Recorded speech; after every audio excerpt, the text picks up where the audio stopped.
All my life I had to be patient. Like Meek Millie, I was dream chasing. Finger to the law when I see haters. Oh, the feeling when you tell your niggas we made it. Ooh, baby. Ooh, baby. Ooh, baby. Ooh, baby. It's showtime like Kareem Lakers. I make a masterpiece, seem basic. No Meek Millie, but I'm dream chasing. Took the shortcut like Anita Baker. I want the bright lights that you see in Vegas. I need a big house with like 3 basements. Drop an M on the whip, think I'm speed racing. Don't know if it's the Transformer or the Green Ranger. My nigga Mac got the beat banging. Young nigga selling crack as a teenager. Had fiends playing baseball out here free basing. Had me showing off the rings like a Freemason. My mama gone, but I keep pacing. Trying to keep it all together like I need braces. Family calling when they need favors. When I was broke, they was acting like complete strangers. All my life I had to be patient. Like Meek Millie, I was dream chasing. Finger to the law when I see haters. Oh, the feeling when you tell your niggas we made it. Ooh, baby. Ooh, baby. Ooh, baby. Ooh, baby. Rest in peace, the Nippy was the street savior. Got my credit right now, I need acres. Gotta turn your dirty money into clean paper. Trying to own a franchise without a key player. I go through hoes like I weave laces. Tree blazers, let they mama noodles be flavored. Meat takers that be acting like the sacred. You bust saying you would think they on their knees praying. Then I slide like a screensaver. When I'm done, make some scrambled eggs, cheese, bacon. Then it's on to the next, I ain't a speed dater. Little bitch ain't gon' hear from me till weeks later. I don't see no things changing. Kids still dodging bullets like they seen Matrix. These young niggas really need saving, but OGs won't teach them that the street's dangerous. All my life I had to be patient. Like Meek Millie, I was dream chasing. Finger to the law when I see haters.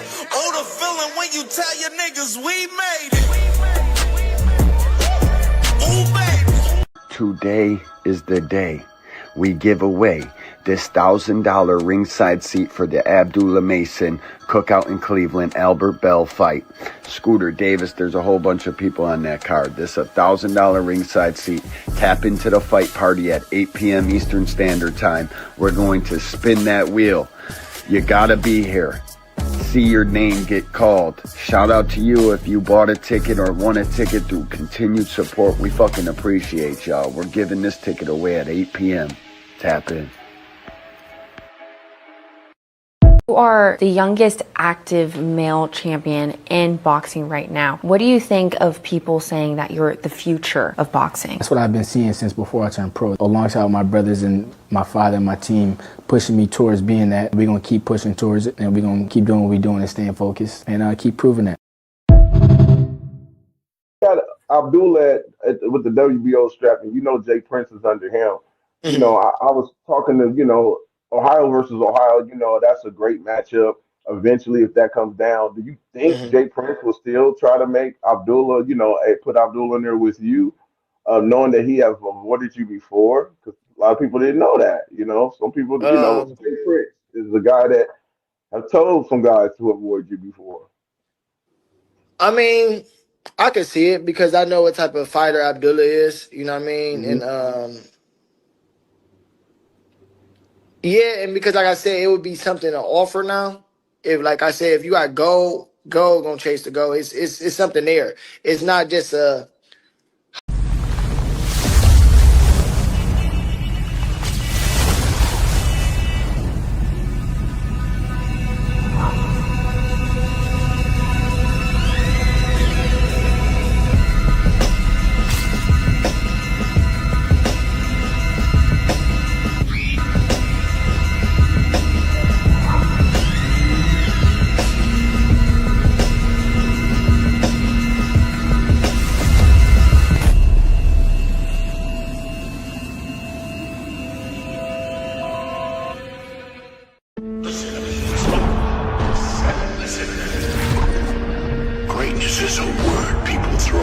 like it means nothing. But to us, it means everything. It's the standard, and it only belongs to those who rise above expectation. You can't buy that shit. Greatness lives somewhere colder, and that destination is far.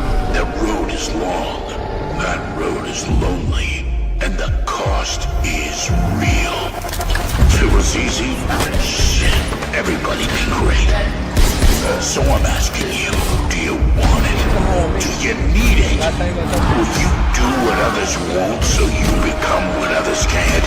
Will you sacrifice everything to stand with the greats? Then remember this, greatness is never given. And the pursuit, well, the pursuit is all we have.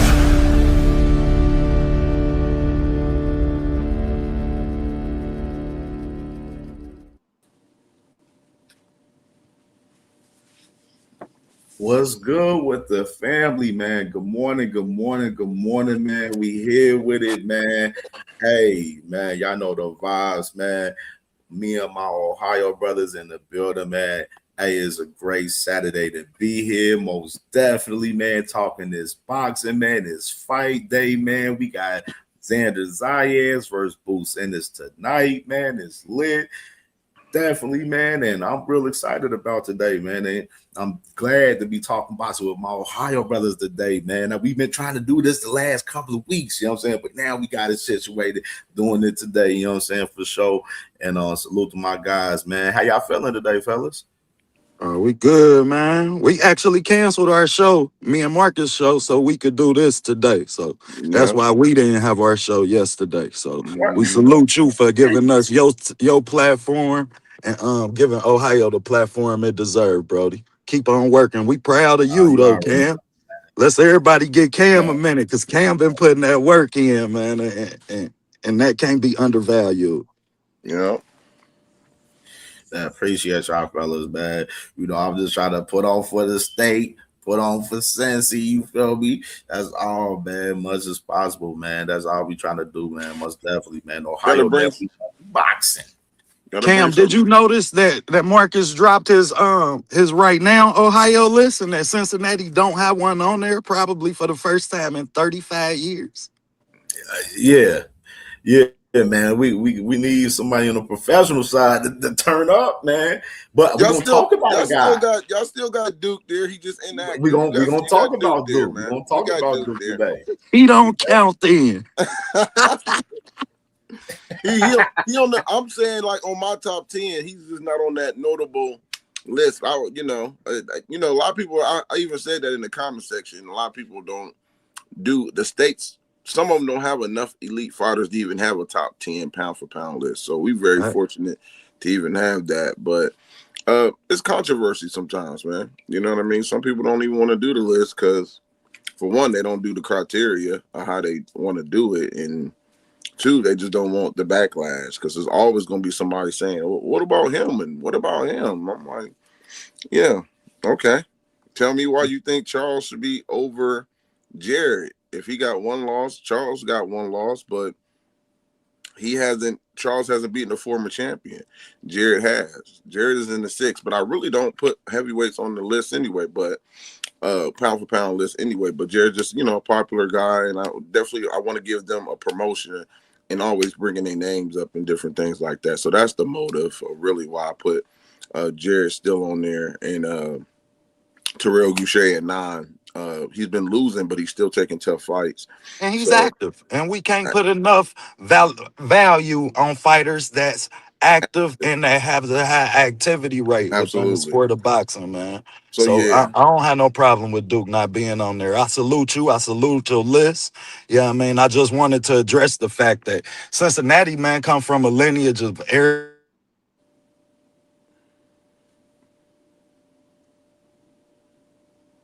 freezing up a little bit.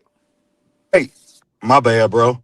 No, you good. Am I good now? You said Cincinnati comes from a lineage, and then you froze up. Yeah, Ezra Charles, Tony Tubbs, I mean, Aaron Pryor, Tim Austin. Yeah, Timmy Austin, all champions. Yeah, I mean Freddie Miller. I can go Freddie. back. Yeah, I Yep. mean, so for us to not have, me to look at that list and realize this is the first time within probably over 30 years I can just count off the back of my hand.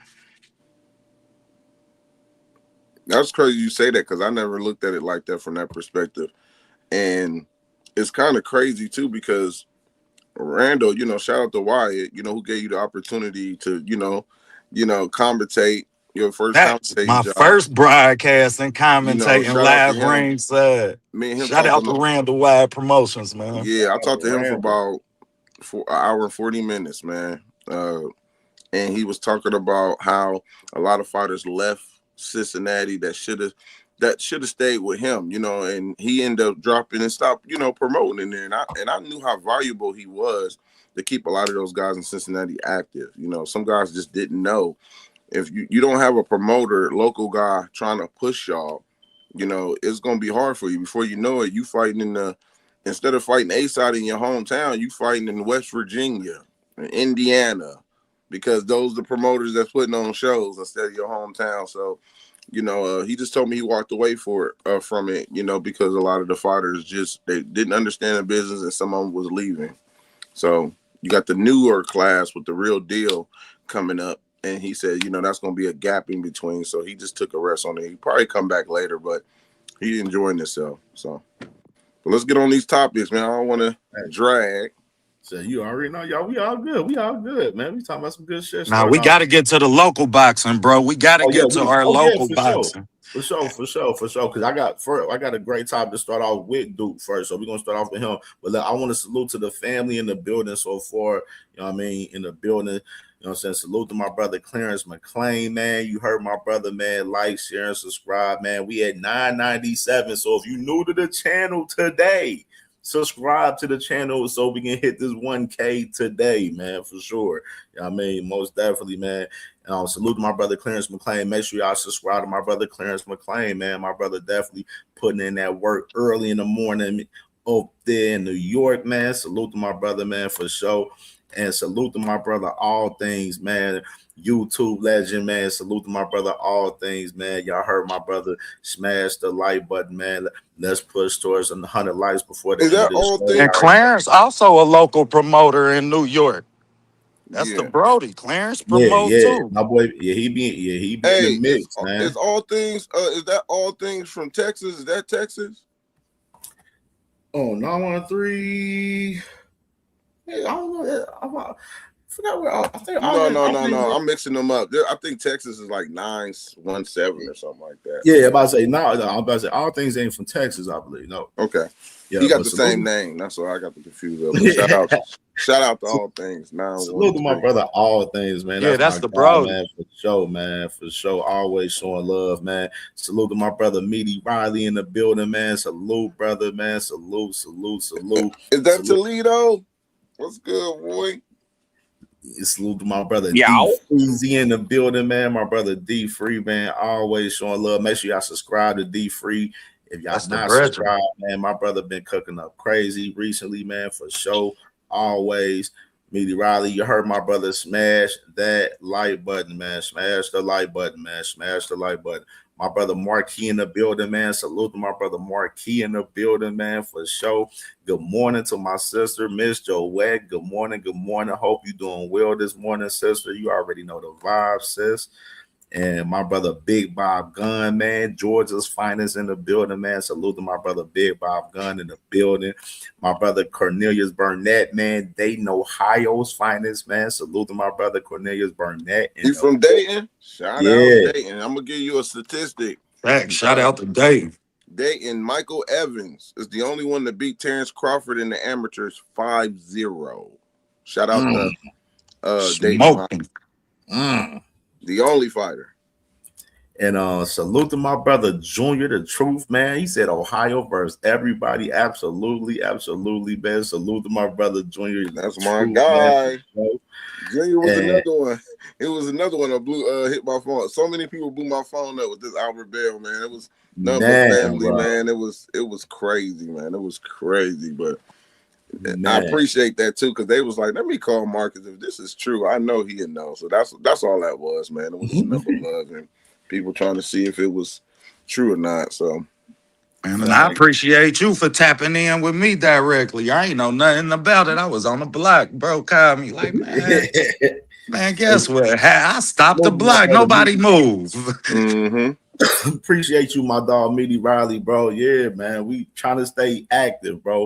You know what I'm saying? We active today, and we gonna be active with another show. We're gonna do the recap show tomorrow. And we got the Zuffa fights tomorrow, so we're gonna be giving our final predictions for those fights tomorrow on the recap show tomorrow. So definitely, man, we working, man. We active, man. Especially this next week, we're gonna be active than a motherfucker this next week. So salute to my brother Dane Father in the building, man. New York in the building, man. Salute to my brother, man. Gil Cole's in the building. Salute to my brother. He talking about Cincinnati put chili on spaghetti. I'm crying. That's all right. Cincinnati got the best chili in the world. Dead ass. Fuck out of here. That's funny, my man. brother B King in the building, man. My brother B King, man, in the building, man. Salute to my brother B3, man. Make sure y'all subscribe to my brother B3 as well, man. Salute to my brother B3.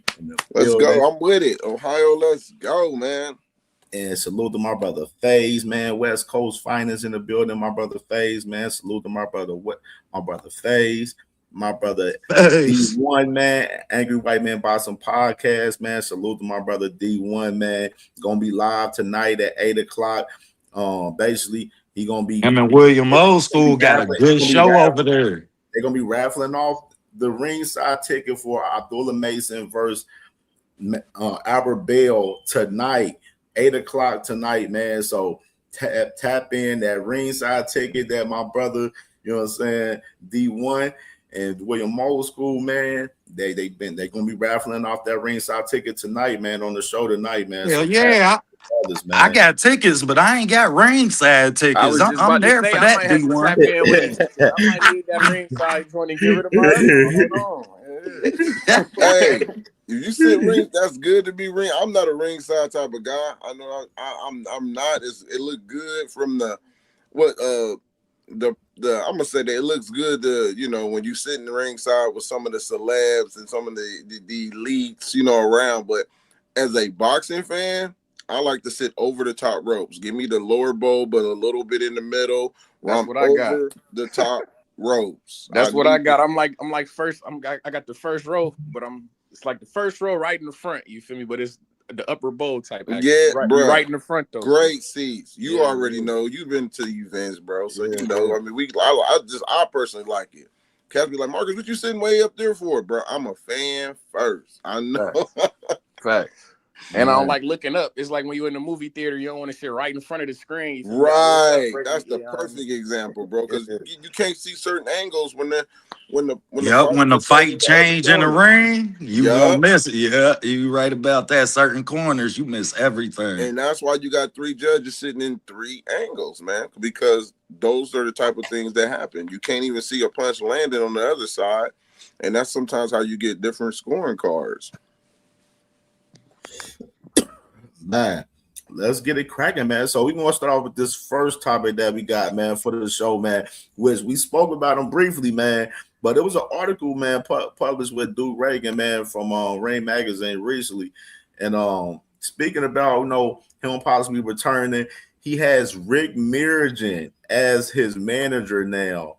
You know, of course, Rick Mirigen, you know, manager of Virgil Ortiz, some of them guys over there, Golden Boy and everything. So, and Bomac is going to be his trainer, man, as well. So what's your thoughts about Duke Reagan, man, being managed by Rick Mirigen and being trained by Bomac, man, and he's going to be planning a return for the summer? My thoughts is I got messages from 3 years ago, man, when Duke was taking out them right hands. And And I told Bo Magnum, go get him, man. And one day I'm gonna drop that receipt, man. But I think that's a good look. I just felt like K. Karoma and them, they just might not have been getting through the Duke. Maybe he was going through some things outside the ring that wouldn't Yeah, allow that type of training to transition. So sometimes a different environment and a different perspective and a different set of eyes can be very valuable. However, we did just have and at the time we had Boubacar Silla and Bo Magnum in the B&B camp. So I felt like sending Duke out there would have been a good environment for him, and I couldn't be any more proud and any more happy for him to be with any specific trainer. This a fighter with a lightning sharp jab, probably one of the best jabs in boxing. If he can get his weight transitions and get some defensive purpose to avoid a lot of them right hands that we seen him take early in his career, then Duke can really be special. And I do look forward to seeing the upside of his career with this training move. Yeah, I agree. I like it. I feel like Bomac and them, it's just more than just Bomac. They got a whole team over there. So Facts. I feel like that could definitely benefit Duke Reagan. We ain't seen how long has he been out the ring? I know it's been quite a while, actually. Like I'm just curious. You got that 4 years? Well, about Yeah. 4 year? Okay, yeah. So I feel like we need all the eyes we can get on him. You feel me? So hey, I like the fact that he joined in the Bomac. If I'm not mistaken, didn't Tiger Johnson join up with them as well? Absolutely. Yeah. So yeah, I mean, I like Bomac that. he'll be in Cleveland. And I seen big baby Jared Anderson in that camp too when he was out there. Yeah. So Yeah, I like that. last fight for Duke Reagan, 2023. was it okay? 3? Okay, 3 years. years ago. I remember them receipts. Yeah, October 2023. Yeah. Okay. So it's like what 3? Yeah, 3 going on 4. Yeah. Yeah. So yeah, man, I like that. And he got a fellow Ohio fighters in the camp with him, so it just seemed like it all worked out. That's Nebraska part of the Midwest too. We'll take them. You silly. Yeah, he crazy. This boy a trip, boy. But nah, I like Bean, man, what's your thoughts, Bean, man? What's good, bro? What's up, cuzzo? Can you hear me? Yeah, we hear you good. You Oh crisp. yeah, what's going on, everybody? Yeah, man. Duke is a beast, man, and iron sharpens iron. So I feel like that's a good link up with Bo Mac. You can't go wrong.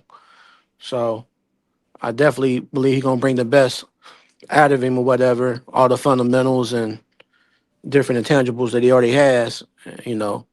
Bo Mac, he do know his stuff. You know what I mean? Yeah, I think I think it's a good look that he going to Bomac. It doesn't always promise that it's going to turn out well. It's a good look, but it doesn't mean it's going to turn out well. I mean, just being honest. I mean, I'm pretty sure Richard Torres had people excited about him when he went to Bomac. Let's just keep it above. They got to be locked in. I think what my concerns with Duke is, did he get over the death of his father? Because I felt like he lost something when his father passed, and you can see that in fighters. Look at Adrian Broner. He talks about, you can see Adrian Broner's demeanor and how he changed, and nobody really talked about the Mike Stafford. And then he actually just came out and talked about his stepdad marrying somebody else. These are things that they go through, and you got to look at it from a mental standpoint when you're watching them. Their mannerisms, the things they're doing. One thing that stood out for me about Duke, he's the only fighter that I've dealt with that distanced himself for certain things. He was telling me that, no, Marcus, I'm thinking he about to fight. I'm posting him. No. He go on my DM. Can you take that down? I'm like, man, you on the box rack. These were all just weird situations. Even Bomac taking them back. Salute the Bomac, because there was times Bomac, set up situations where he can come down there, Airbnb, call, no show.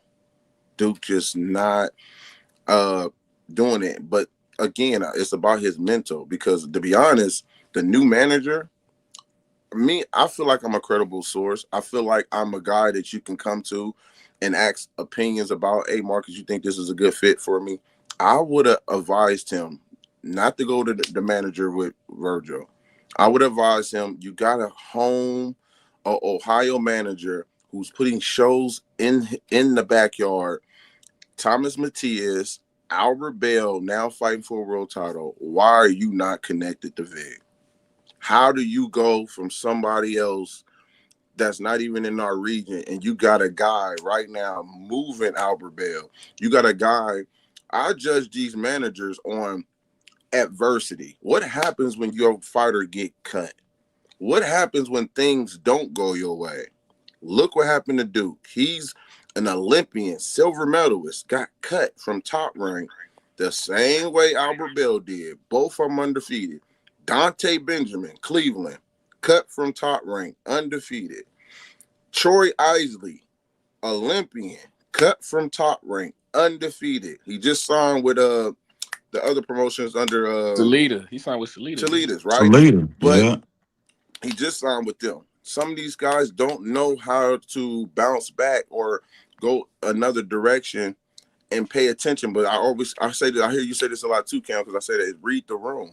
How do you not go to Vic? Vic is maneuvering. Vic is making fights. Vic is going to these WBC, WBO conventions, trying to get his fighter in the position. Albert was Well, in you're the right, bro. But at that same rate, how long did we all have to pitch for Albert to get these opportunities outside the ring as well? No, Yeah, I mean, that's when you're talking right. about something exactly, No, and That was but that's what I'm pre-Vic, talking though. about. That was pre-Vic. He talking about Vic now. I'm talking about Vic, the Yeah. manager putting in the work, the manager giving them hometown fights. That's what I'm talking about. Because when you look at these other fighters who got cut, you ain't hear Dante ain't had a hometown fight after he got cut from Top Rank. Troy Isley ain't had a hometown fight. neither did Big Baby Jerry Miller. Miller. I mean, you could talk about what's the name? Brady Brady from out of Georgia. That's Haven. undefeated. You talking about Haven? Haven. Yeah. You got Haven. These are undefeated guys that when they leave, he's still under a split T, but I don't want to go all over the place, but I want to stand here. I thought Vic would have been a great move for him. And this is another guy that I'm actually been talking to, that Charles Conwell. Charles is having problems with management. That's why his situation been the way it is. Is moving with certain people. They telling them this and this, and ain't doing that. You know who I'm talking to? Vic. Vic's like, Marcus, you think you can get him for me? Vic, Marcus, you think you can just in this? Tell him that. I said, I can pitch it to him. I can search because you are already you making it very easy for me to sell it. It's just up to them, you know. But a lot of them fighters do it, and I don't want to make it long, but I think Duke. I'm rooting for Duke.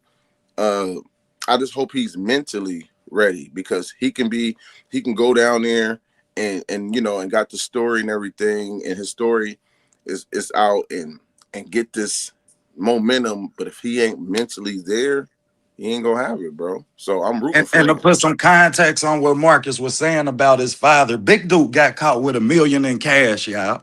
Mm-hmm. That's all he got caught with. He didn't get caught with no drugs, none of that, and died in jail. So for Duke to have to go to the Olympics during that process, when we seen him in the Olympics, that's when his pops was dying. So during his first 6 fights, when we're being highly critical of him, look at what that kid was going through. And this is somebody who chose to go to the gym. If your daddy got $1 million, then you obviously making the choice to do what you do. Absolutely. They said they well off. He actually is well off, him and his mom. They are. Yeah, and I just wanted to put some context behind that because I ain't sure how many of y'all know the story of, Duke father and what he go through outside the ring. So. But it's just giving Vic his problems, man. And a lot of fighters got to start seeing that because some of them that don't know the business, they'll call you and say, hey, man, what's this guy like? What's this guy like? You don't have to say that about Vic. Vic is able to maneuver. Yeah, Thomas Matias lose one fight. He fighting on another card. He fighting on the zone. He fighting on Top Rank. He lose. You gotta go with a guy who's showing you that he's helping you get opportunities. It's up to you to win in those situations. So, but like again, I wish Duke the best. You know, I don't know how that came about. I want to talk to him when I get a chance of how he met Virgil Ortiz trainer. Yeah, and we'll get to that. It all makes sense. We'll see. Yeah, man, definitely, man. Salute to Duke, man. Definitely waiting on his return, most definitely, man. And I wanted to get your opinion, man, about this Ohio win right here, man. That's definitely putting on for the women, man.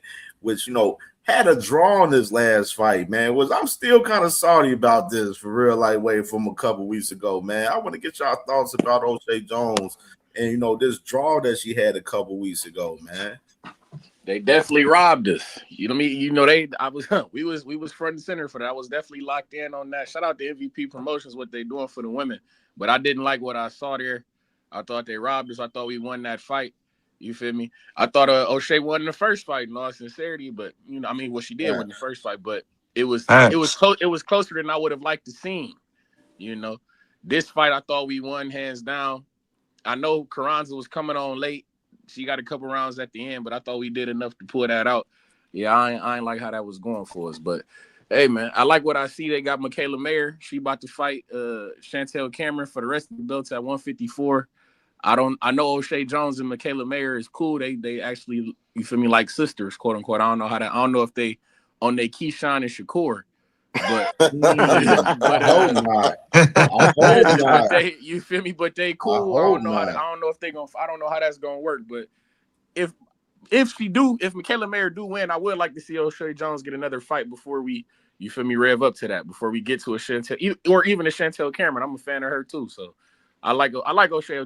It's Toledo, Ohio business. We just gotta, get an actual win up under our belt before we go into a fight like that for undisputed, in my opinion. Well, I think that if they build that fight up, it would provide it the stage that, both of them girls actually deserve. She and Michaela Mayer 0-1 against Ohio. She need her get back. I don't think she gonna get it back in O'Shea, but I just think that they can provide some context to build the stage for that fight and get them girls all the eyes that they deserve. Let me ask y'all something. Do y'all think it'd be good to be on the undercard against like Alicia and Caroline? Like that'll be a fire card that I enjoy. To have them. Yeah. Oh yeah, that'd be fire, man. Yeah. I'll pay for that. Hell yeah. That's fire. Yeah. Definitely. Most definitely. My thoughts on O'Shea, I think she won, but I'm looking at the mannerisms in the ring, and it's like certain fighters can get away with doing certain things. It seemed like she can't. It seemed like they have something against O'Shea. I'm seeing the way she screams, pads, like they sending that message, huh, Brody? She, she's squatting down like boots or Lubin. I remember Erison Lubin doing the same thing. It's like she's tunting in a way, and sometimes you can rub judges the wrong way. And I think that's why the scorecard was the way it was, because she won. And sometimes we're gonna say this again, they're not reading the room. She got it from the mud. Shout out to 419, because that's the true definition of y'all. When you get it from the mud, she got it from the mud. She didn't get signed like Michaela Mayer with Top Rank when she was coming out as an Olympian. She had to go another direction and had to go and she went and became a world title on OTX. When they signed her and stuff, but they never, and shoot, MVP signed her last. Damn, they're one of the last female fighters to get signed. It's like, really? But I think after she a champion, she was already a champion. Absolutely. So I think I just think she has to watch how, and I hate to say this because you should be able to be yourself, but you have to watch how you conduct yourself around certain people who just don't like you, because they can take it away from you. In that matter. And I just think she had to slow down on, in my opinion, this is just my opinion, just slow down on the taunting a little bit, because the amateurs go through this too. You come in there slicing your throat and throwing comment, and making certain taunts, you will lose a fight that you actually won.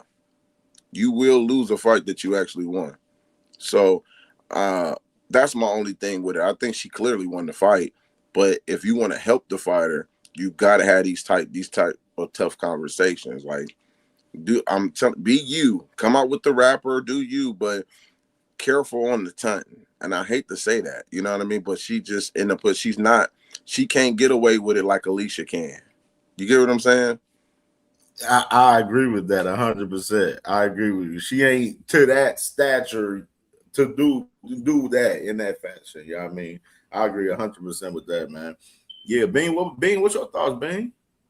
Man, I definitely felt like she outworked her, man. O'Shea outworked her. And I could understand in the end of the fight, she had that look, and you could see the hurt in her. Like she wasn't content with no draw. Some people be like, "Well, it's a draw." Nah, she wasn't content at all, and she like put in all this hard work. You know what I'm saying? So I felt bad for her. You know what I'm saying? Yeah, Yeah. man, it was definitely nasty work, man. I heard her after the press conference. She said she didn't want to rematch the girl, in a third fight, which is not. I'm with that. I don't really care to see her fight that girl. And then I felt like she won both fights. She won the first fight by split decision, and then had a draw in the second one. I mean, I don't see no need to run that back. Me personally, you know what I'm saying. As far as Do, that concerned, I would love to see do her any of try to y'all get that think? winner in Cameron and Mayer. I would love to see that for sure. My bad, Cam. I ain't mean to cut you off, Are you bro. good? You good. I just You good. wanted to ask everybody: do Just to any of add y'all context, think? like I hold on before you say that. I agree with Toledo too, for it's like another fight before Mayor Cameron. I agree with that too aspect too. Like what I'm saying too. Go ahead, OTB, go ahead, bro.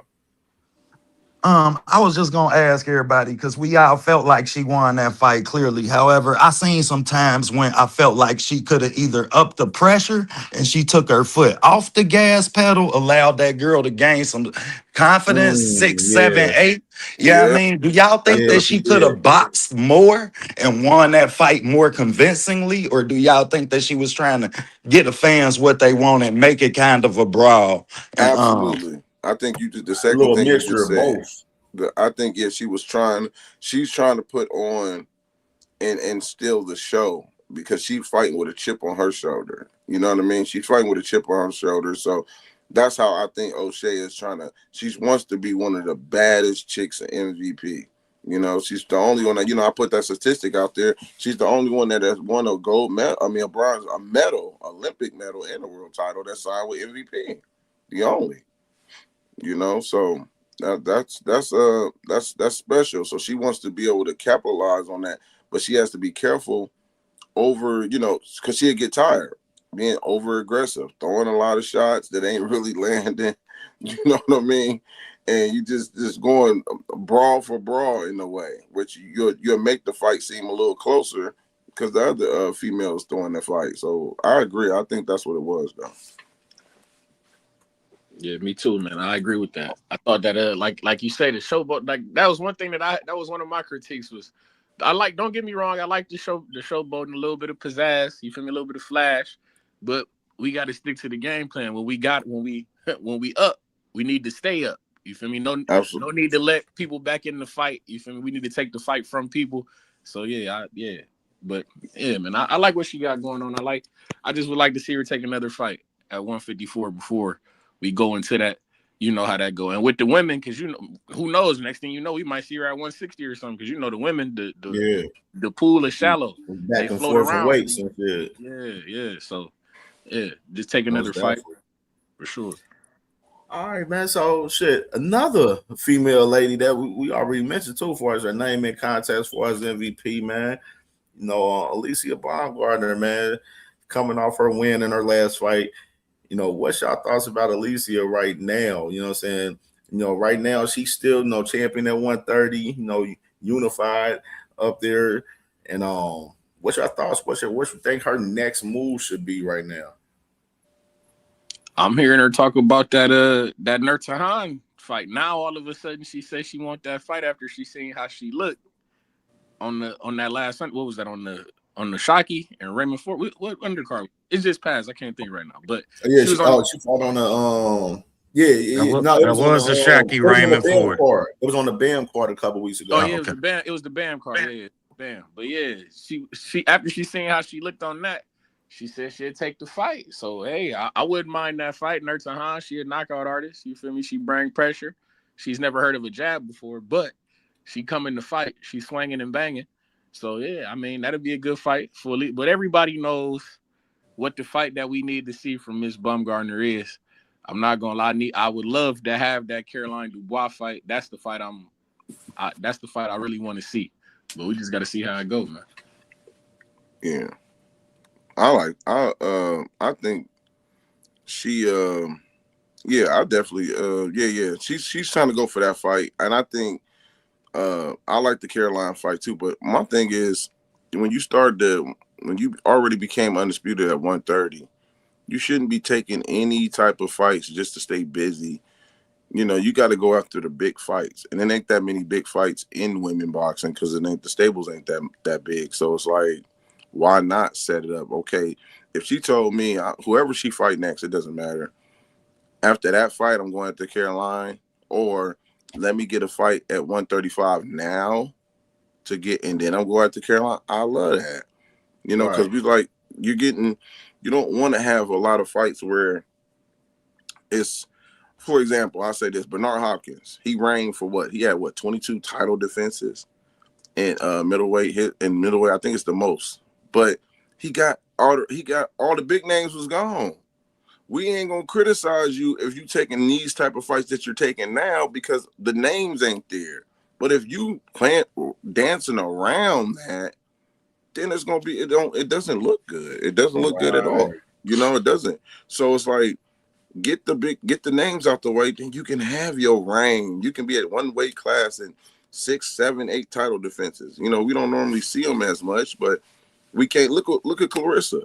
Clarissa is trying to find people. No disrespect. She looking in the dumpsters. She looking everywhere trying to find a ball. Come on, y'all. Y'all know we gonna tell the truth, bro. Talk about it. There's a female in Cincinnati that's a heavyweight that's trying to get a fight. Out there. She training with what was she? With no. Yeah. So she's trying to get no. It's another one. I'm talking about, I think her name is Asbury. Last name is Asbury. Now y'all talking about the other chick. Now you talking about the big girl. Yeah. Yeah, I know you talking about. She's 2-1 or 2-1. Yeah, she live in Dayton, but I think she's originally from Cincinnati. But she's another one. I get y'all hip to her, but she's another one been trying to get a fight, and she can get the fight the way Clarissa. Not Clarissa. Oh yeah, Clarissa is moving. Yeah, she could probably get the fight. With that. But the point I'm making is that it's hard to get these big names in the female fights. If you got one, you got an arch nemesis, you better embrace it and go after it. That's all I'm saying. And one thing I will say, bringing it back to O'Shea Jones real quick, when you just said that, looking for big names, that just reminded me because y'all know Chris Cyborg is ranked in the IBF. You feel me? She ranked in the top 10 at the IBF. That's a fight that I think O'Shea Jones should think about jumping on. That's a big fight. She's a well-known name, you feel me? And it ain't like to me, it ain't like she's that big of a threat in the boxing game, but it's the fact that we know who Chris Cyborg is. Absolutely. You feel me? I agree 100%. That's a fight that O'Shea should be thinking about jumping on. She ranked top 10, so it ain't that's not a fight that you can't make. You feel me? That's O'Shea's Conor McGregor. Exact bingo. And we know MVP will put it on because they deal with the mixed martial arts. You feel me? So that's a fight that I think O'Shea Jones could definitely get, man. We should consider that. That'll help our profile going into a undisputed fight, and to give us some time to work. You feel me? To work on some things, because like I say, I don't think Chris Cyborg is a threat like that. But who knows? But it's just the profile, man. That'll help O'Shea Jones a lot. That definitely. Y'all know I'm a boxing junkie. But y'all remember Clarissa Shields chasing Chris Cyborg? Exactly. Yeah. Chase that ass down. Chase that ass down, O'Shea. You will get it. Yep. They need to it's going to be forced because they want to put on good shows. You can't, even with what we're going to be talking about later. The Cardina was a good fight for Abdullah, but now it's even a better fight that you got these two undefeated guys clashing heads. You get what I'm saying? It's listen. He like no, you got real smoke there. In the fight, that's the first hometown fight, but we'll get into that. But the point I'm getting at is that you want to put on good shows and good fights. I don't believe in gauntlets where a guy got to take on. Example, Chris Algieri, motherfucker went from Manny Pacquiao, then Ruslan, Manny, Earl, then he just started getting decapitated. Like he disappeared, didn't he? You see what I'm saying? Yeah. Like you don't want to just keep taking on tough competition after tough competition, then we don't see you no more. Chris Algieri cooking and feeding other fighters. Man. And I'm sorry, y'all. I know everybody just seeing me shaking my head at that fight. Big brother know how I feel about this shit, though. Right, we And gonna I'm get into glad we that. got an all-Ohio panel, because this is boxing's way of telling us you don't get too many champions, champ. Y'all can't run boxing for real. Shout out to Marcus. Get y'all ass in there together. Y'all can't run. Y'all ain't gonna have, goddamn it, Albert beat Andy Cruz. Abdullah keep his strap. Shit. O'Shea too. Shit. We running the 3-peat. Yeah, they ain't trying to do that. But go ahead, Cam. Man, yeah, man. Before as Alicia, bro, I've been talking about Alicia. I feel like if it ain't no work at 130, man, it's time to see 135, man. It's time to see 135 action up there. There's some names up there, the champions with, Turhan and, Stephanie Hahn. And you got, obviously, Caroline Dubois. She has a fight coming up August 29th against Amelia Moore out there in the UK. So she's active, defending her strap against this lady that's 4-1. And so, we'll see, man. See what's her next move. I would love to see her at 35 if it ain't no wreck at 30, for real, in my opinion. I agree. Where's Amanda Serrano at, y'all? She got 26. Okay. Let me ask you a question, I think Cam. Amanda got like one more fight type shit, and she said she like 26 is her last year. So I think she should pass the torch, though. I'm like, come on, man. You with MVP. Y'all got Alicia. At least pass the torch. What is wrong with these people, man? Pass the torch. She want to. Why wouldn't you? You beefing with Clarissa already about the woman, her and Clarissa beefing. Why wouldn't you give Alicia Baumgartner that shot? Yeah, I mean, on your way out the door. I mean, Manny Pacquiao, Bernard Hopkins, they the kings of giving opportunities, right? Not saying that, Manny needed money, but I like the fact that you go out trying to give another person the torch if they can take it. You get what I'm saying? That's how I look at it. I look at it. But let me ask you this question, Cam. Off the topic, but Caroline is it me or is she getting better looking every time I look at the girl? I ain't too crazy about the looks of Caroline to me. Really? What? I'm a fan.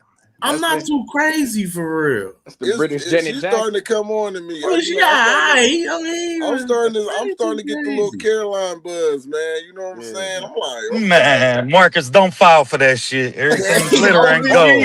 I'm like, I ain't too crazy, bro. I'm just saying, I ain't too crazy. O'Shea be looking good, you know what I'm saying? We know Alicia looking good, but Caroline, I can't push the envelope on Caroline. I can't do that. She's giving me. I'm gonna tell you this because I can get what you're saying, but she's giving me that Clarissa Shields vibe. Where Clarissa, the beginning, we were just like, oh, that's Clarissa. And then we started to look. Come on. We never seen Clarissa get hit that much in the pocket, Marcus. Everybody say she look like Dan. She look like Dan. She do. She have her moments, but that's what I'm saying. So I wanted to bring that to the table. Don't jump on later when she's starting to look, when she start coming to the plane. Yeah, they can't get on this bandwagon if they cook. It's over with for them, man. You feel me? The hair, like I be seeing the hair game, like, you know what I mean? Then the dressing game. She looks fire, man. She got that UK rocker look. I like that. I'm telling you, bro. I'm telling you, she gonna step in one of them award shows. I can't.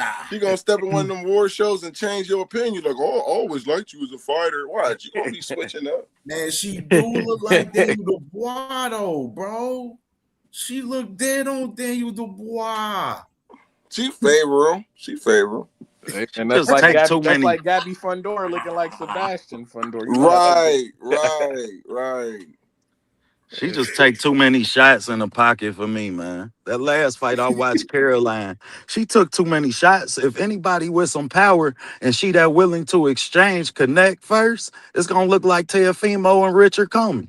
Well, that's why you got to be smart to see who you take punches from. Because if you fighting Paulie, you can criticize me getting hit all you want. Because I'm stopping him. Talk your shit, brother. I'm stopping him. Talk your shit. Bean, man, Bean, what you think about AB, man? I ain't get to ask you about Bean with Alicia. So what I'm gonna say about her, he like her. That's all he's gonna say. Well, that part too. But it's like her last fight what was that Boomy Ray Sheen. Yeah. Yeah. She really showed like the way she was pacing herself.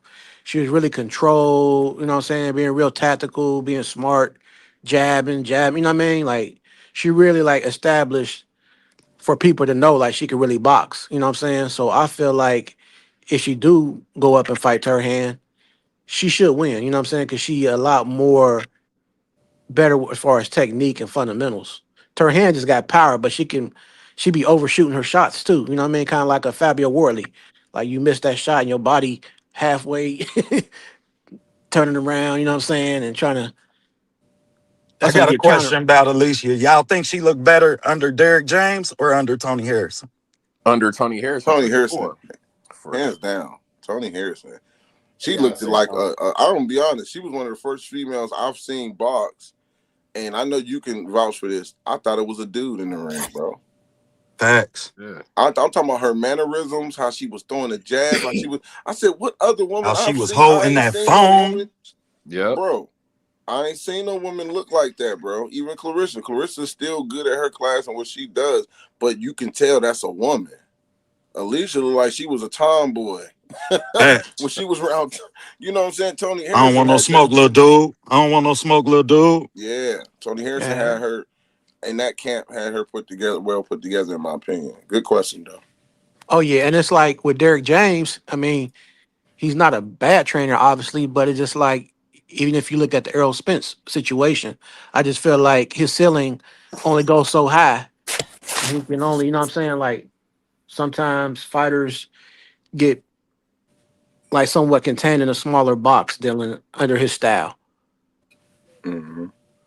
Is it on some shit to where are y'all seeing improvement with AB as far as her deal with Derek James in the 3-4 fights she's been with him? No. Zero. Nope.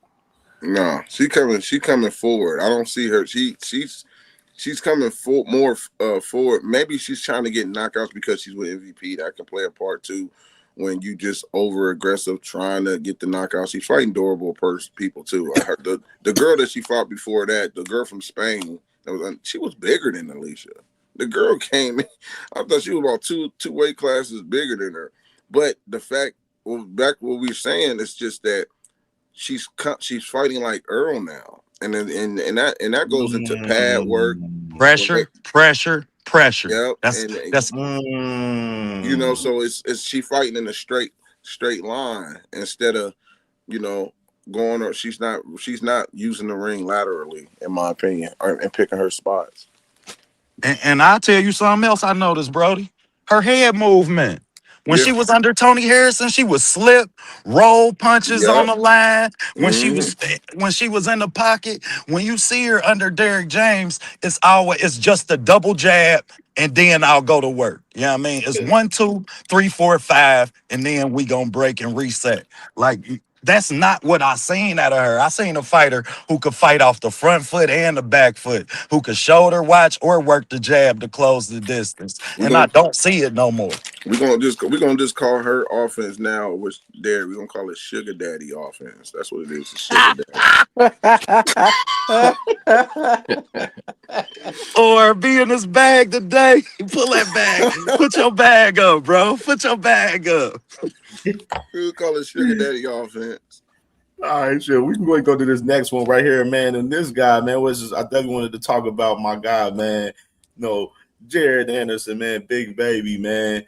Of course, obviously, recent time he's supposed to fight, in recent time on that Daniel Dubois and Fabio Worley card, but he ended up getting the injury in camp, obviously, and trying to rebuild back, you know what I'm saying, so he can get this first fight over there with Queensberry, man. So what's your thoughts about Jared Anderson on his return coming back?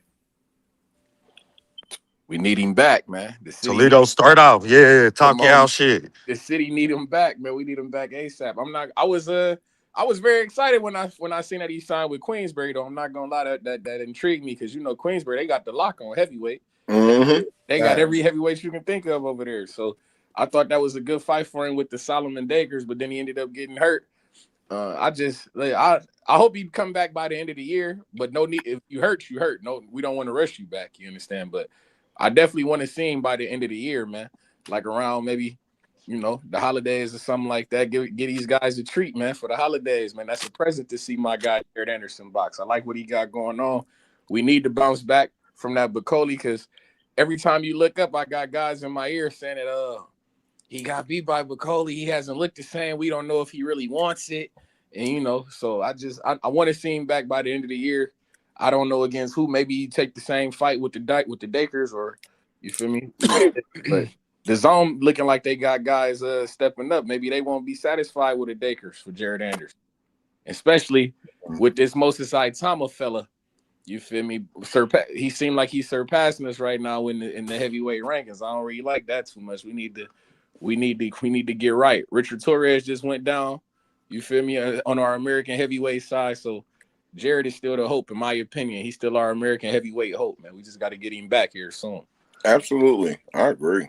I think he is American hope because if he don't, my bad, if he don't become a world champion or fight to the point where he influence a lot of upcoming fighters in America that want to be heavyweights, we in trouble, bro, because in America, football is where it's at. He's 6'4", 6'5". You ain't gonna have me in the gym hitting the bag when the NIL money is talking about 4.5 million, 3 million.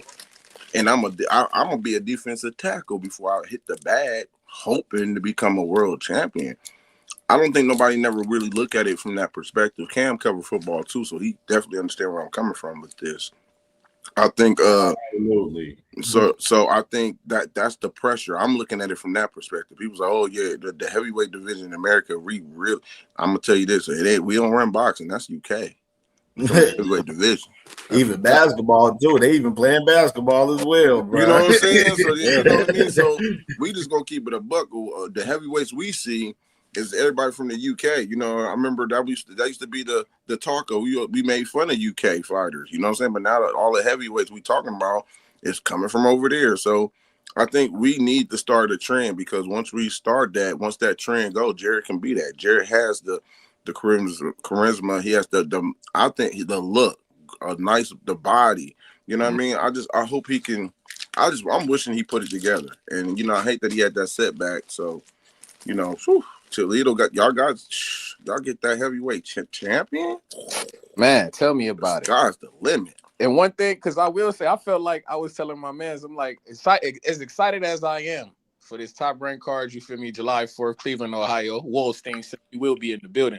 It's just that I wish Jared Anderson could get on this card. I'm not gonna lie. He like the only person that we missing. We got every Ohio standout, you feel me, on the card. Jared Anderson is missing, man. And it's always been like anybody who know me listen, this been one. If I was his manager or promoter or whatever, I always had a dream for Jared Anderson. Like, you know how Canelo got the Cinco de Mayo day, Floyd took over Cinco de Mayo, Mexican independence. I always thought that Jared Anderson, July 4th should be his day.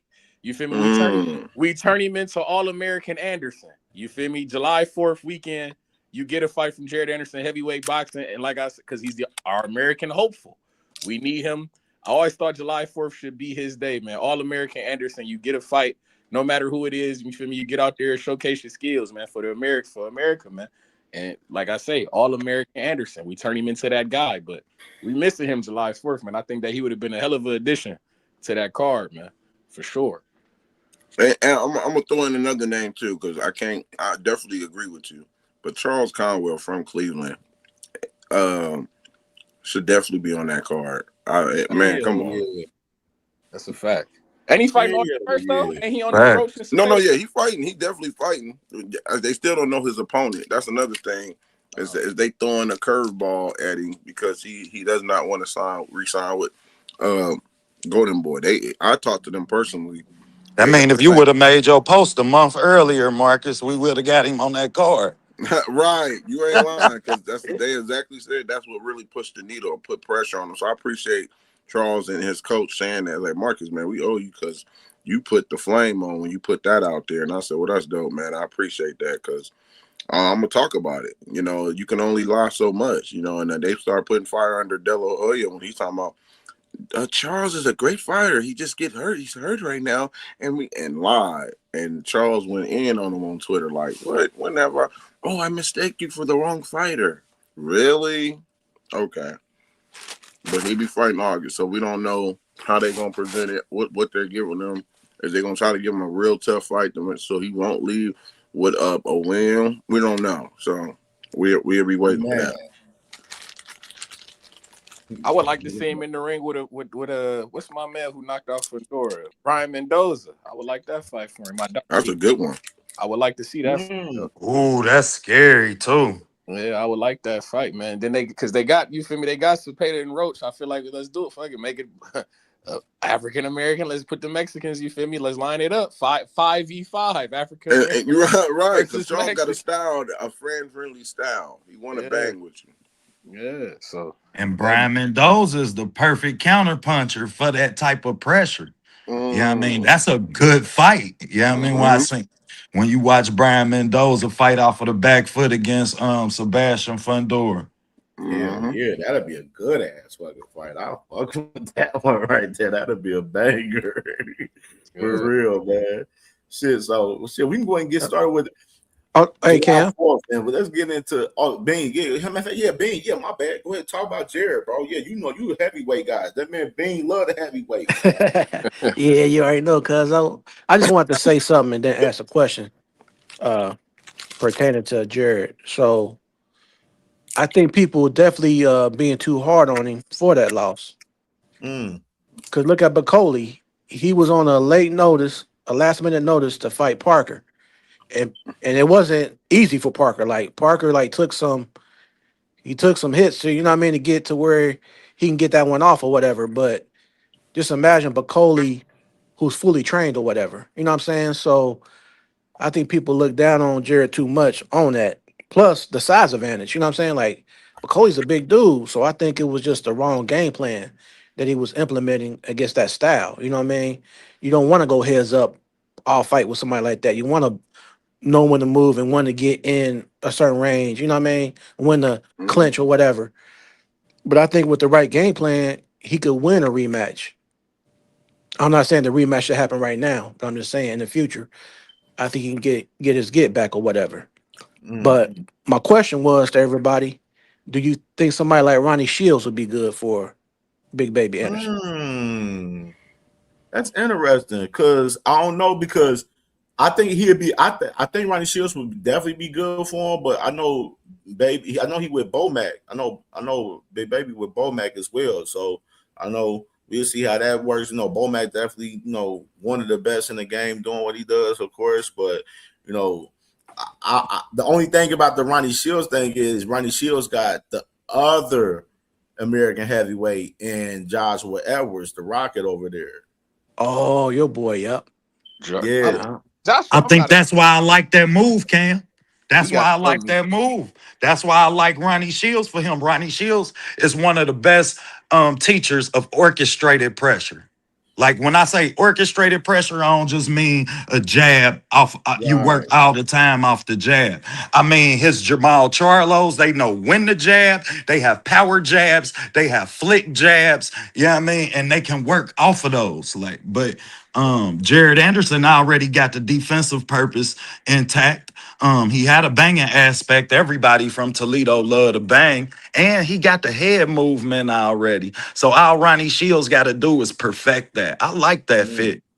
I actually like that fit too, man. Because I think Bomac, as much as we talk about, I think Bomac got a full stable. I mean, Ronnie Shields got a full stable too, but I feel like it ain't too many heavyweights around. And it ain't like that I see Joshua Edwards and Jared Anderson locking horns no time soon. You feel me? It's like he's Joshua still Edwards, building. He a prospect. Yeah, exactly. He up and coming. Jared Anderson, we on contender status, so I don't see them conflicting with each other. So yeah, I actually like that Ronnie Shields fit for Jared Anderson. I would like to see that. I think I'm gonna go back and say this too. Yeah, that's not bad. I'm gonna say this though, what being said about Jared. Think about it this way, being, and because I agree with you too. Jared took that fight when they told him not to take it. He took it, a great financial reason. But to me, it actually it's the definition of Ohio fighters. We're taking fights that we have no business taking. We fight anybody. When you look at the fight we're about to talk about soon, these two guys, everybody like, wow, they fight. Oh man, this is too early. That's who we are. That is the identity of Ohio fighters. When you look at Adrian Broner and Sean Good point. Porter fighting each other, Facts. they fought each other. What are they recognized for in this sport? Sean and Broner. What are they recognized for? Never ducking no smoke. Never ducking nobody. So that's the identity of our state, where when I seen Jared take that fight, I looked even deeper. I took it to Tommy Burns. He was a white guy out of Canada. Shout out, and I said this before because Dave Chappelle talked about it on his sitcoms. Tommy Burns was from Canada. He was a white heavyweight champion. He was the reason why we were able to fight for the world title. He gave Jack Johnson the world's a shot at the world title. Yeah, you know, because he gave us an opportunity. He said, "How I'm the best? If y'all ain't gonna let me fight these other guys the best, how y'all calling me the best?" So he broke the politic line and said, "No, I'm fighting him because he is the best. I ain't about to say because of the color." So when Jared does that, I reward those guys for that, man. I don't really be too hard on them. And, you know, you got casuals that's doing that, but I respect Jared for giving Bukoli an opportunity, because Bukoli to me was representing Albert Bell. Bukoli to me was having sparring sessions that was going good, and then when his name is put on the table, Cass is like, "I don't want it." Jared was like, "I'll take it." You see what I'm saying? Jared is the Abdullah Mason here. So that's how I look at that. Great point, bro. Great point. But yeah, and enough value ain't placed on that. Good point, bro. You killed it. Yeah. Yeah, definitely. So we can get to July 4th, and I got to talk about my dog, man, Tiger Johnson fight, man. Tough fight with this guy, Chris Guerrero, man, right here, July 4th, man. What's your thoughts about this fight, man, with Tiger, man, coming up next Saturday? I think Tiger's steal the show. Word. I ain't even gonna hold you. I think Tiger's steal the show. Given the familiarity that Albert and Abdullah about to have. I think that really places Tiger with a big opportunity that he can have this splash coming out party and kind of really steal the show that night. I think Shushu is the co-main, so he'll be fighting third. And giving Shushu, we ain't seen him stop nobody, I don't think, in his last 3 fights. You know what I mean? Before this. His last fight he did, I think. The Castro kid. Yeah, but the 2 fights before that, I think they went he wasn't known that. Yeah, he wasn't known. He his little knockout streak had ran down. So if Shushu go the distance in this fight, Tiger can really have a splash impact that can leave fans really remembering him versus the rest of the fights of that night. And I hope that he does, because couldn't a fighter on that card deserve it more, man? I'm such a Tiger Johnson fan. Like, it's ridiculous. Word. I'm with you, man. I like Tiger Johnson. I wish that Nicholas Floss performance could have got a little bit more net. Like, if that was on TNT, you feel me? Or if that was on DAZN, that would have put his profile up there a whole lot higher. That was a hell of a he had with Nicholas Floss, man. He destroyed him. So with Chris Guerrero, this Guerrero cat, he undefeated, ain't he, if I'm not mistaken, right? Yep, he undefeated. Yeah. Okay, yeah. So that's a good look. You feel me? You get you an undefeated fighter, knock him down. I like this, man. He's from Canada, well, Quebec or whatever. Same thing. They speak French over there. Shout out to Montreal. It's all the same. But no, it's a good fight for Tiger though. I like this undefeated fighter, like I say, and I do like Tiger Johnson a lot, actually. I just wish that, like I say, that last performance had been televised and we can get him in with some of these top name guys at 147, because that division is starting to get a little, you feel me, deeper and deeper. We got guys coming up from 140 joining the party. So yeah, man, if he put on a great performance, it's gonna be on national cable television, you feel me, that'll probably get him a shot with like a bigger name, maybe one of these Brian Normans or something like that. That could go a long way. I would definitely want to see what he look like, especially with the Bomac work. So yeah, man. Bane, what you think, Bane? I'm definitely rolling with Ohio, baby. Tiger Johnson, man. I like what I see from him, man. He got power, got good angles and footwork. I love his confidence. That's the main thing. I love his confidence, man. So, and they're gonna be home in Cleveland, so you know what they say, Cleveland rocks is going down. I Y'all, gotta y'all gonna be up there. Are y'all one of these people who think that guys because I'm one of the, I ain't gonna lie, I always thought that hometown fights was a little tricky. Like, do y'all feel like hometown fights can be a little tricky for fighters, or do y'all think it's always good to fight at the crib? You want me to answer that? Go ahead, bro. Go ahead, Mark. Montana Love Homecoming with the band. Dun, dun, dun. It's a lot of pressure. Clothesline over the top ropes. Oh, Lord, Montana. Hold on, let me cook. Clothesline over the top ropes. That was the last Cleveland hometown coming. I'm gonna let you say that. That's a statistic I'm gonna put out there later. You know what I mean? But that's one. I'm gonna go to another state. Julian J. Rock in Banana, Philadelphia. Talk about it. Talk about it. Milk Dud. Fans, right? Milk Dud. How did Julian J. Rock get his 2 belts? Off of Jared Hurd. Washington coming out with the band. Woo! Jared with the band, baby. Cooked. No, it's not always good to fight at home, which is why I pay attention to these things, because I look at the fighters' composure, their mindset going into it. Because if they're not, I'm gonna say this: I was at Robert Easter's fight years ago, and I knew he was gonna go for it because he was at home, and those fans never seen a fight, a live title fight in over 50 years. That was in Toledo. I was there. Okay, that was in Toledo. They was excited. So my thing going into that, people criticize Robert because they say he ain't boxing, man. He just banging. Of course, people want to see a fight. These are new fans. You got to go in there and fight. That's the problem I have where guys are facing boxers, and we're going to talk about that matchup next, where Abdullah is a exciting fighter. That concerns me when you fighting a guy who can counter, who can look at all your punches coming, who can walk you into stuff. You're trying to put on a show for the fans, so you take more risks. And I think that's to answer your question. That yes, it's a little tricky when you fight at home. Listen, I got highlight reels in my head that I can think about other fighters that wasn't even on big cards. A guy named Carreri Gray from Massachusetts got folded by Ivan Green.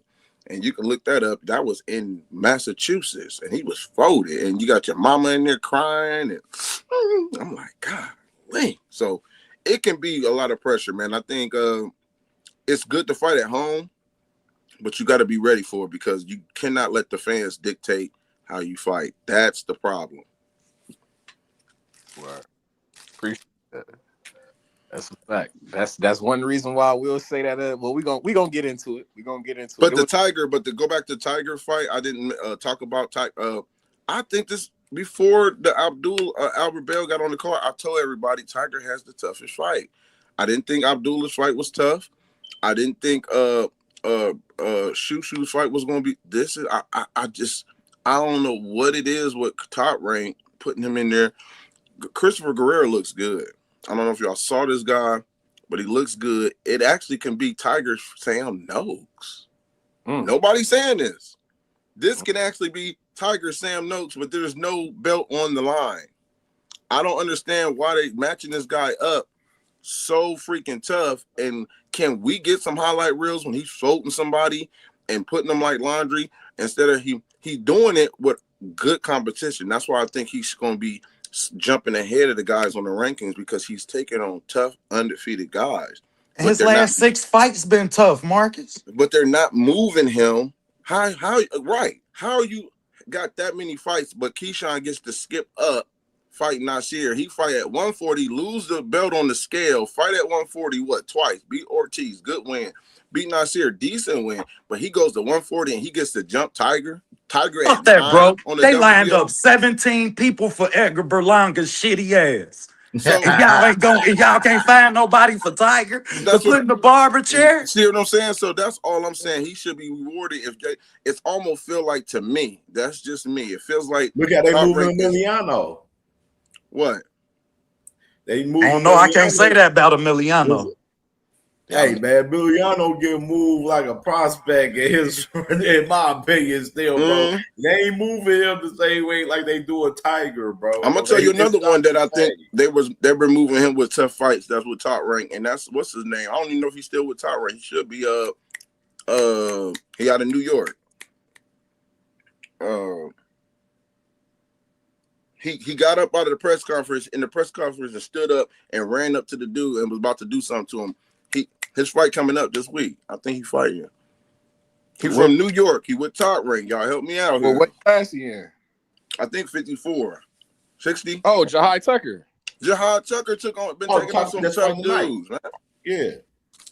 Jahai has been taking on some tough dudes. I like Jahai. Yeah, he got a tough fight with He fought Truck tonight. He had a banger tonight for Yuri Stadino tonight. Jahai makes his fights tough too. Facts. Because Jahai sit right the fuck in front of you and just be like, what you gonna do? Because I'm gonna punch you back if you punch me. Yeah, he's a dog. He makes fights a lot closer than they should be, but he's a dog. But you're right. He makes his fight a lot tough, but I know they matching him up. They be matching him up with some tough competition. But I think Tiger, I love his personality and how he approached the fight. Is he happy to be the third fight in the co-main and not the co-main? Absolutely not. He's not. He's not. But he can still steal the show. He can still steal the show. And this might be one of those fights he beat Christopher Guerrero, and Christopher Guerrero going to do good things, and people will start crediting him even more about that win. Watch. I really believe that. Wow. Facts. Right now on the odds, they got Tiger minus 450 to Chris Guerrero's plus 300 on the odds right now for the fight for next Saturday. Okay. That's like 8-4. They got odds on the Mason and Albert Bell. Yep. They ain't stupid though. We gonna talk about it. We gonna talk.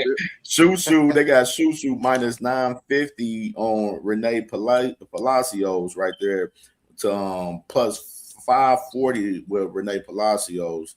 And of course, my guy Scooter Davis, he heavy favorite minus 2,400 to Carlos Ramos plus 810 right there.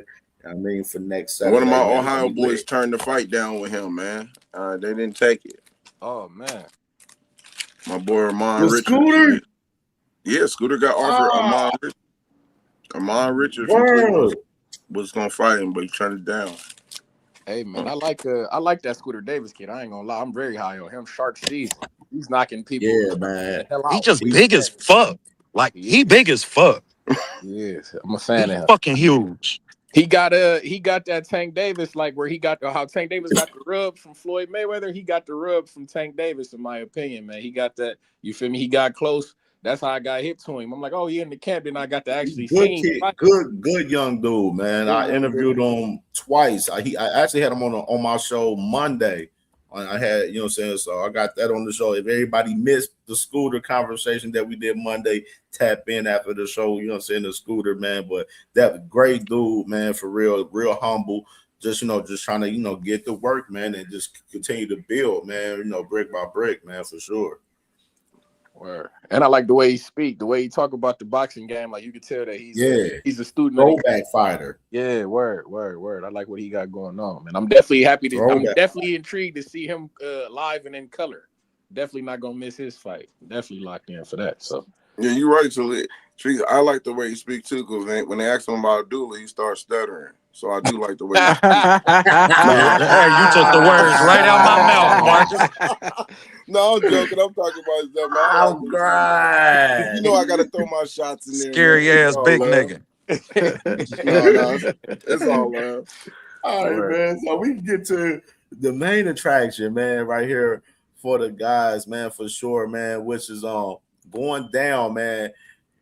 Crazy how it all came about, man, full circle for real, man. But it's going down next Saturday, man, July 4th, man. Abdullah Mason versus Albert Bell, man. It's gonna be a lituation next Saturday, man.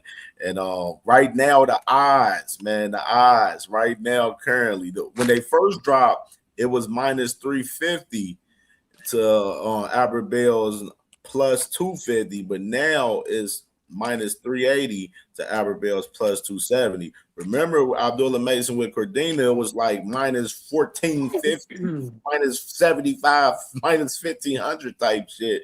You know what I'm saying? But that shit is totally different with this shit with Albert Bell, man. Closer odds in the fight with Albert Bell right here in particular, man. So crazy shit right here, man.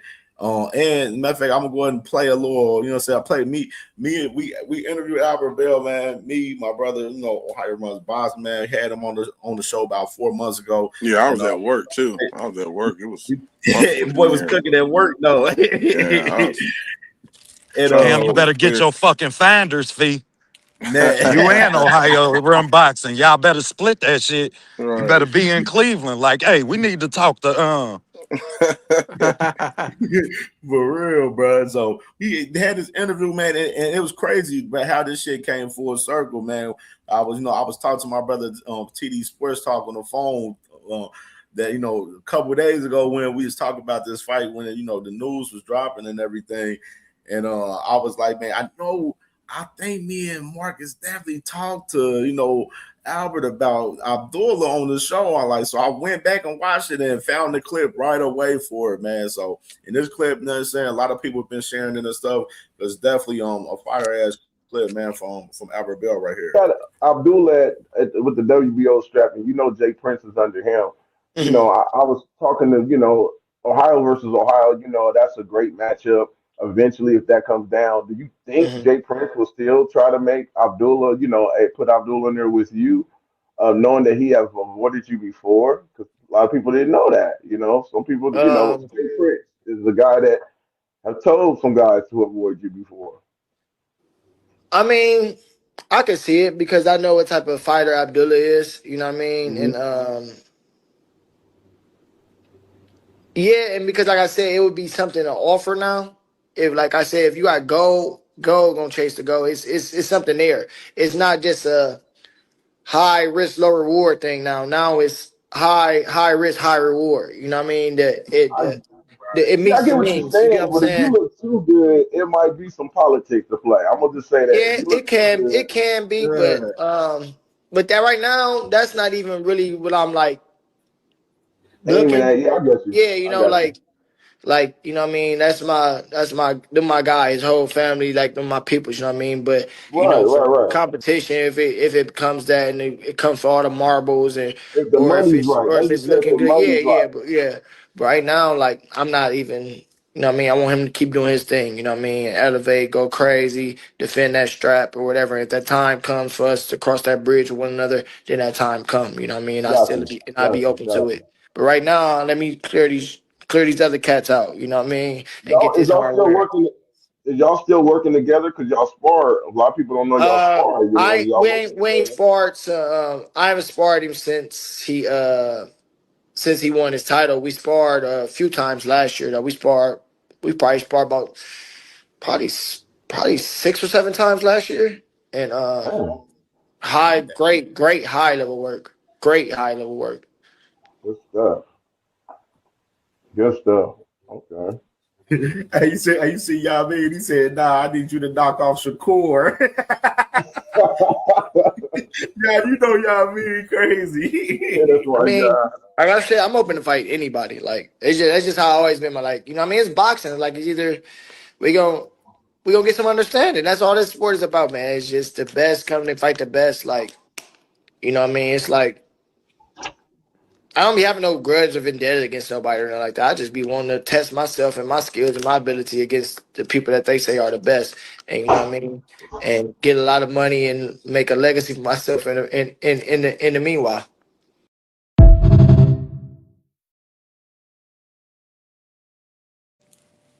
If that ain't a finder's fee, what the hell is?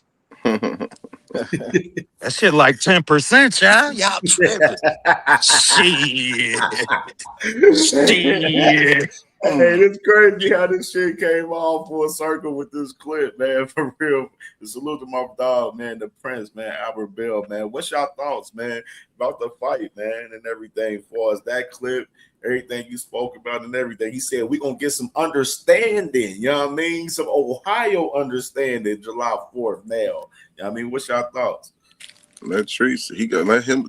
He been riding with Albert more harder than me. I thought I'd be riding with Albert, but let that boy let him start this thing. Talk your shit. Come on, Talk man. your shit. Hey, before you even go in, let me ask you this question too, because what was your thoughts going in when you first heard Bell getting a world title shot against Abdullah? What were you at? What was you eating? Was you watching Pornhub? I mean, what was going on in your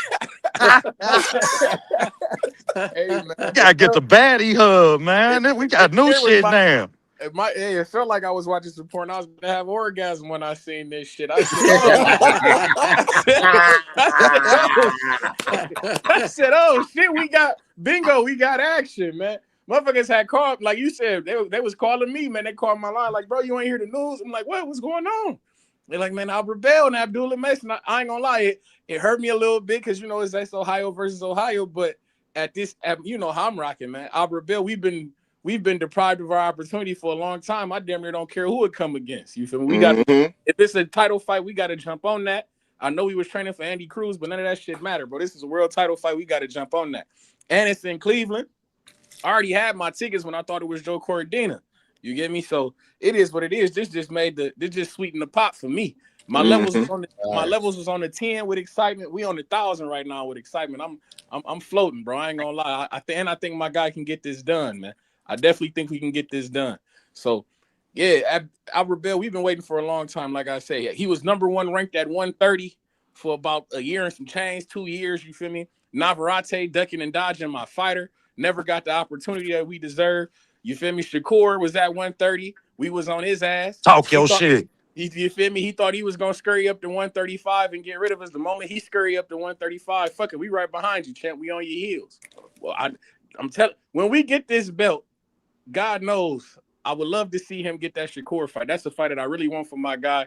I got guys calling me crazy, you feel me? Because I've been saying that Shakur been ducking and dodging my dog, man. I'm telling you. We got the skills to beat that man. We got the skills to compete with that man. We can definitely get that dub, man. And Marcus, tell me something. My trip, and I've been hearing guys telling me that Albert Bell signed the PBC or TGB to get this fight. You feel me? No, he signed the PBC. Or yeah, he did. Yeah, he got a 4-fight deal with PBC.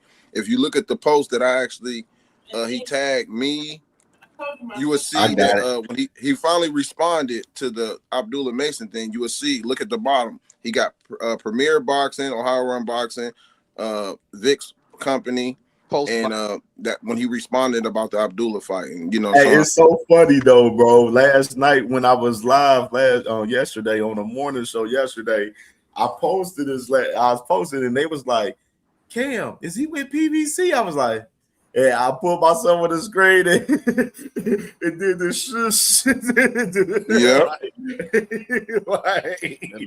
Yeah, but right there, you see it right there. You got top ranked PBC, post boxing, Forrest Vic, and of course my brother, man, Ohio Runs Boxing right there at the bottom of that. On this actual post, he said, "What's delayed is not denied." I love that I finally get my opportunity. Hate the circumstances in which it came against my fellow Ohioan, and most importantly, my Aki, my Muslim brother.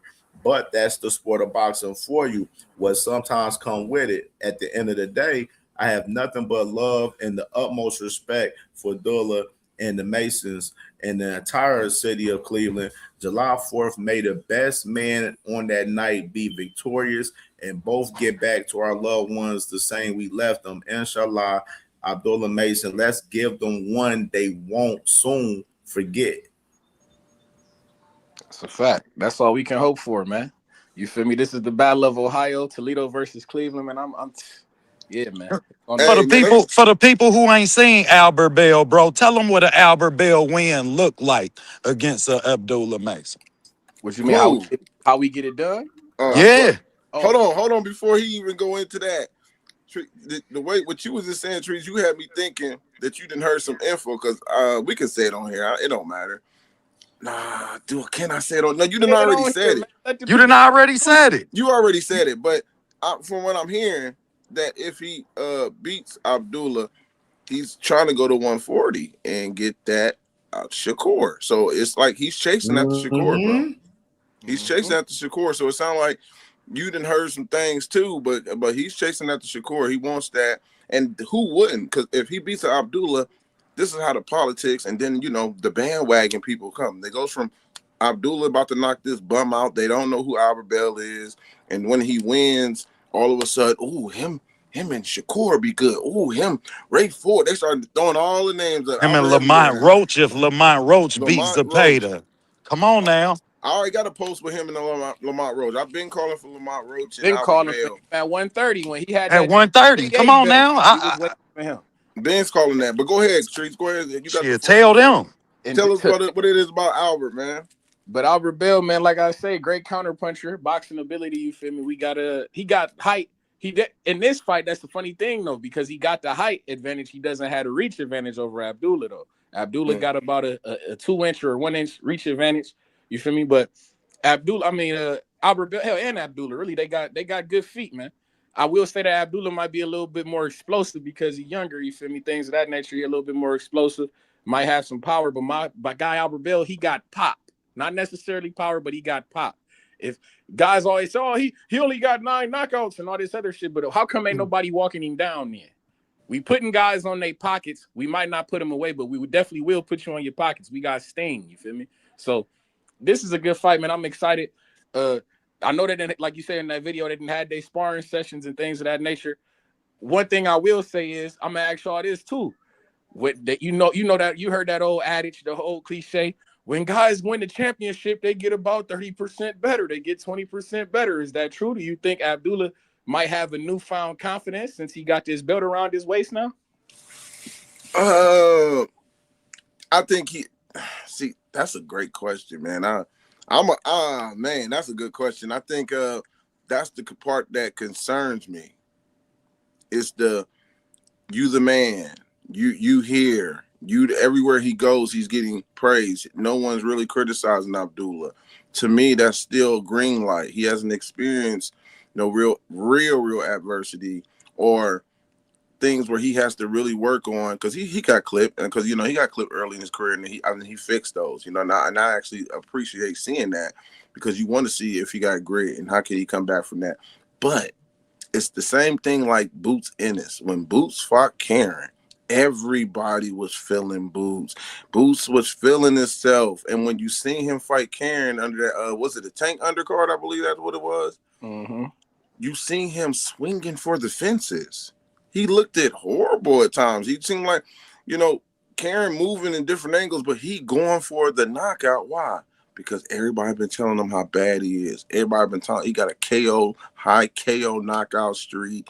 And he's trying to impress the people, and that's where my little concern comes in. When does he get better because he got a world title? We'll see. I just think that's the maturity. This is all experience now. This is his first title defense in his backyard against a very, very dangerous title challenger who should have been fighting for a title a couple years ago. And I just don't think so, because he's already shown me such a willingness to bang. Mm-hmm. And I think that's why this fight definitely don't be a milk dud. You've never seen a fighter from Toledo that's not willing to get in there, take your punch, and land his. Yeah, I mean, so I'm waiting for the moment that Albert Bell don't box and them two sit down in front of each other for these exchanges. And I'm knowing that Abdullah Mason is encouraging these type of exchanges, because that's just the fighter he's shown me he was, sometimes to his detriment. Yeah, I mean, a lot of these fights, when you see Abdullah get clipped, get punched, he can easily outbox these people, use his length and use his boxing ability and his IQ, and probably make this fight a landslide. But y'all up north, y'all have such a willingness to fucking sit down and just bang that this fight, one, don't lay a milk dud, and two, I worry about Abdullah Mason being able to take Albert's punch when it do come. because Albert can punch. People don't really realize that kid, he can bring his hips with him because, like bro said, he got good feet. So he always get his hips and that torque behind that punch. And I look forward to seeing those moments in that fight. But the question was, do I think that it add that title change that in Abdullah and allow him to box and really be on his ones and twos to keep that strap for the whole fight? No, he's a banger. He's a banger, and he's gonna bang. Word. That's and I'm looking forward to him. And that's one thing, because like my man Marcus was saying, Abdullah Mason, he will be swinging, he will be chunking them, and that's one thing that I hope I expect us, not hope, I expect us to take advantage of. If he overswings, you feel me, we might keep on his pockets because we catch him off balance. Mm-hmm. That's what I'm looking forward to. Like I say, man, Albert Bill been waiting for this opportunity for a long time, so I know that he's coming to fight. He's not coming to play around. He's not coming to lay down. You feel me? He coming to fight. So I can't put it into words, but I'm very excited for this fight, man. I was already turned up when we thought it was Cordino. It's on the flow. This thing gave me everything I needed in an Ohio fight, man. This is for the king of Ohio, in my opinion. And like I was talking that Shakur shit, this for that WBO belt. Shakur has that WBO belt, so it put us right in line. You feel me? We enact that clause. We want to go up there and get at the champion above us, man. So it's a lot going on, man. It's a lot on the, because we know if Abdullah Mason win, we know he's not going for no Shakur fight. Shout out to Jay Prince. We know he's not letting that happen. You feel me? So yeah, it's a lot going on, man. We definitely excited for this fight. I expect skills to be at an all-time high in this fight. It's going to be a full display of skills, man. Where there's power boxing, counter boxing, good feet. You feel me? Good defense.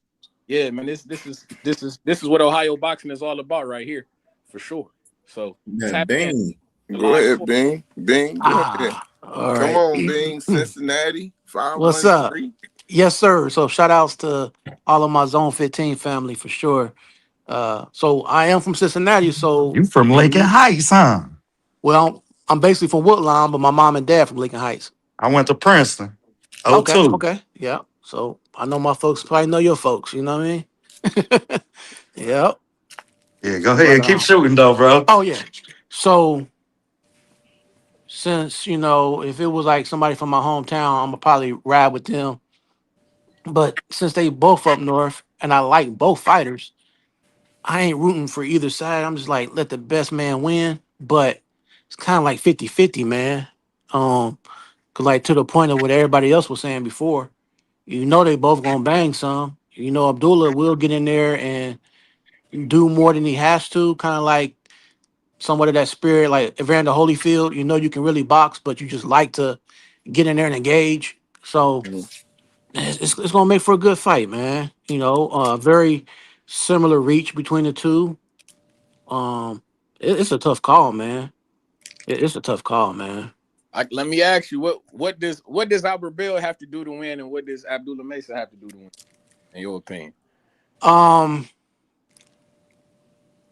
think whoever can dictate the pace and start off to a good start, clinch the first couple rounds. I think that'll probably be the person to pull it off.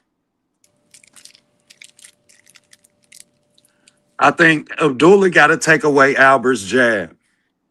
If Abdullah can take away Albert's jab, it'll change the dynamic of the fight for him. For Albert, you have to win exchanges.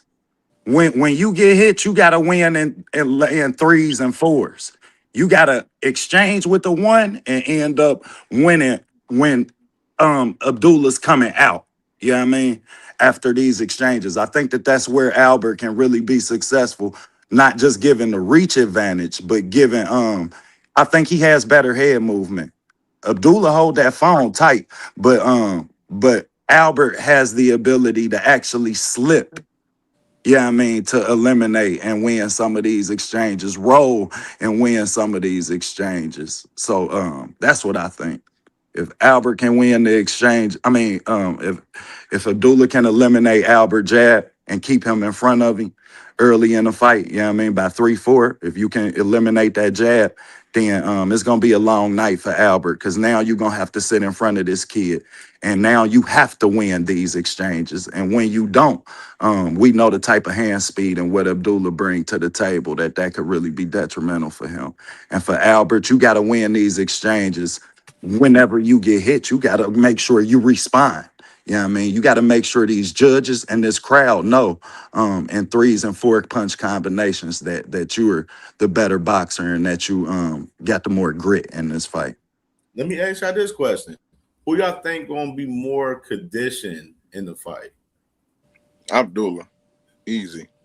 Yeah, I'll have to say Abdullah. Just because of the information I have on both fighters and been following them their whole careers. Abdullah. Yeah, I agree with that. I mean, and because my guy was anybody know about training, you feel me? You know, you got peak time. When you want to peak, we supposed to peak a little bit earlier than we planned on, you feel me? We were scheduled to fight about 2 weeks out from this date. So, you know, it's a little different. Our time might be a little different. We was training for Andy Cruz. That's a major. Oh, good point. Mm-hmm. That's a major factor right there, Toledo, for real, bro. Yep. Real good. That's a very good one. I think that's and another reason a factor plays in that, you got one guy who's with a big promotional company, and now Albert just signed with PBC not too long ago before he even got the Andy Cruz fight. Matter of fact, he actually already had the Andy Cruz fight before he signed. If I don't remember, if I think that's correct. Yeah, I'm about to say, you told me that it was beforehand. Yeah. So it's a different mindset when you're dealing with somebody who got the machine behind them. They know when their next fight gonna probably be coming. When you independent and you don't have that, sometimes you have times where you sitting longer. You your own man. That's one of the dangerous parts about it. So, but when it comes to this fight, me personally, man, of course I didn't like the matchup, but there's nobody better that can break down this fight unbiasedly because I cover these two guys since the amateurs have been following them. Man, because I'm biased as hell. You supposed to. It's 419. I wouldn't trust you if you wasn't. Bro, I'm super unbiased to this fight right there, bro. When you hear my breakdown, you will see why. When you hear my breakdown, and then I'm painting a picture. I'm just gonna paint the picture for y'all. I'm really good at that. The story was supposed to be about Abdullah, this great kid that we love. His family, his dad, black father, keeping all his boys together. They don't get in trouble. They don't have a bad reputation. They Muslims, well respected. This was his moment to have a hometown fight in Cleveland, and for us to embrace him, get a knockout against Cordina, and his stock rise high. The tables in this story turn when Albert Bell got it. And let me help y'all understand how this story can be painted out. Albert Bell was the one who should have had that WBO title before Abdullah, right? At 130, he should have been had that. Us that follow, he should have been had that a couple years back. Trees, I want to paint this picture. I want you to look at it. Not only should he have got that world title 3 years ago, he was supposed to fight a world title fight in front of his mother, who is no longer here. That's a fact. This fight, that man has a chip on his shoulder. If y'all are Marvel heads and y'all know about Marvel, this storyline to me, and I'm the only one gonna push this, and it's gonna probably go viral later because I'm deep into this stuff, man. I follow him. It's Killmonger against the Black Panther. Abdullah represent the Black Panther. Abdullah has the vibranium. Abdullah didn't lose a parent. Killmonger lost the parent. Killmonger said, "You got what I deserve. I got the right to challenge for that.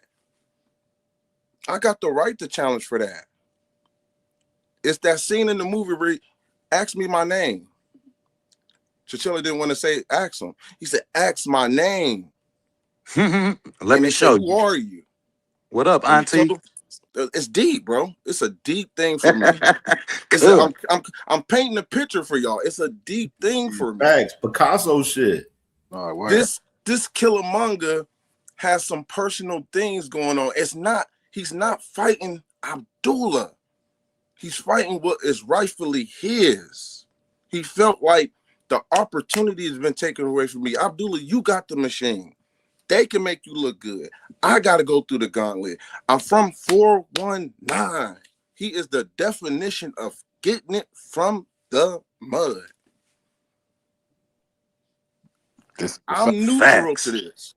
I am neutral to this when it comes to this fight. But man, I do not want to be the guy to fight a guy who lost his mother, who was supposed to see him fight for a world title, who was ducked by Shakur, who was ducked by Neverate, who was ducked by Jamel Herring. He see all these guys that ducked him. Shaky Foster. He's seeing all these guys who ducked him holding up belts. Ray Ford, Shocky, for all of them. And he continuously showed love, but there was some depression in the privacy of his home. I know it was. Albert is a great guy. Show love to everybody. But it gets to you when your opportunity is being taken away. You see everybody you to rock with. You see other guys you're better than. So I'm painting y'all this picture going into the fight, how this is going to look to me. Abdullah is the Black Panther that everybody loves. He's the hero. But Killmonger is the one that's trying to come and take what was rightfully his. And there is some passion behind that. And I think that plays in the favor of Albert Bell because of how he fights. Albert is a guy that fights similar to me, where he boxes, he's in the pocket, but he's not there. Period.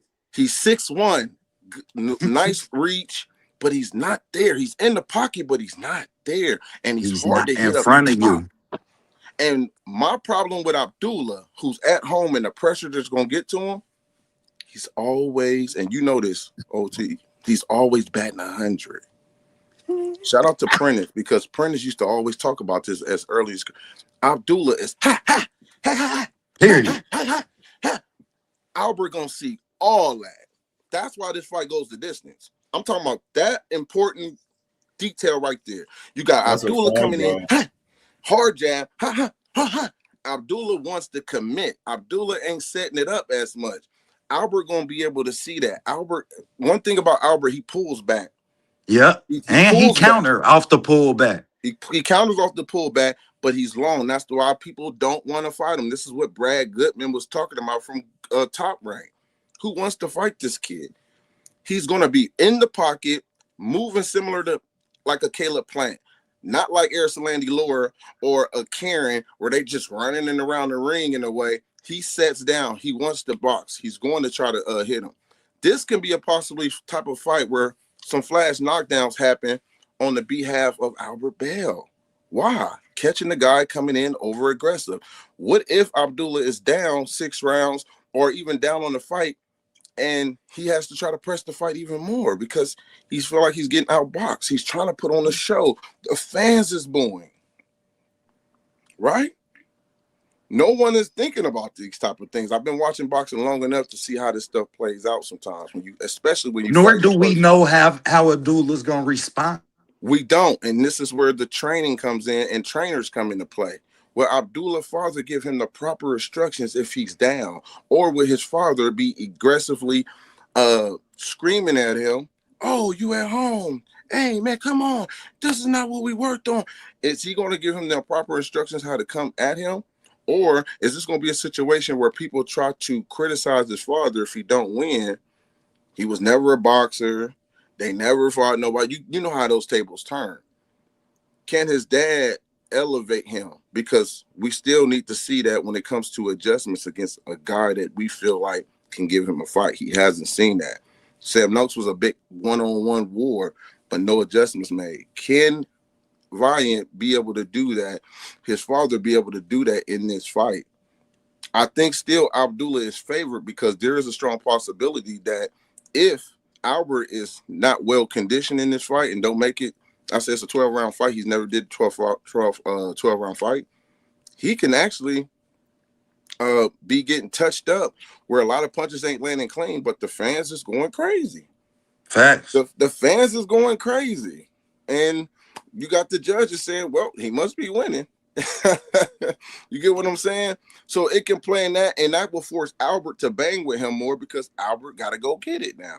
Albert, the question that I'm going to leave y'all with this, and I don't want to keep being long-winded, but I'm going to end it with this, and I'm going to answer it. Who can afford a loss in this fight? Who can afford a loss in this fight? Abdullah. I said that. I asked this on my show last night. I said the same. I'm like, bro, Abdullah can afford it. Albert can't, though. Abdullah can afford a loss. He got the machine behind him. Everybody gonna say he's still young. Albert is like, nah. If they was ducking me undefeated, they gonna really be ducking me now. Oh, you lost, and it's a good loss too. You lost to Abdullah, but why would she give you a shot? Exactly. You see what I'm saying? So I think the odds is against Albert, and he got a big chip on his shoulder, man, going into this fight. And again, I'll give you another fight that was like that. Kelly Pavlik, Youngstown, Ohio. Yep, Jermaine Taylor. Yeah. Jermaine Taylor was the older vet, and we just thought we about to knock this dude out. Have you seen Kelly Pavlik highlight reel?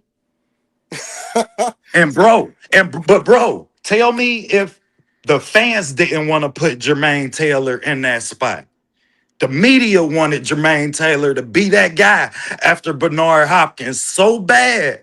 You know what I mean? Like we doing with Abdullah, like the fans doing with Abdullah. And this is why. You know what I mean? You do not support a fighter. You support the sport of boxing. Mm-hmm. Like real talk. Like we got 2 minutes. And now y'all want to. So you basically saying we get that moment. No, is this your king? Is this your king? This is the picture I'm painting that I wouldn't be surprised if Albert. Go ahead, say it, bro. We get that moment. In your head, you want that moment. You said do I? I'm gonna tell you this. I'm gonna tell you this because you said the magic word, fan of the sport. No, I don't want the moment.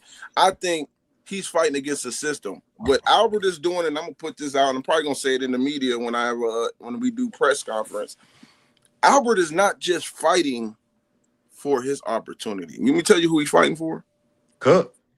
He's fighting for Duke Reagan, who got cut from Top Rank. He's fighting for Dante Benjamin, who got cut from Top Rank. He's fighting from Troy Isley, who got cut from Top Rank. He's fighting for Haiti and Georgia. These guys are undefeated who got cut, and they can't maneuver. It's like you're good, but you're not good enough. They don't get their opportunities. Where here, he's fighting for Elijah Pierce, who had to slip up. But he still was, look what they had him in the rankings and moving him. He kept winning until he lost. And then, we're sorry you lost. He's fighting for those guys, brother. That's why this fight is so much bigger than what it is now, because he's representing a lot of guys who don't get the opportunity. He's not fighting Abdullah Mason, bro. That's what I understood. He's not fighting Abdullah Mason. He's fighting the system. He's fighting the politics. That's a fact. You get what I'm saying? This is deeper than that, bro. It ain't Abdullah is just damn. I love talking boxing with y'all, man. This was dope. This is just he's in it's the system. When I tell people this all the time. I remember Earl Spence was talking about Blair Cobbs, and he said, "Man, you a 40? What do you say? You're a 35-year-old prospect." Yep. You remember that, right? Yeah. And I seen a lot of fighters from my state laughing and like, it's crazy. And I said, bro, Blair represents you. If Blair do good, he opens up doors for you. Y'all don't look at some of these guys from a perspective I do, because I cover these guys. I know what it is when you trying to get somewhere or seeing somebody that represent you. That's what my brand is based on. Ohio Run Boxing represent everybody from my state, bro. Talk that shit. Everybody from my state. You ain't a jealous bone in my body because I'm built different. I know. And tell them whether you got 2 fights or 200. I know how to lift somebody up living in a shelter. Right? I know how to uplift people when things ain't going right in my life, brother. So that you would never get me to a point where I'm jealous or this and this. When you hear people saying some BS like that, like, no, I built my brand uplifting people. It's my brand, Ohio Run Boxing, is to uplift Ohio and success and other fighters as well, because I take up for a lot of other fighters as well. I cover this sport with a passion, man. But the story I told to y'all today, I'm painting a picture of what Top Rank should be putting out there. This thing is a lot deeper than what people are even understand, because I cover these guys. You got two good guys. This is Ultimate Warrior against Hulk Hogan when we were kids. We like both of them. Why do we got to pick? Brett Michaels Shawn Michaels, Bret Hart, man. Can This is the bad. referee just have can somebody just come and interfere to fight while they wrestling and they just ring the bell and nobody wins? Can we? He want me to slide in there? Fuck it, I'm gonna jump in the ring. Fuck it, I'm gonna attack the referee, man. Fuck it. But I'm gonna end it because I don't want to stay long winded, guys. You know, I painted the picture, but you good, bro. Cooking for sure. Again, Albert Bell, if he wins again, we got the hottest. The lightweight division from Ohio is so rich, man. I mean, we got the most champions in the last, 10, 15 years. I mean, you got Robert Easter at 135. You got Adrian Broner at 135. You got Mickey Bay at 135. You got Albert Bell at 135. Well, not Albert Bell, but Abdullah Mason. And Albert is fighting for that position right now. So it can be 5. God damn it, and Robert Easter had 3 title defenses, 3 title defenses. So this is a rich history. And Bunny ain't just no mention. Ray Boo Boo Mancini is from Youngstown, my hometown. I actually said that I would like to see Ray at the press conference at the weigh-in while them two is going face to face. Yeah, I want Sean Porter at the fight, man. I mean, Sean could be at the fight too. I mean, Robert Easter too, but I'm just talking about he's a champion. You know what I'm saying? He gonna be there, but I think it's a lack conference of interest. What they say? Where you got a guy that's from Toledo that's a champion standing up there with Abdullah. You rooting for Albert, man? Don't be standing up here with me. It's a conflict of interest. There you go, conflict of interest. It's a conflict of interest, but I think Ray Boo Mancini being from my hometown, being the WBA champion, I think it would be a nice look just to have him there. We got to promote Kelly Pavlik. Kelly Pavlik, Ohio, man. Yeah, Adrian Broner. I think everybody should be there. Yeah, absolutely. So this fight, to me, is a deeper story that's not really being told, because Albert is fighting the politics. He's not fighting Abdullah. That's the business, but I think it's deeper in Abdullah, and he ain't even said it. That's just me following him in all the conversations we had over the years when doors was closing. I remember a situation where I was at this was in Cleveland. I'm at Jake Paul's fight, and he ain't even got floor seats. Albert Bell ain't even got floor seats. I'm on the floor. Vic and him come, and I see them in the middle. I'm walking to get some popcorn or something. Vic was like, Marcus, you down there? I'm like, yeah, why? Give me your pass. Gave him my pass. Vic went down there trying to talk to Eddie Hearn, bro. I just been watching them trying to grind and get in position to get here. So it's kind of me. I'm neutral, but it's hard to root against Albert, if you get what I'm saying.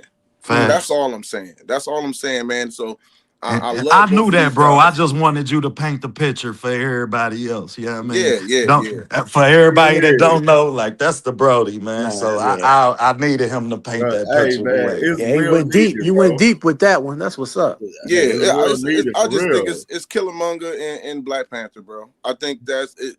The story that was told with that, I see Albert on the outside looking in, and even when you look at the costumes of it, you know what I mean? The dynamics of it, it's like it's still a relationship there, but it's some pain there. And I think the last Ohioan who lost his mother and won the world title was Buster Douglas, y'all. I'm a historian. I watched this stuff. The last time I had a fighter who lost their mom and fought for a world title was James Buster Douglas. His just happened a little sooner. That's all. It's a different thing, man, when you're fighting with a heavy heart, man. And no one has asked Albert about the passing of his mother and how did he feel about that, because I know that's in the back of his head. Facts. You know? Facts, man. Yeah, man. Hey, one thing I when I asked that question about far as like, let me salute to my sister Foxy Brown, man, for sending that $5 bang in the cash app, man. Salute to my sister Foxy Brown and my brother D1, man. I know my brother D1 busy, you know what I'm saying, moving around doing this thing, man, for sure. Salute to everyone in the building, man. My brother Darius Warren, man, Bruce Gas. Salute to my brother Bruce Gas, you know what I'm saying, YouTube legend, Bruce Gas, Uncle my Bruce. dog. Gas and the Darius Warren, man, for sure. When I asked about the, you know what I'm saying, the best condition between both fighters and stuff, D1, there you go, my boy. I see you, bro. When I asked about the conditioning as far as both fighters, because I was like, me and Ohio Runs Boxing, we talked about it, you know what I'm saying, as far as Albert, is he going to be able to try to maintain that distance throughout the whole entire fight with Abdullah? Like, as far as is he going to be conditioned to do that enough throughout the whole entire fight to win the fight? He can, because he don't move like that. He doesn't move a whole bunch of lateral. He pivots left and right, but he stands there in front of you. Too. He's not a guy where he's not moving like Karen. Karen is on survival mode. No, Albert is there because he knows how to fight in distance and his reach. He used his whole height. Actually, Elijah Pierce said this best when he sparred him. He said Elijah always get off on people. He said that's the only fighter that he has sparred that fight like his height. Yeah, he fight behind his height, and he do it great, and he great at the shit. Like, he great at the shit. He's a master of distance, man. He said and Albert that's is why the only guy that, and I'm highly on Elijah. Hopefully he get back. I've been always high on Elijah Pierce, but Elijah told me, and it was funny because we was talking about the tank sparring, how he was cooking them, and his whole demeanor changed when he talked about Albert. It was just like, oh yeah, we got good work. Yeah, he's good. I'm like, oh, okay. So you can tell by body language. You can tell how they talk. It's a respect there. Malik Montgomery. It's a lot of guys. Devin Haney's. He didn't spar all. He been sparring Devin since they was like 8-9 years old, bro. Because Devin's grandma in Detroit. Like, he been sparring all these guys, man. So they're not. It's a reason. And it's another thing. And I'm gonna throw this in there. Sometimes he had to be careful because we didn't had a couple of Ohio fighters that were good and they were sparring all elite. And what happened was when they got pro and those names start coming up that they didn't spar with, they wasn't getting don't want to fight him. You giving up too much. You can't go around sparring everybody, bro. And if you better give up something to make them feel confident. Well, the thing with that is then they looking at you in the gym and it's like, who's that? It's like, oh, that's so-and-so. That's ABV from Toledo. Oh, we staying away from him. or he might gotta fuck away from him. Right. Or they can show love like Timothy Bradley did with Terrence Crawford. It's two ways you can look at that. Hey, man, y'all need to sign this guy. This guy is not hey, this guy's the real deal. You know what I mean? So it's two ways that can go about that. But at the same time, sometimes when you're too good, and you ain't getting, and you didn't come in through the Olympics and that realm, it's kind of harder for people to fight you. But like, again, the IBF do their job. They didn't care where Albert Bell came from. He was at the mandatory spot. He was going to fight for a title eliminator regardless. So eventually I would have loved to see him and Abdullah in a unification. But again, I said this and I say it again, the WBO belt will stay in Ohio regardless. Hey, Cam. Yo. I had a request, cousin. Yeah, what's good? But before the request, let me just say this for everybody to hear. Cam J is cold when it comes to this podcast, the research, the last minute, up to date. He's like a guru, man. So I'm just giving him his flowers right now. Ohio Runs Boxing, another guru. When it comes to Ohio, I learned a lot from these two dudes right here. I put my pride aside. I ain't got pride because I learned a lot from these two brothers right here. Real talk. But my request is, because we're talking about Albert Bell. Hold on, let me pop my shit. Because ain't nobody up here had no network go to another nigga channel looking for him. Let me pop my shit. Now I'm talking shit. But now my request was for those who may not know. So like the Albert Bell and Abdullah Mason fight going down, but a situation happened with Joe Cordina. Could you break it down? Yeah, it was the visa issues, man. Of course, like the other day, a video came out with Joe Cordina the other day about he had a little fight with this guy with this incident that happened in February, and he got basically charged for assault and threatening with an offensive weapon. But you didn't see no weapon on the scene of the whole situation. And the crazy part about the situation, the dude that fought Joe Cordina, he started the situation with Joe. So Joe was just finishing the shit. He hit him with a few combinations, dropped him and everything, and was pushing him on the ground, just keeping him on the ground or whatsoever. And he goes to court for that shit July 7th coming up, in the next couple of weeks. So that's what happened with him, where the U.S. Embassy, they didn't want to give him his visa due to that incident. Yeah, there was the visa. First, I heard that's the one thing when you get the breaking story, when you start hearing stuff, you hear two different. First of all, it was the visa the first time we heard it, and then somebody else said it was injury.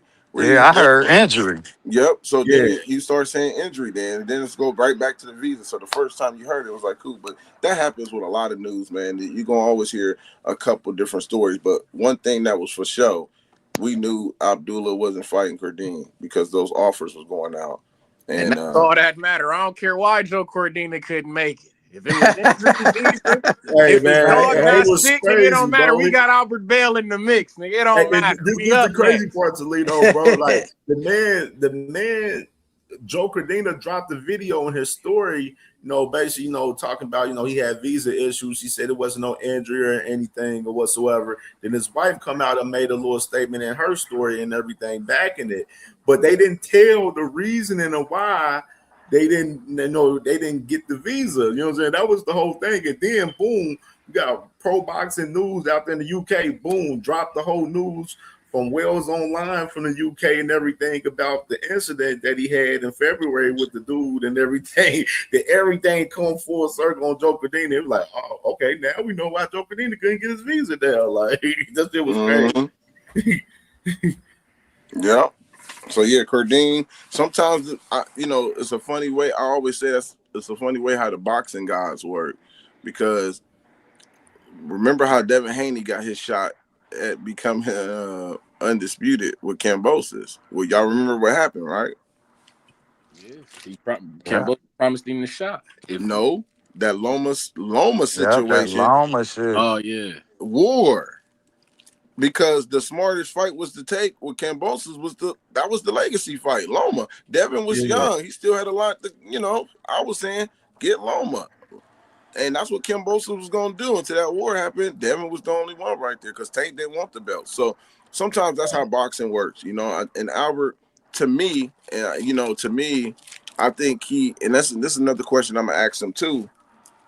I think he took the fight because if he turned down the fight with Abdullah, he might have thought Andy Cruz could have took the fight, which I knew that wouldn't have happened. But look how many fights that people was dropping out from Albert Bell or turning down. You get what I'm saying? Yeah. So Body starting off, you know what I'm saying? He was the first person with the title eliminator. He was the first person. Yep. And he dropped off with Kid Austin. Yep. So he dropped off and he fighting Kid Austin now. So just Albert seeing all that, he had to take this fight and with his brother. And like I said, I actually like the pace of these two guys, not the pace, but I actually like the fact that they're the face going into each other's Ohio versus Ohio with the level of respect they have for one another. Because when you really think about it, Albert is setting the tone for Toledo to come to Cleveland and say, hey, I'm fighting this dude, but this is my brother. After the fight, so y'all can go and make it personal. Cleveland versus Toledo, and fights might break out on the outs, but we family. And I love the fact that he tagged Ohio Run Boxing, because that's what my brand has always been represented about, and that's why Albert messed with me, because that's what it's been about. It's a unity. It's a time and place for everything. When it's Olympics, it's USA runs boxing. When it's, you know what I'm saying, then we can go to Ohio Run Boxing. When it's city to city, it's your city against my city. I ain't picking nobody over Youngstown. What? I'm from Youngstown, 330, baby.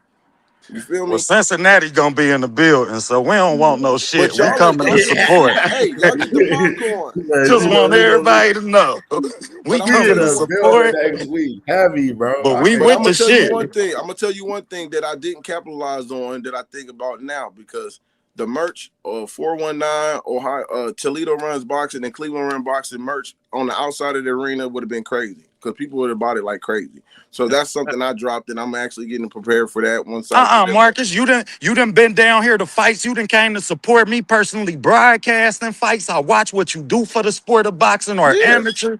Hell nah. 513 Ohio Run Boxing, go on there too. Oh yeah, no, that's what I'm saying. I'm talking about just for that, the setting of the fight. I was actually gonna design it in a way where my brand Ohio Run Boxing merch come out first. It's almost like DC characters where you don't give them everything so fast. You get what I'm saying? Right. My Okay, brand, I got you. they got the t-shirts, and then guess what? Cleveland runs by. Oh snap! You know, everybody gonna want that. Then Toledo, then Dayton. So it becomes that because I'm covering the whole state. Everybody want to be proud of their city too. You know what I mean? So I'm good. All that's gonna be make this working shit so beautiful next Saturday, bro. Because all Ohio gonna be in the building. Then we got East Coast coming in from Shoe and Scooter with New York and the DMV and everything. You know what I'm saying? Like it's gonna be crazy. You know what I'm saying? Next week. That shit gonna be a movie. Y'all better get there. Indy pulling up, Michigan pulling up. You know what I'm saying? I'm gonna meet some of y'all for the first. Well, I met everybody on here, but Cam. I haven't met Cam. I met Bean and Cincy. I done met everybody. Jeez, I met him at the last Albert Bell fight, and we finally met. Yeah. Hey, y'all, it's Pride Week in Cincinnati. I'm in Detroit right now. You said what is Every time we had these, I'm out of town. Man, what Pride Week? I'm gone. Man. Out of there. I'm gonna tell you this: I ain't making no Rainbow Ohio Run boxing shirts. Nah, bro. Man, there's boys everywhere in the city. Fuck no, man. Shit. So let me get y'all thoughts, man. Since it's fight night, man. Obviously, man, with Xander and Boots, man, we definitely gotta, get these picks, man, for this fight, man. And I definitely want to salute to the family, bro, real quick. Stop and pause real quick. Salute to the family. We hit the 1K during the show today, man. So salute to the family, man. It's to y'all, man. 100%. Love y'all, man. Hey, now we pushing the 2K. So let's push the 2K and get this 2K ASAP, man. Salute to the family, man. Love y'all. Congrats, cuzzo. Congrats. Bro. Congrats, Cam. You deserve it, bro. Putting in that work. So, man. So let's get into it, man. You got the right here, man. Shit, let's go ahead and get into it. Here go the running order for the night right here, man. So they got the prelims starting at 6:15 p.m. Eastern time right here. They got 3 fights on the prelims. Got my dog Dennis Thompson, man. My boy that's with Boost Promotions, man. He's starting off the prelims. And they got the boy Juan Lopez, man. He's gonna be the main event on the prelims right there as well. And then you got the main card starting at 8:30 p.m. Eastern time right there. And the first fight gonna be Jahad Tucker versus Yuri Cedeno. Then you got Ben Whitaker versus Richard Rivera. Then Emiliano Vargas versus Bryce Mills. And then you got the main event with Xander Zayas versus Boost Ennis going down tonight, man.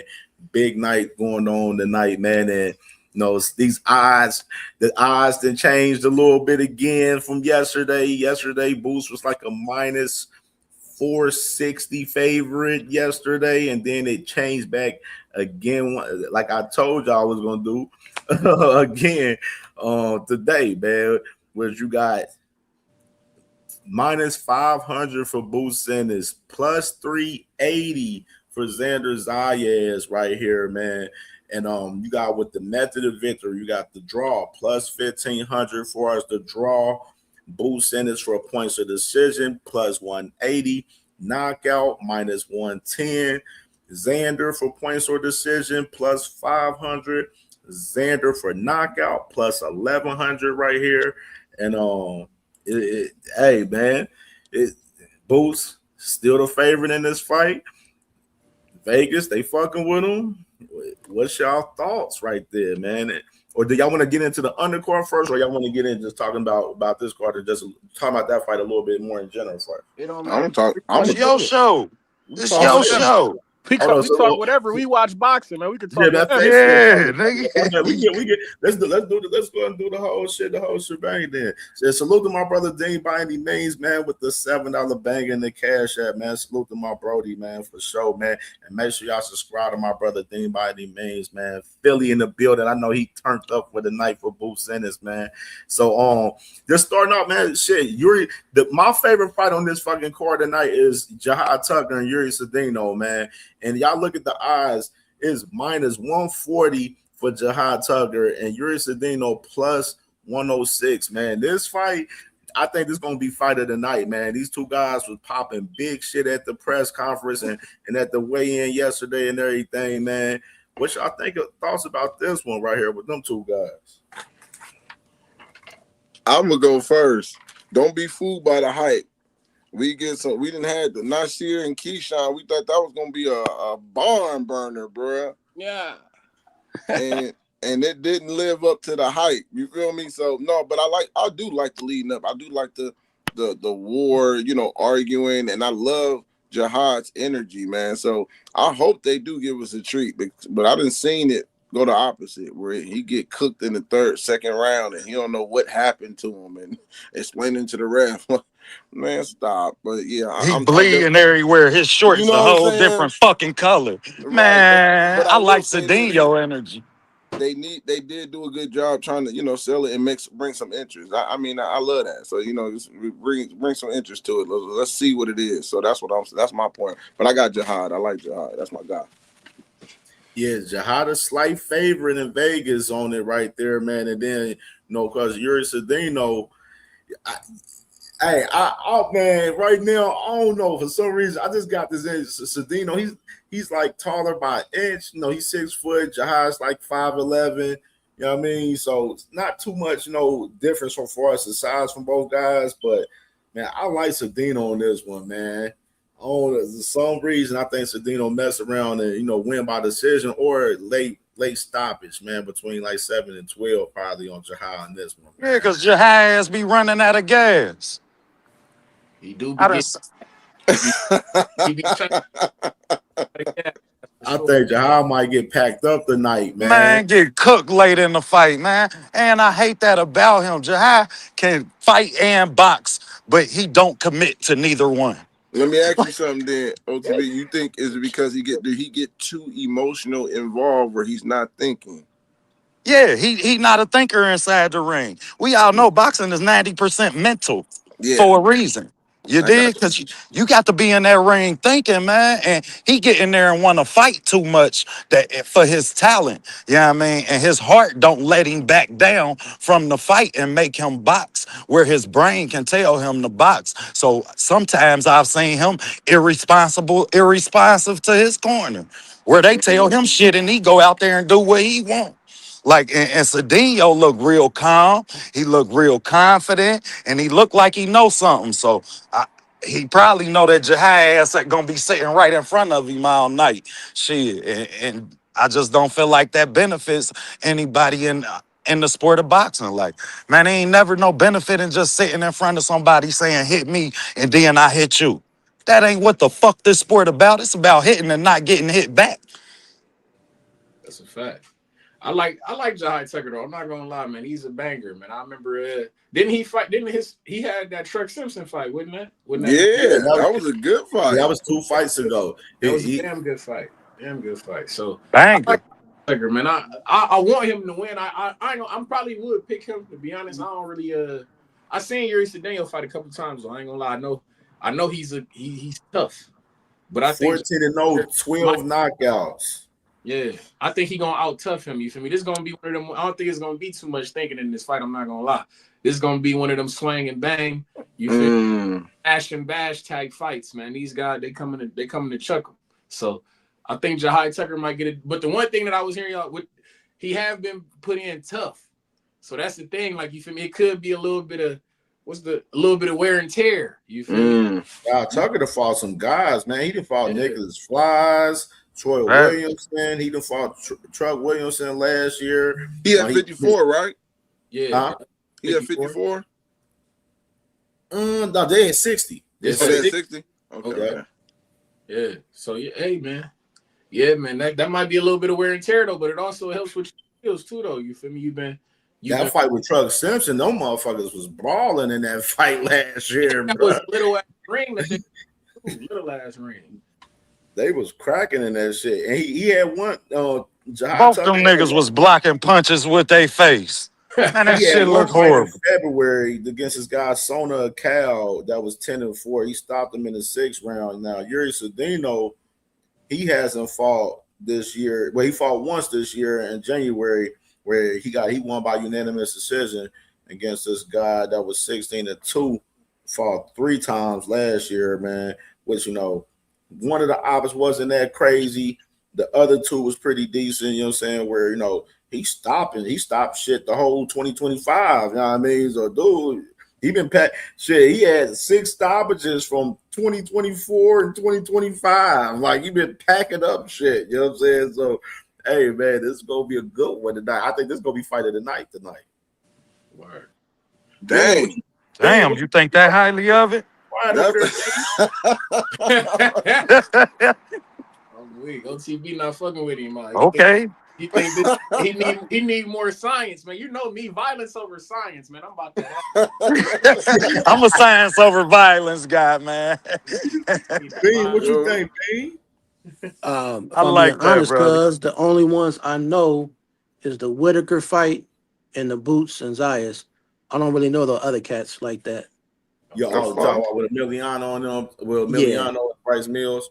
Yeah. I ain't really privy to The it. next one I was gonna get to was Ben Whitaker and Richard, Popeye Rivera right here, man. Hold on, though, Cam. We got to give my guy some props, man, because he said what more people should say, and that's I don't know. Real shit. Real shit, man. I want everybody in the chat give it up to him, man, because if more people just said I don't know, then boxing wouldn't be as confused as it is. That's 100. Like, if he ain't tapped in, like he'll let you know. Like some motherfuckers be like, man, yeah, I know, bro, man, for real, man, yeah, dude, fire. I done seen he be talking because they got lips and shit. Last 5 fights. I'm like, I don't know, he fought his last fights, but shit, I seen him before he was live. He live, like motherfuckers be gassing and shit like that. Real talk, bro. Yeah, I can't perp like that. I'm Ohio run boxing. That's why I know my state, man. But I know some fights outside, but I stick to it. If I don't know it, I don't know it. I ain't no shame in my game. You dig? Ain't nothing wrong with that, man.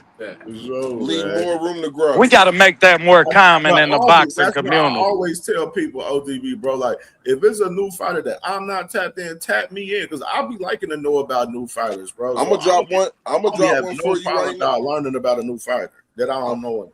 I'm gonna drop one for you right now. Jewel King, Dayton, Ohio. I actually think he's the hardest puncher in Ohio, brother. Really? What weight class he at? I think he's at 160 in middleweight. He's gonna be our Triple G. I think he's Jewish. He's gonna be our Triple G, dog. He out of Dayton. He was doing it in the amateurs a lot too. He was punching. He's a brawler. I think he's gonna have problems with boxers, but if they move him right, he'll start. He'll look for that. He just had a brutal knockout a couple of weeks ago in Cincinnati. Matter of fact, it was in Middletown. Yep, in Middletown. Oh yeah, I did see that. I seen the clip of that shit. Yeah, that's true. I went to that shit with Lil Hudson was the main that event. Part of Middle. I'm so mad I didn't go to that shit too. It's right on my alley for real. Right on the way for real. Matter of fact, Toledo. Let me give him a Toledo stat right now. Ohio versus Ohio. Jeffrey Hudson just beat Edgar Dominguez, that was undefeated. That was 4-0 from Columbus. On that card. Team Cartel. And then you got Robert Easter. Last fight was against Ryan Martin from Akron, Ohio. That was Robert Easter's last fight, Ohio versus Ohio. I was actually going to post that this week, too, to let people know that they actually, he actually beat. That was his last fight, Ohio versus Ohio. Now you got Albert Bell.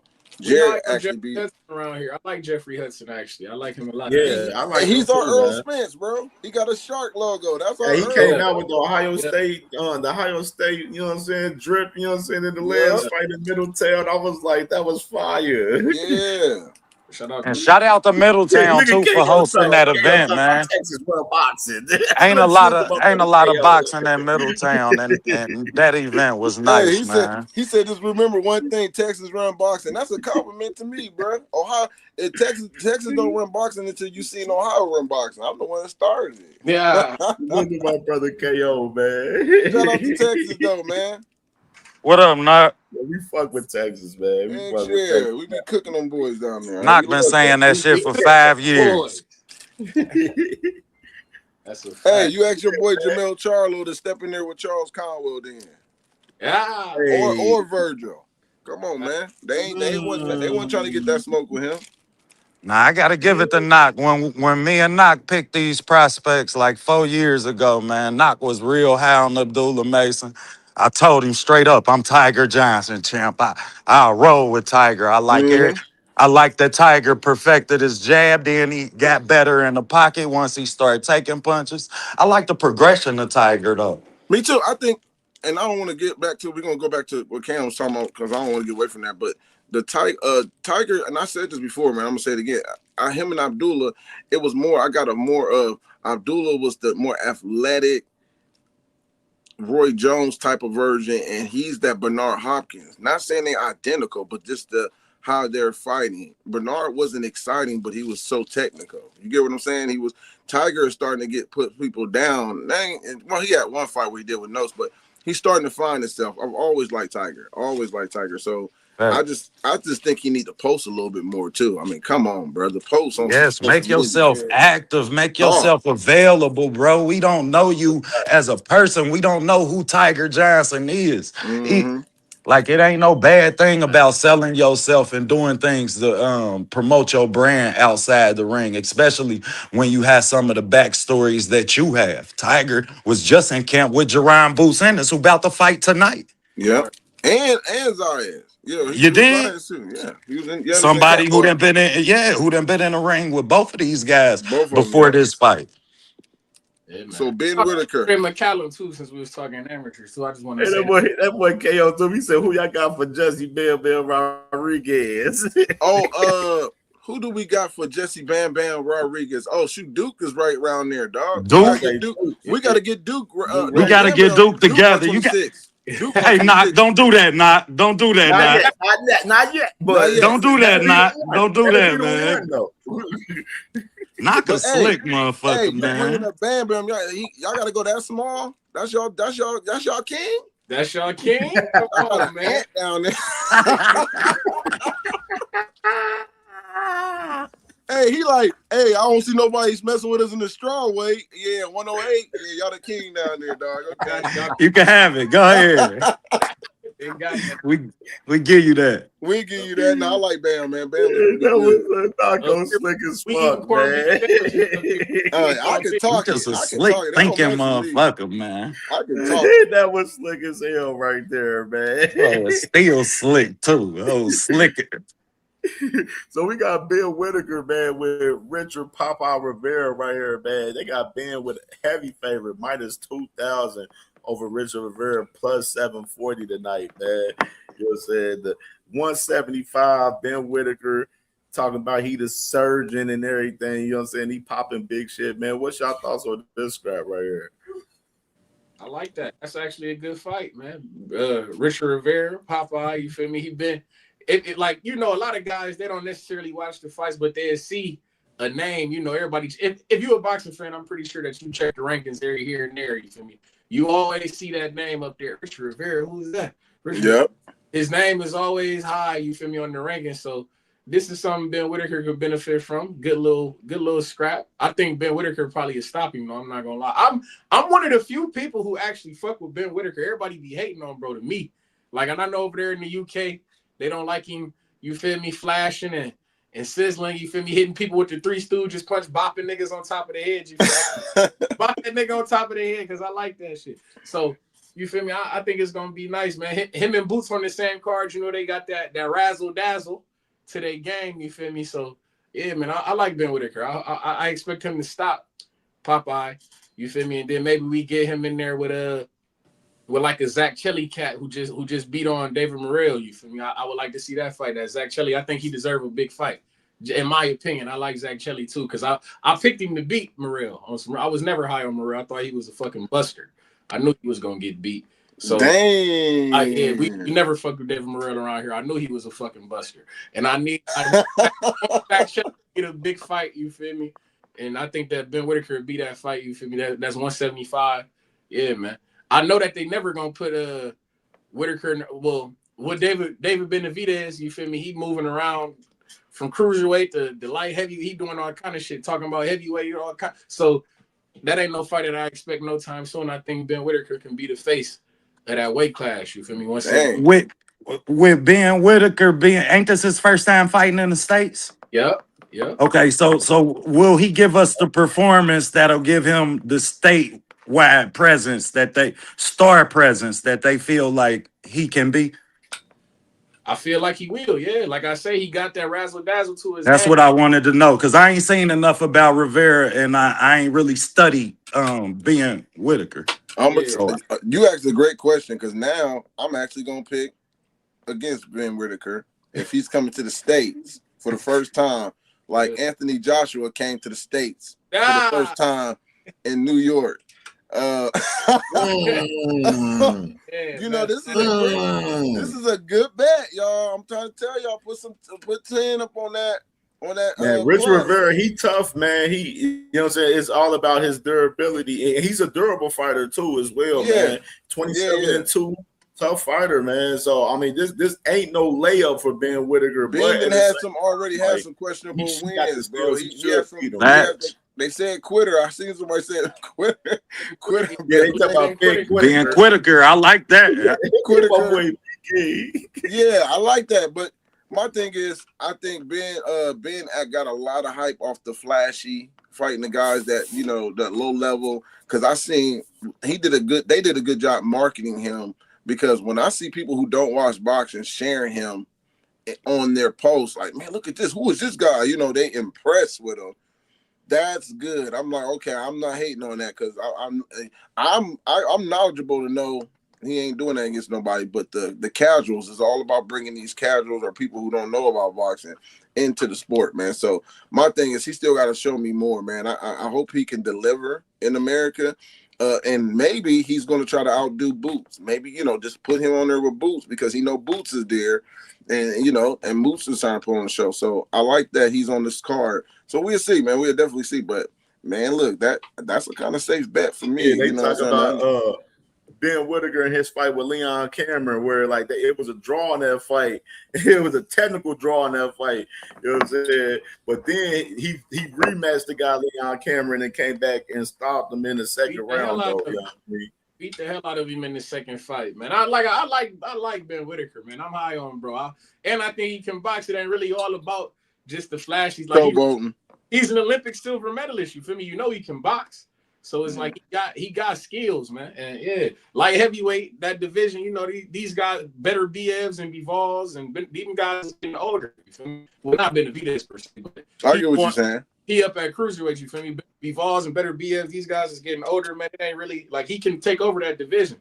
And he appealed to the kids, man. He be talking that anime shit. He got all these anime tattoos and shit.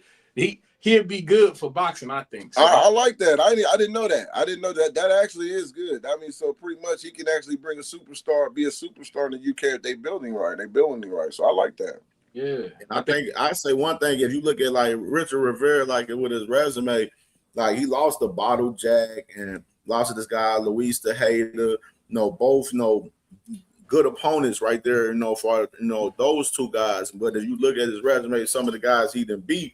Kind of lackluster, resume for some of the competition that he didn't fought no recent time. And so, I'll definitely take, Whitaker by decision tonight. You know what I'm saying? If you get the stoppage, probably on some late shit or something, maybe. But I think, I got Ben Whitaker by decision tonight, man. I just don't. Sometimes I think him at 75 will worry me about Ben Whitaker. He be doing a lot of that flashy shit, you know what I'm saying? Spinning around, doing all of that extra shit. He fight one of them real ones at 75, like a Najee Lopez or something like that. He ain't going to be doing no dancing and none of that shit that damn night fighting a Najee Lopez. I ain't gonna lie. Listen, man, I think he'll box the ears off Najee Lopez. No offense. I Shout out. do too. I'm Shout out with you on that one. I think he'll box his ears off, bro. Man, nothing about Najee impressed me. Word. He had Like a nothing. ear though. Man, he got hit 200 times, bro.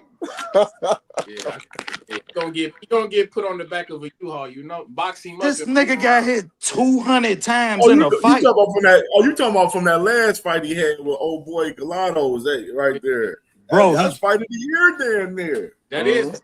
So far, He took 200 punches, bro. I don't want to see no Muhammad Ali's 10 years from now. And that's what he gonna be walking around looking like if he keep on getting put into fights, man. Word. That was OTB though, like nobody get hit. Period. Guys. No, you know what? OTB be faking it because the moment he see that chick with some heels on looking good, talking about this was a great fight. He be like, yeah, wasn't it? Yeah. Hey, it's gonna be two of them. You know me, bro. So we gotta all agree. Hey, he's like, yes, I love this. I'm coming to boxing all the time. Like, yeah, this was a great fight, wasn't it? They out at brunch right now. They on their way back. I feel it. Man, man. I thought it was a good fight. You know, sometimes we get caught up. Sometimes we want to see just two guys banging, but I like chess matches too. Yeah, man. That Lopez fight was fight of the year until I seen that Fabio Worley and Daniel Dubois. That's fight of the year for me right now. The heavyweight scrap. They was going at it. That's been my fight of the year so far. See, in heavyweights, I can give them y'all could get a notch down when y'all got to fight because y'all bigger. So I don't expect a high level of boxing IQ when it come to y'all. But everything down, man, you expect that person to be bigger than you. You expect it to know that how to work your ones and twos. I respect head movement. Get your goddamn head outside the lead shoulder, and then we could talk. Like, yeah. But I'm from Cincinnati, and y'all know you've never seen a fighter from Ezra Charles to Aaron Pryor that can't fight off the back foot. So I like fighters who defensively sound and present all the time, man. Because we don't put brawlers in the ring in the city. Tony Tubbs, oh my God. You dig? Like, shit, you don't find brawlers from Cincinnati. We teach boxing. Shout out the Real Deal, because they got a call, you know what I mean? Even our amateur boxers are high-level boxers. Like, shit. That's true. That's true. Just to get some context so y'all don't think I just be, you know what I mean? That's crazy. I just had a video with, I think it was Champside. I did a clip with Albert Bell talking about, he asked him who was some of the greatest Ohioans of all time. He said, ooh, that's a tough one. But first name he mentioned, two names after that are Ezra Charles and Aaron Pryor. We got to go back to Cincinnati. If we talking about lifting our state up, since I always tell people all the time, Cincinnati is the foundation, whether you like it or not. See, I ain't got no dog in this fight. I'm from Youngstown. We got rich history too. Teach. But if you can look at this from an unbiased and looking at the history, when it comes to city, man, this Cincinnati, they got the most Olympians too. I mean, shoot. We got more Olympians from Cincinnati than some states. Yeah, absolutely. And some countries. Yep. Y'all right. I think y'all got 11 Olympians, and I think Cleveland got 10, and then Philly got 10 or something like that, because we got the most Olympians since 1904 for sure. But yeah, I don't want to jump on back to Ohio. Let's go back to what we were saying, man. You know, I can talk to my boys all day. You know, we gonna always bring it back there. I can't help it. Goddamn, always got to. You're 100 for real. You know what I'm saying? And then they know what they tuned into. They know what they tuned into, y'all. What Ben, man? Ben. Oh man, Cuzzo. So far as that one, man. I mean, from the eye test, Ben Whitaker looked good. And like you said, he definitely was showboat, but he only played with his food when he know it's a person, you know what I mean? It ain't, like a live dog like that. So I don't think in this particular fight, he fights somebody who's about on the same level. So he ain't gonna really, I don't think he's gonna showboat unless he starts seeing what dude can offer the first couple rounds. And then if he see his style and, you know what I'm saying, he might get the urge to act, you know what I'm saying? to be doing his irky jerky and his theatrics or whatever. But I don't know how to call the fight though. Who's gonna win? But I like Ben Whitaker. I mean, I do like him because, like I say, he definitely passes the eye test. But I guess we just got to see how he look on this performance. Fight by fight. You know what I'm saying? Let me ask Treese and Cam. Do Let me you? ask y'all and Bean. Let me ask y'all this real quick. This question about Ben Whitaker. Do y'all think he Do y'all think he can beat Dante Benjamin? Yes, unfortunately. I like that. Okay, no, I'm just an honest opinion because I know he still Until I see Dante use his fucking jab. Yeah. Okay. Until I see, like, come on, man, I study this shit. These my babies too. Like, yeah, I mean, I study my boys. I study my baby. In case y'all ain't know, yeah, I mean, But I ain't just Toledo start gave me doing his this shit advice. today. He gave me that answer I was looking at because I know he high on Ben. So yeah, he probably. I'm just asking because I got Until he used that damn jab, Marcus. Shit. Yeah, I don't know. I don't think he's ready for Ben right nah. Okay. Dante Benjamin need to be focused on that Najee Lopez work. They had him on the same card when Lopez fought the guy. Yeah. Yeah. But Dante That's a Benjamin was on fact. the undercard, and I wasn't that impressed with Dante Benjamin's performance. However, I think that Pro Box they fuck around and set that fight up eventually. You feel me? I would like to see Benjamin. Yeah. It looked like they trying to hold them to get big fights out of them from another promotional company. You know what I mean? Seem like they trying to drag them. Like, okay, we're gonna get y'all to about 19. Najee Lopez don't beat him though. Dante Benjamin line shit up. Don't get it twisted now. Yeah. He don't set the shit up, but he'll line your ass up. And he good at it. And Najee Lopez are providing a lot of opportunities to do so. I like Dante's composure, but he definitely Yeah, I would like it. more to his arsenal. So that's why I asked about that because that might be a fight down the line. Who knows? Word. Yeah.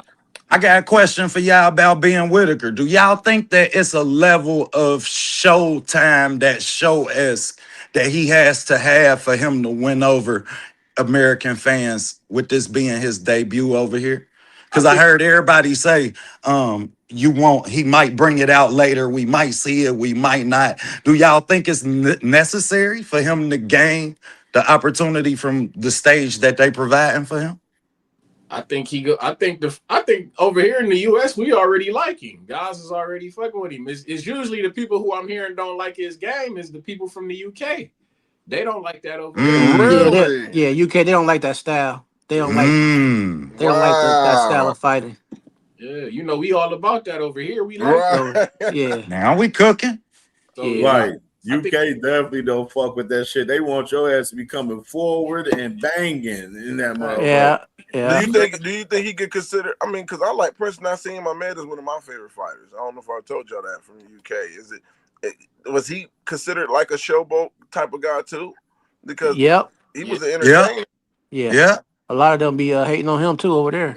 Exactly. They be hating on him too. Yeah. That was my guy. So that's what I love some Prince. Yeah, they don't embrace that style over there, but we will as Americans. Okay, let's go on, Cam. Let's move it on so I can get up out of here. Yeah, for sure. Miliano, man, of course, this man tonight, man, got Bryce Mills. Bryce Mills, no decent opponent, man, for him. Little step up for Miliano from previous opponents that he had. He minus 1450 in this one. The Bryce Mills plus 650 right here. So, I got Miliano by decision tonight in this fight. I don't know if he stops Bryce Mills. Now, I wouldn't be surprised if he does, but I got him by decision in this one tonight. I'm actually not gonna lie. If I was to have an upset pick, I think Bryce Mills might actually beat Emiliano. Yeah, this might be the one where you might want to pick the upset. I think this might be the one possibly right here. If anyone, it'll be this one. Bryce Mills coming to fight, man. He's a swing and bang fighter. He pressure. He coming to fight, like he fighting. So and he from what, upstate New York, Syracuse, New York. Yeah, he got a little. You feel me? He got a little fan base over there, so people might come out to the crowd. I mean, come out to the fight for him because it is in Brooklyn. That ain't shit from Syracuse, so they might pull up.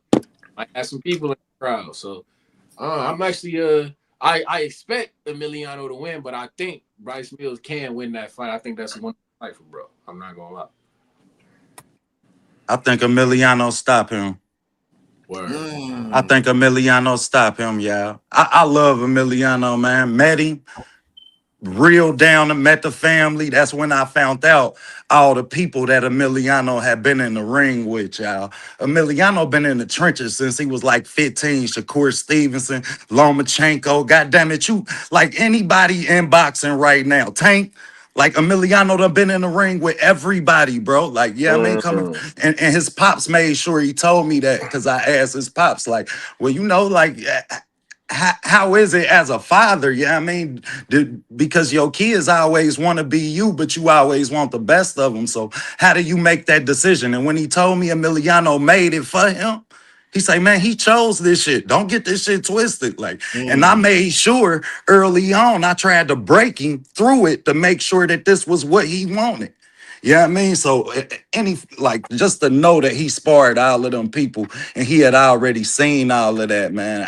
I'm a big fan of Emiliano Vargas. I think he stopped Bryce Mills early tonight, and he could steal the show with a knockout early in this fight because I don't know that a lot of these other fights gonna end in knockouts. Okay. I see my boy Chant Ross. He said Vargas by late stoppage, man. Yeah, I think it'd be a late stoppage between like 7 and 12. If he stopped Bryce Mills tonight.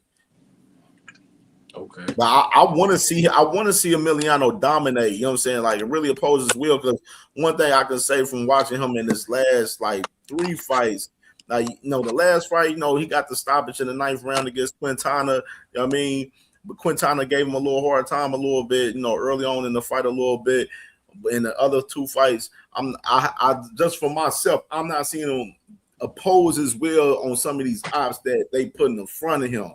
And I want to see that tonight from him. You know what I mean? I want to see him take this to the next level tonight.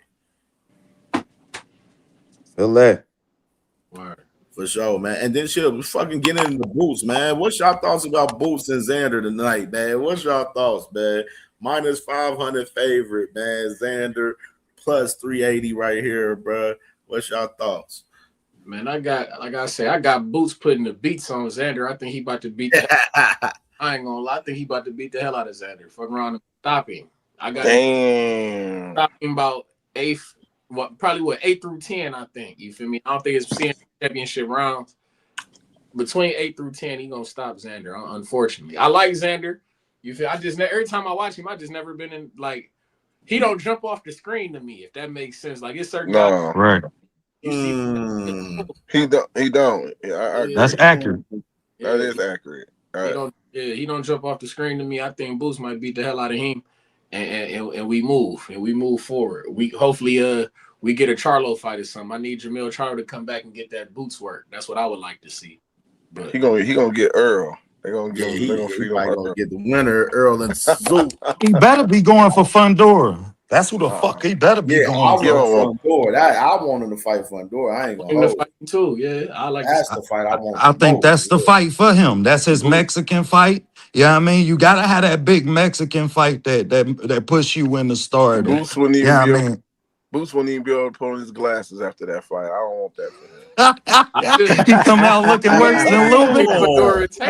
I think Fandora's not the one who's gonna take it. I think he gonna act different. You feel me? All of a sudden, it's gonna be different body language when we talking Boots. Fundora, when he asked for a rehydration clause for Xander Zayas, I thought that shit was scary. I just ain't never. Ooh, you and me both. That shit was crazy. What rehydration for Xander?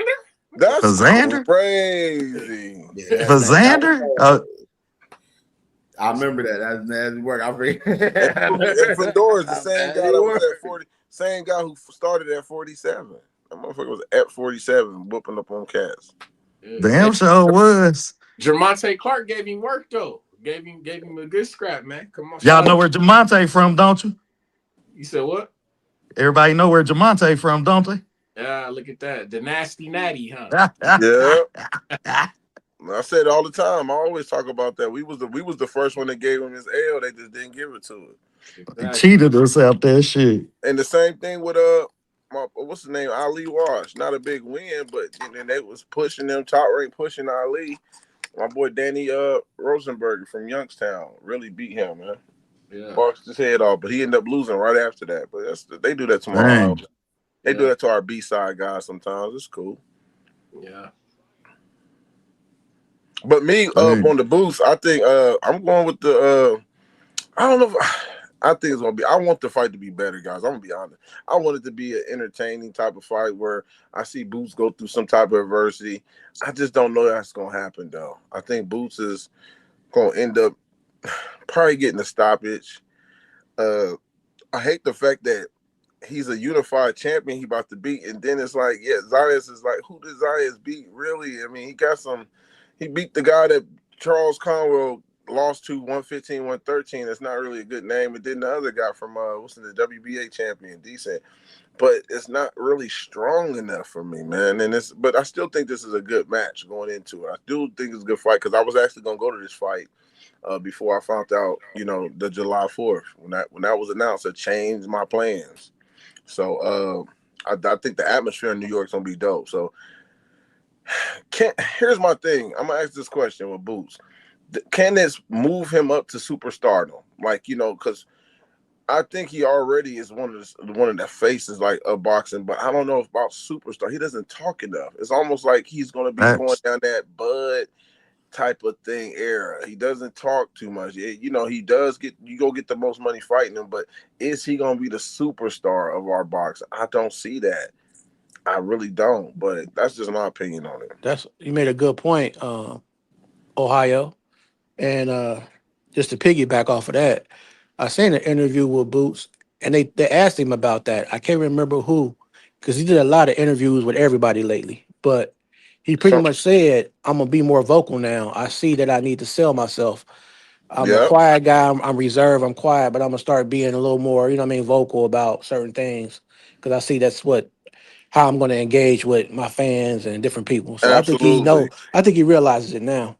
I'm glad he said that because that's we trying to get that out of Ohio fighters. They almost a lot of our Ohio guys almost have the same type of personalities from Tiger, Dante, Charles.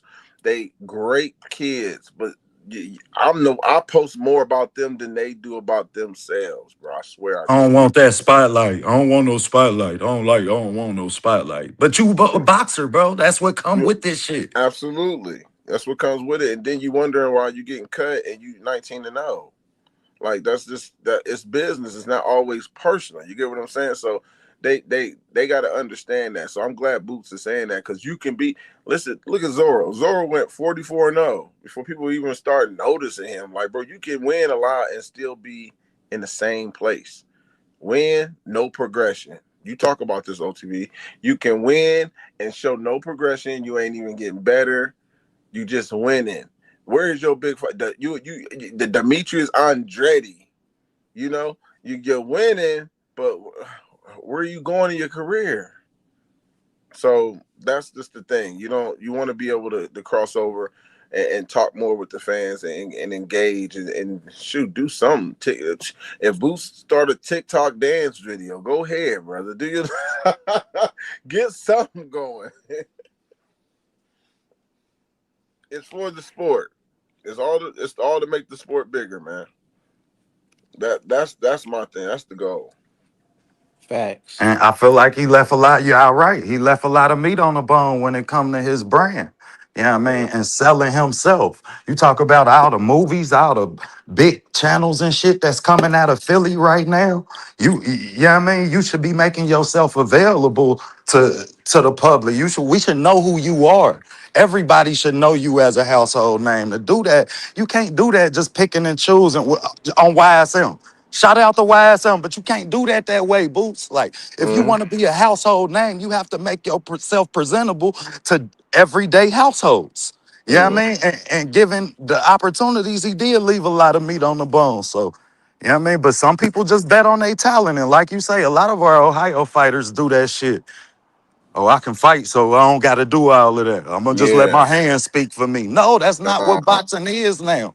We got the Floyd Mayweather effect. I remember Terrell Goucher doing a face-off. You can look this up on YouTube against Austin Trout. They little face-off. It was like for the little Fox thing at the time for PBC. but it was like the worst face off ever in my life. It was like, Trout was like, I'm gonna stop you, and Terrell like, oh, no, you're not. You're not gonna stop me. You're like, no, I'm going to stop you. No, you're not. Like, y'all too. Man, push his shoulder. Stand up. Both of y'all stand up. That's how it seemed. Like, do y'all get that from the Xander Zayas Boots fight though? Like, I don't get the level of animosity that I feel like I should have. You know what I mean? I'm just not. And I'm like that. I want y'all to talk that shit, have your hand in his face. God damn it. Let me know that this fight, that you prepared to have the emotion that the magnitude of this fight provide. Go ahead, Cam. I couldn't hear you. Yeah. I say like it's some animosity to the fight with Xander and Boots, but it ain't like it's respectful. You know what I'm saying? In a sense, you know what I mean? They got respect for each other. Like, he's like, yo, we going in to handle business. You know what I'm saying? Yo, you got your titles on the line for this shit. We going in here to handle business. You know what I'm saying? Tonight, pretty much. There's two ways you can look at that though, Cam. It's like, I get that what you saying too. It's like it ain't gotta be, but I don't want it to seem like it's given, because to me, it's almost like if I'm about to buy a ticket the last minute and I see how you approaching this, and I'm a boxing fan, I'm gonna think of Charles Martin, they or Jamel Charlo against Canelo, Mr. Canelo. You can tell they got too much respect for the opponent at times where Facts. you don't think he's going to deliver that, and then it transitioned over into the ring. The respect. I'm gonna give you one in Ohio, and I said this, and it was similar to Albert Bell and the respect he has for Abdullah Mason. Broner fought Sean, same storyline almost, where they sparred a lot. Sean Porter was a little ahead of Broner, and he used to get him ready for certain fights. You know what I mean? So they had a relationship.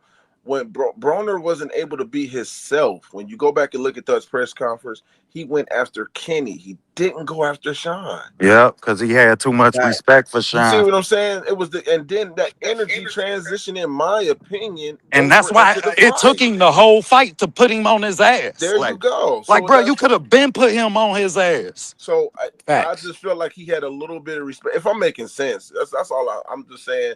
That's just what I felt when I'm looking at the energy going in with the Zayas. Like, I get what you say. I'm not saying they not having animosity, but it's hard to sell. It's hard for me to go get that ticket. I know because I drove 9 hours to New York for Hank Lundy and Terrence Crawford. Hank was talking that talk. When Hank was like, hey, he gonna fill the whole Philadelphia, y'all. My ticket was purchased. You hear me? I wanted to see if Hank was gonna make him feel the whole Philadelphia. Hey, I just seen an interview where Kell Brook was like, yeah, I'm in shape. Bud say, man, what the being in shape mean? I'm about to beat your ass, bitch ass nigga. Oh, well, you gotta have that type of, you feel me? Yeah. Man, I like them type niggas. Because that gets you going, but I hope it delivers. Because sometimes, again, sometimes the energy might not be there in the fight. The fight can be fireworks. I want Zayas to do to prove a lot of people wrong, because I think it's a lot of us that's saying he probably might get stopped in the 8th. It might be too much for him. But if he can bang and take Boots into the deep waters, it'll make Boots a better fighter too. You know what I mean? So we'll see, man. I am going to watch it. And it's today, June 27th, and then we got fireworks. We all going to link up. I think the only one ain't going to be there is Bing, but y'all got my number. We locking up. We going to link up. Man, oh, yeah, we in a bit. It's about to be a movie. Yeah. Oh, and hey, to your point right there, I was going to be up there, man, but I'm trying to move to Florida, man, so I got a lot on my plate. Oh, nah, the family come first, bro. I feel that, but I thought Ohio run boxing, bro. Still does. Ohio still runs boxing. No, I got you, bro. I'm gonna have to represent it down there, man. Hey, but everybody who made it from Ohio, they made it because they left. You ain't never lied about that, bro. Man. Don't know that they ass make it staying here. So you heard me say I'm in the D. I ain't telling you to stay. Listen, it definitely be niggas. You know, Toledo, we right there. We about 40 minutes, 30 minutes away from Detroit. So definitely be sliding up. Yeah, that's y'all backyard. It's 4-5 hours for me. Karen, let me ask you a question. Do you think Floyd Mayweather gonna be DMing Broner to try to get with him and Dean so they can start making money?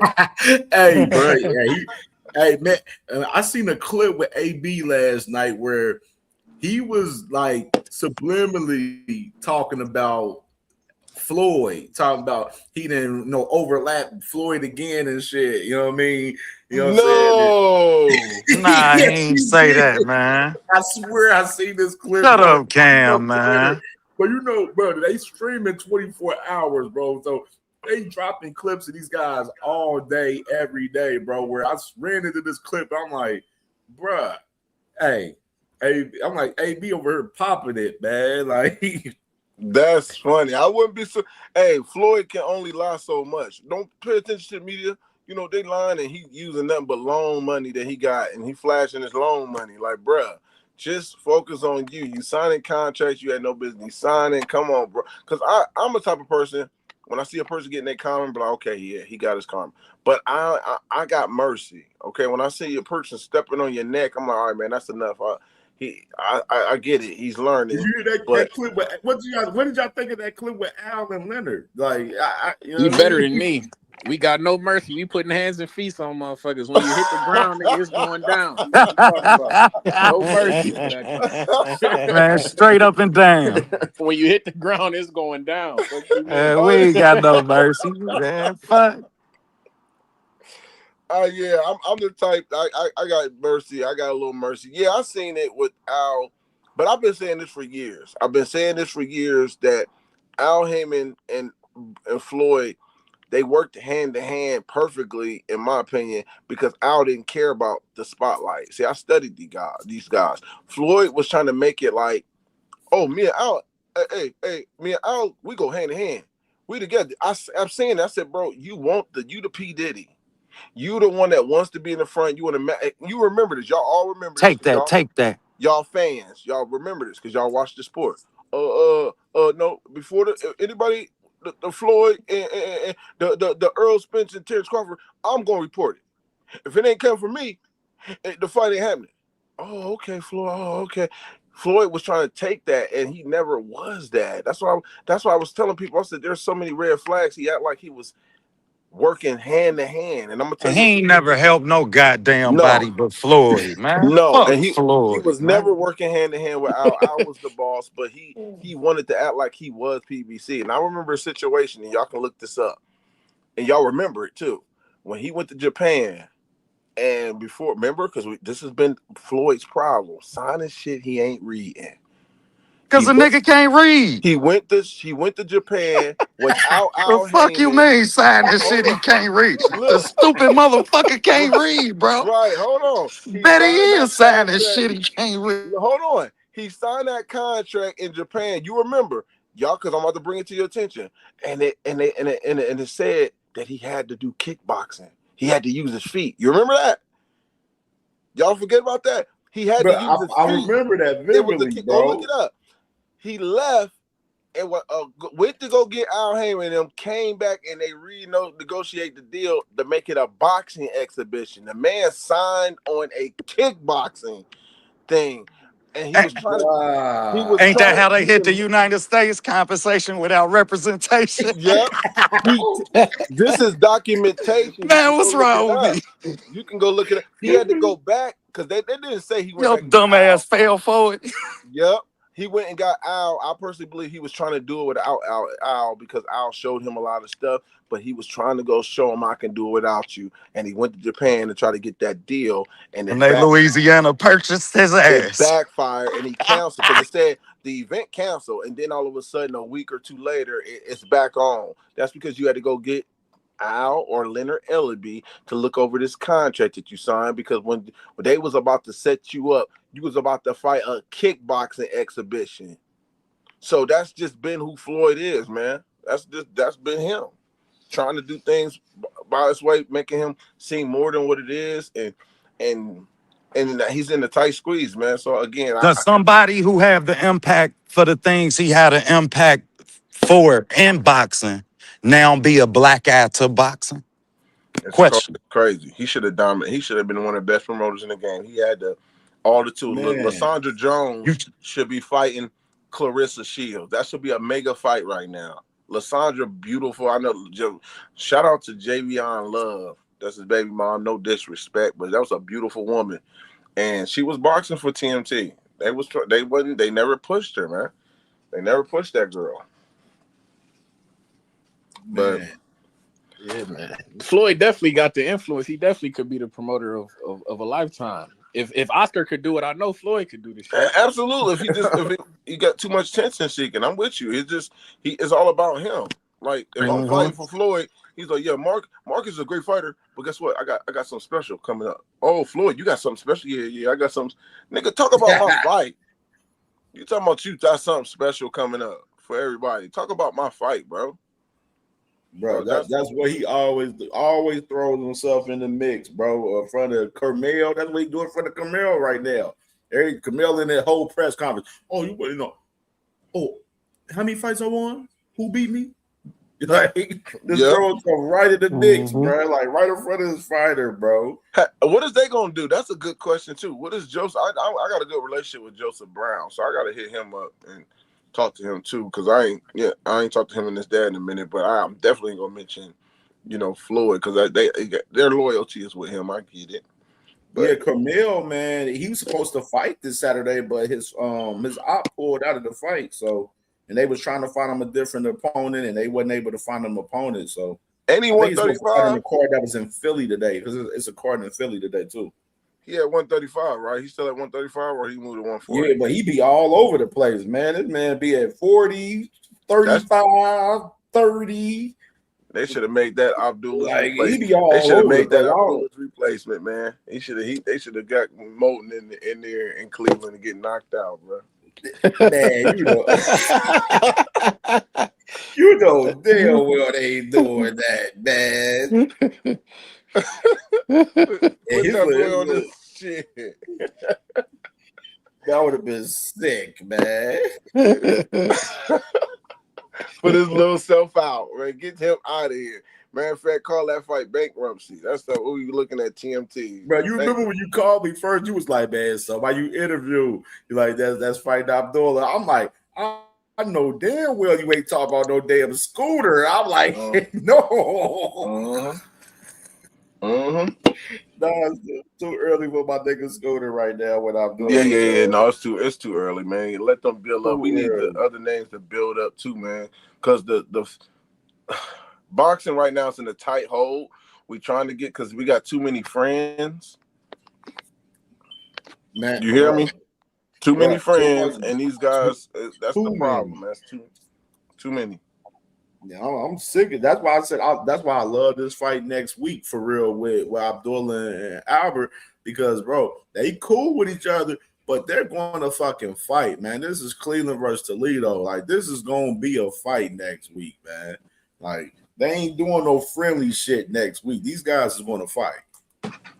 Yeah. That's a fact. Well, I'm gonna get up off here, man. Yeah, go do your thing, man. Do your thing, man. So if y'all got anything to do, that's cool, y'all. I'm gonna open up the panel for everybody else that want to come and get their thoughts on this Boots and Xander shit.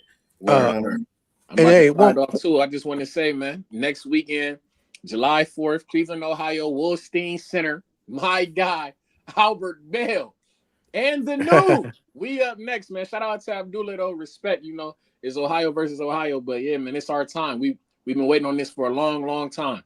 But y'all be cool, man. Y'all be cool. You too, bro.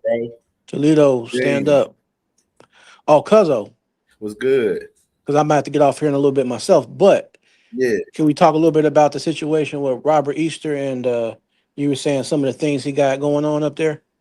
Oh, well, Robert Easter. Oh, yeah. Man, I actually got a clip from Robert Easter, actually, man. I'm glad I wish I would have played it for the guys before they just dropped off. But I'm going to play this clip with Robert Easter. I played it the other day, too, so I'm going to play it again right here. I got shot down in Cincinnati. I got shot and robbed. I had over $200,000 jury on, walking out of a brunch spot. Walking to my car and I just hear somebody's footsteps. I turned around. I see a silver gun to my face. My first reaction was to swing. I swung, but I missed and I tried to take off running and I heard pop, pop, pop, pop. I'm shot and I just feel somebody come up try to take my chains from the back of me. I'm like, this is really happening? I'm like, man, you shot me. I'm like, you shot me. And I'm trying to show him how to get the chains off, because if you look at the chain, like they got a big lock on them, like you gotta really like you gotta try. But I gotta be calm because I don't want the gun to go. He got it to my head. As I'm reaching to take it off, I don't feel my other hand. I'm like, bro, my arm broke. You gonna have to do it yourself. So he couldn't get it. So he was like, man, hey, I'm about to blow your motherfucking head off, man. Take these chains off. I was like, oh, fuck. I'm like, all right, hold on. As he took that all off, I'm just thinking I'm about to die. I'm thinking he about to shoot me. The first thing I thought of was, I'm like, damn, man, my son, I ain't talk to my son. I'm like, he gonna be mad his dad gone, and he ain't talk to him. I sat there, I heard them running again. I'm like, oh, they left. I got up, ambulance pulled up, they rushed me to the hospital. The whole ride to the hospital, I just kept saying, bro, me though? Like, me, this happened to me? The doctors was so amazed that I was walking the next day. Like, the way you got shot, like, people don't recover that fast. I was just like, damn, my career over. Think about it like, damn, these fools really, like, took my career away from me, though. I feed my family. I'm just thankful to still be here.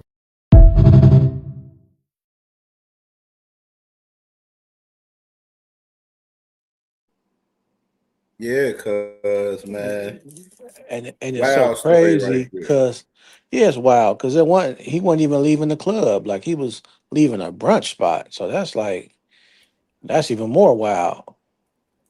Yeah, man. Like when I played this clip, no more sleepwalkers. Salute to my boy, man. Tim Carey. I see you, my boy.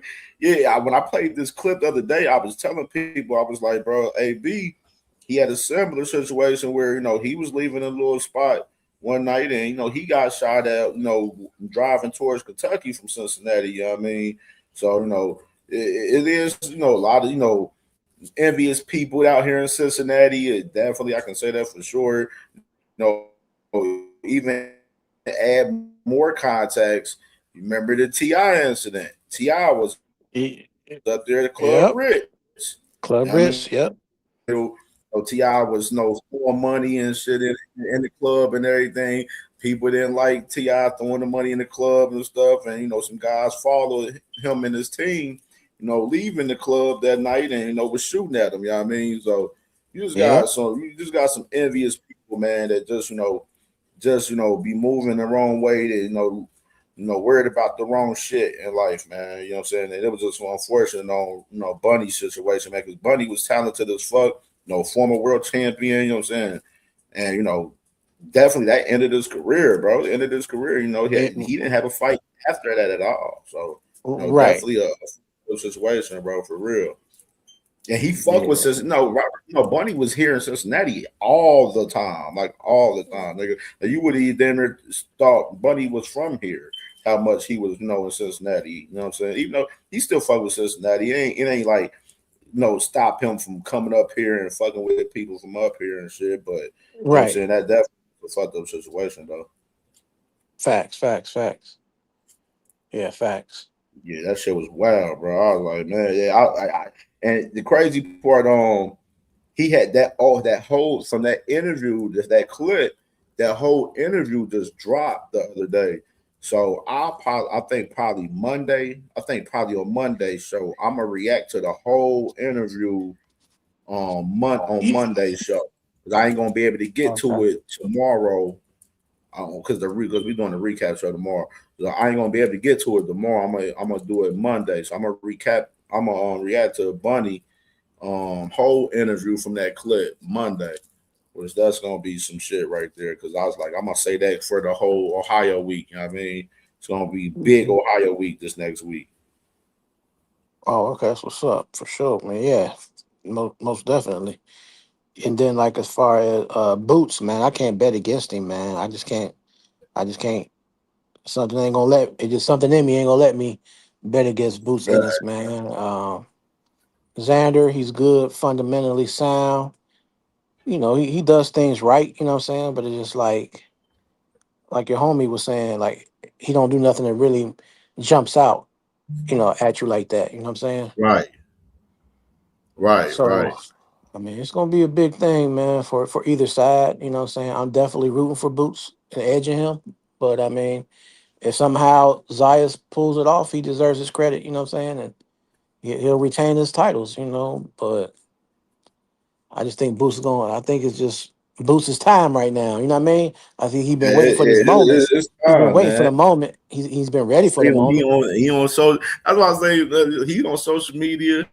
You know what I'm saying? Posts and stuff like Boots. I think he like on this situation because I was letting the brothers talk. Well, as far as Boots, I think Boots he's talking more than he has. Yes, I'm in the same belief. Yes, do you want Boots to build and talk more? Yeah, but I think it's like I told people, throughout this whole entire build up as far as Boots. He's going to talk more and more as each fight goes along. So you're going to see him more along. Like this is just the start of it. With shit as far as this fight with Xander Zayas in particular, because he's been talking more than he has in recent time in the lead up into this fight. You know what I'm saying, from previous fights. So basically, he said, CamJ, you think Mason versus Bell divided the state because they from different cities? For this fight, yes. For this fight, for as Cleveland and Toledo, yes. In that perspective, as far as that, because you got, I mean, if you, bro, like, I can literally show y'all like comments from like people from Cleveland, people from Toledo, 216 Toledo, 419 Cleveland. And both cities popping their shit. So far as this fight, yes, in particular, but after that, everybody back cool, you know what I'm saying? But this one most definitely.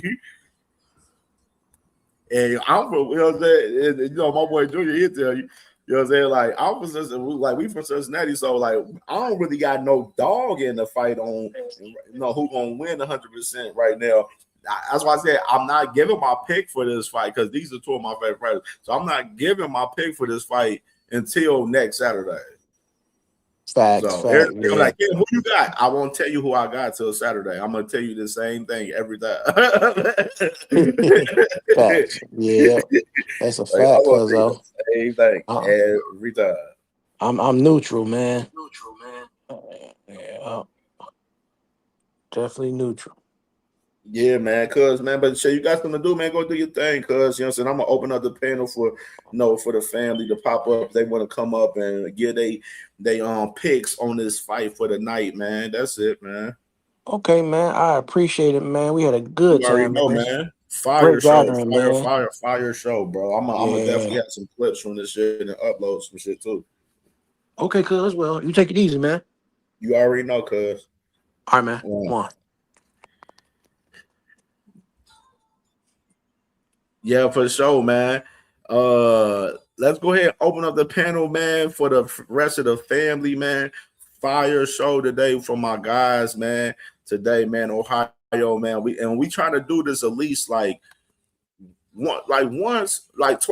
month, for as the All Ohio Roundtable show, man, where we trying to keep that shit active for as that in general, man, for sure, man. And salute to the guys, man, for sure.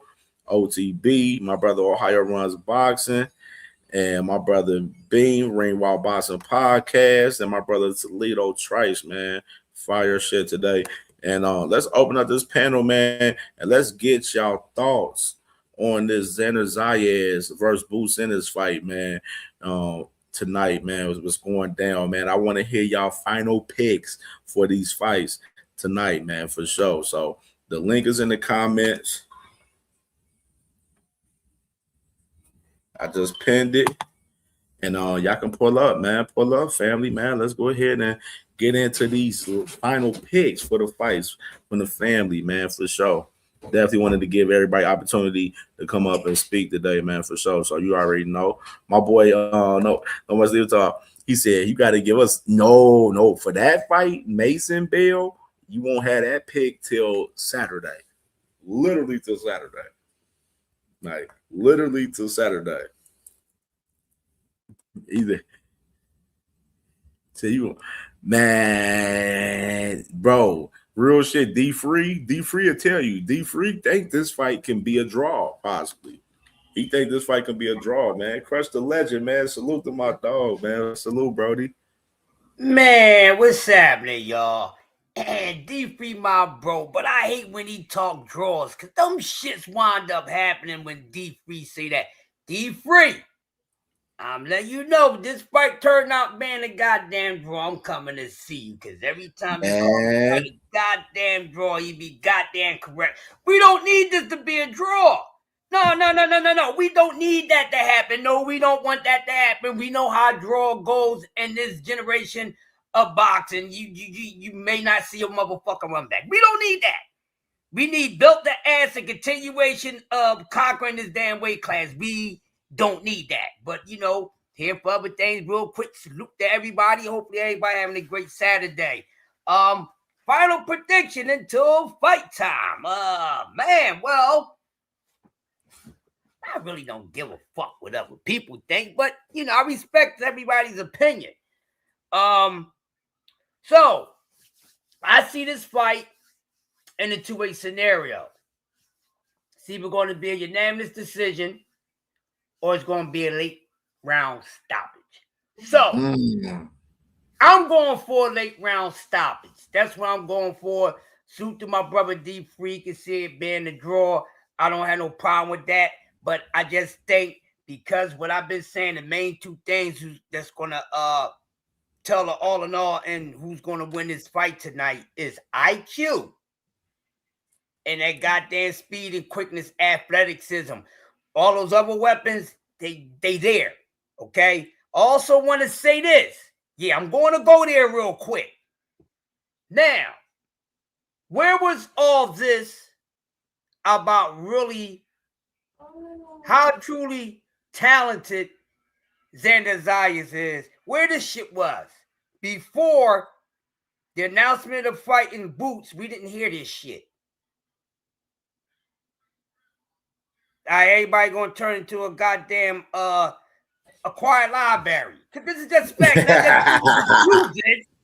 I just needed to do this before fight time because, I've been listening and respecting everything. But you know me, it's not about right or wrong if you agree or disagree. It's about reality with Crush. And the reality is, mother effers, who you think you fooling? Where was all these talks about Xander Zayas and how good he is, and apparently this guy's going to be Boots' toughest opponent? I don't think so. Where was all this talks about this man before Gerard Ennis? This man that has 2 belts. Now y'all talking about the 2 belts, and nobody talked about the way he got him, how he beat him, and so forth. None of this mattered before then. Now I'm not saying Xander did not exist. I would be capping my ass off, and I don't do that. But come on, people, just out of nowhere, y'all wasn't talking about this man like this. That wasn't. So now, this guy's really better than what we think he is. He's good. And I'm be honest with y'all. Listen, all this, y'all saying y'all seeing him, I wasn't saying all that. And I'm letting you fools know, IQ and athleticism is going to have a lot of y'all scratching y'all goddamn heads, and it's going to be dandruff. Because you should have washed that nonsense out of your brain. This shit is about IQ first, ladies and gentlemen. F everything else. It's going to be a good fight. I'm still going with what I said. It's going to be competitive, but not as competitive as you think. Some people say the opposite. We're going to find out. Because once again, before I pass it to Body, I didn't hear all this super talented stuff about this man until then. And he even called this man flat-footed. Y'all going to act like y'all didn't hear that? This man is telling on his goddamn self if you know boxing talk. If you know about the art of fighting, this man is already telling you and giving you hints. He called the guy that we all can see, that the blindest motherfucker can see this man ain't flat-footed. This man is telling on himself. He wants this man to sit there because he's going to have a problem with catching him. Meaning, my feet are too slow if he's going to be doing his lateral movement. I need him to sit down when he want to take one of these power shots. Well, here's another thing about this man's IQ. Boy, y'all don't know a damn thing about boxing. This also tells about where he stands at, where his ring generalship is at. Y'all been listening. Was y'all really paying attention? So I can't see this fight being as competitive as you wanted to be when this man was exposing himself in the words that he said. I'm not making this shit up. You go back and watch all that shit and you say Crush ain't fucking lying. This is the shit he said. So how can I have so much confidence in a guy who really just exposed himself? Telling you problems that he's going to have by lying. We all know this man ain't flat-footed. When in the anywho, we heard people cap on this man and call him all type of ish. We ain't never hear nobody call this man flat-footed. You telling me that's good boxing IQ? Or somebody's vision is just failing them right now? I'm telling y'all, IQ and his athleticism is going to be the tell and tell for me, and I'm going to pass because I ain't going to be balls hog. What's up, Body? What's up, Quadir? What's happening? Salute. Salute, CamJ. Salute, Crush. Salute, Kadir. Rose. Salute, chat. For me personally, I saw this getting ugly earlier, so I touched it with a long foot pole. I made my analysis like twice on this. And I believe that a lot of the things that Xander was doing was more gamesmanship. It's part of the mental warfare. Because, he has to scratch and draw because the talent jumps off the page with Boots. When you look at him, he's like a video game. The big test is that we've seen him in one big fight with Stan Yarner.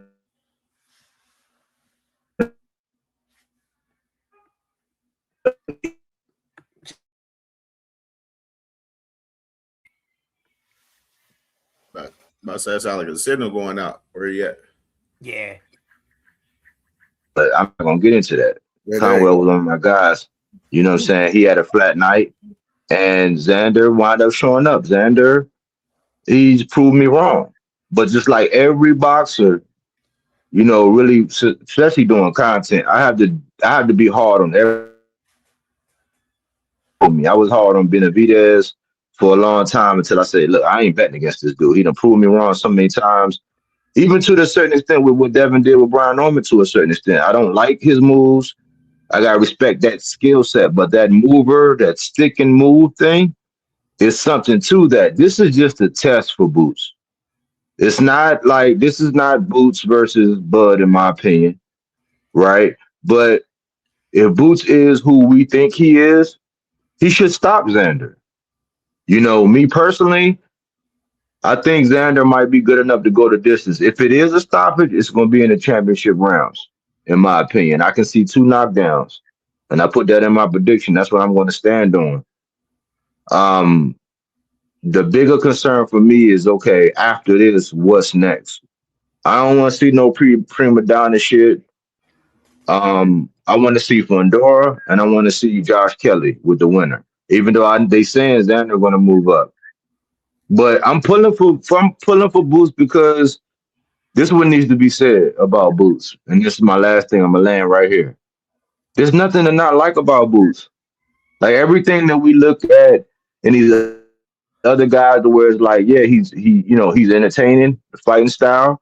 He keep his nose clean, no outside of the ring issues. He's a gym rat. He got his father in his corner, so he got one of the father-son thing. It's nothing that you can point to and say, I don't like that about Boots.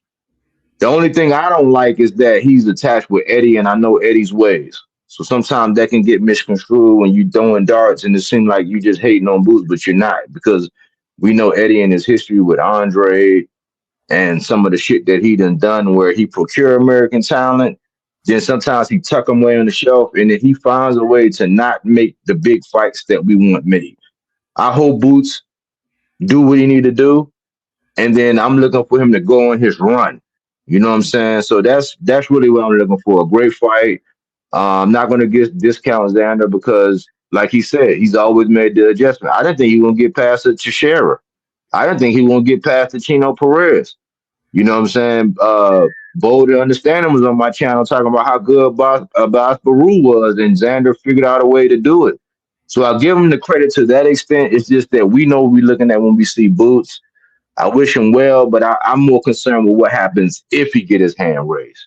And I'll land right there. Bad, my boy Body, man. So my boy Quadir, man, what's good, man? Then we go with D Calico after Quadir. What's going on? I got Boots, but I got a question. Cause a lot of people say Boots gets hit a lot. So I just had a question for you guys that watch a lot more boxing than I do. If you are a boxer puncher and you're punching in between punches and that's stopping your opponent, right, from throwing combinations and in between those you may get hit with a clean shot, but you're not getting hit 20 punches around and you're punching in between your opponent's punches, so you're stopping combinations, can that necessarily mean that sometimes your best offense can be defensive in a way? Because if he's not landing combinations on you, you're not really getting hit or hit a lot. That's my question. That makes But Boots got a beard. Boots got a beard though. So No. I don't think it has anything to like you.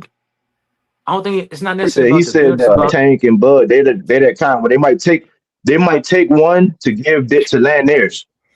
No, he's saying how Boots' offense is his defense, just like Benavidez. Yeah. because Much like Tank though. because a lot of I guess what I'm asking Tank is got real defense. well, I guess what I'm asking is you can't compare Boots' defense to a Shakur because that's not his style. That's like he's more of a you got to compare his defense to someone who is more offensive, right? Because I guess if you compare it to Shakur, you're gonna be like, yeah, he don't get hit a lot because Shakur don't get hit at all. But if I'm punching in between my opponent's punches and stopping him from landing combinations, then I'm really not getting hit as much as people are saying, right? Like, can that be looked at as defensive in a way? If does that make sense? Y'all get what I'm trying to ask? Yep, I get exactly what you're saying. I think people go and overkill and use that word, that statement loosely. He gets hit a lot. He get hits too much. I tell y'all what, I got an assignment for y'all. Okay, go pull up everybody and see who gets hit the most out of every goddamn fighter. Okay, and I bet you won't be saying that about him. And this is what happens with what Quadir was asking in his question when you trade in punches and when you punch in with a puncher, that shit is going to happen at times. And like I said, for people to say someone gets hit too much, they walk away with their face the same way in the same condition that it was when the bell rung. So I don't get that. I think some of y'all need to start watching this shit in slow motion because your eyes ain't your dialects and your shit ain't your pupils ain't your pupils ain't working. What are we talking about? He gets hit too much. A man get hit too much, but like I said, he walks away with a clean face. He ain't winding up on his ass bag. His opponents really don't be landing more punches on him than he did on them overall. What do y'all be talking about? This is boxing. Well, real quick, this is boxing. It's hit and don't get hit. Well, guess what? Both is going to happen. There's only two reasons why you don't get the fuck hit. Either he missed that motherfucker or you block it and move out the way. Other than that, you're going to get hit. And that leads into my next point. And that's why I don't think Xander wins. I don't think he has the style or the speed to beat Boots because when you are in a fight with Boots, you're going to have to, when you touch him, you got to hurt him. I don't think Xander he trusts his speed enough that I'm going to get there before Boots counters me. And I don't think he has the power to. So that's why I think I don't think it's going to be an easy fight. I got Boots winning probably in the 8th, 9th round, but I don't see Xander winning. That's all I got. Appreciate you, Cam. Well, what I think, real quick before I let D Cardico have it, man. What I think is that, man, I don't get too frazzled when people say you get hit too much. The reason why is because Boots got chin insurance. And it's certain style of fighters. He's not a defensive. That's why I prefer Boots over a Shakur. You can say, oh, Shakur just this defensive specialist and all this. But like when you go in there and you a killer, like, yeah, it's like when you look at any assassin, you might get a knife stuck through your hand. You might get, you know what I'm saying? You might get a rib crack, but you in there trying to kill. So you're gonna take something. He got chin insurance. That's what people don't like. Yeah, he get hit. I'm not going to deny and act like a Bud fan because we were saying the same thing about Bud. Bud be getting hit. We seen with Green Machine and Bud fans used to always be like, "Oh man, why y'all always saying he get hit?" Like Boots do get hit. He get touched.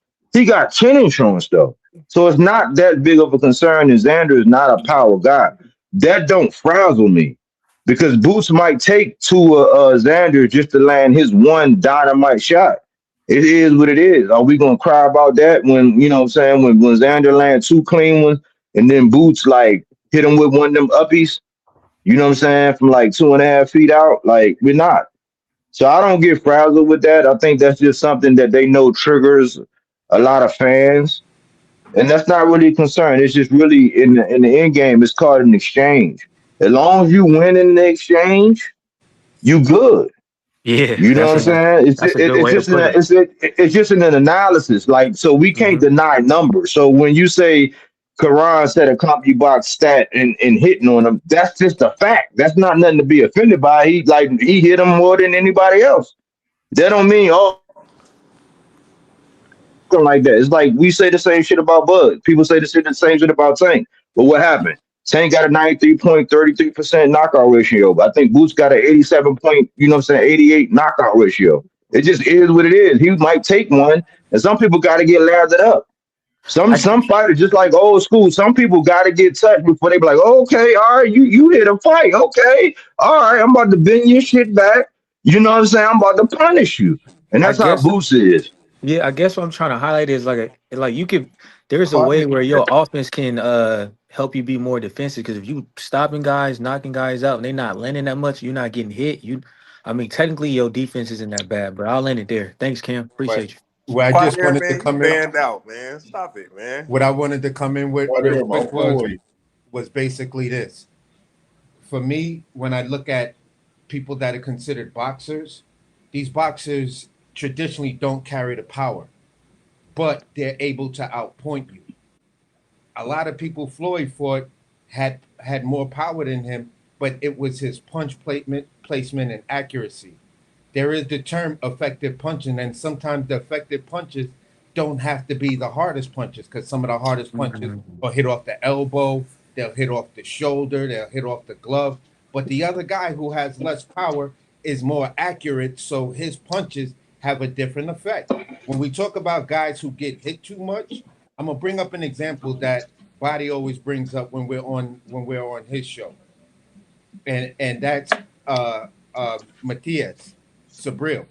It's always been said Sabril get hit too much. And then we saw the result of him getting hit too much. We see guys that we feel get hit too much, and guess what? They don't win. They tend to get stopped by somebody that was like, wow, I didn't think he was going to get stopped by him. For the simple fact, you get hit too much.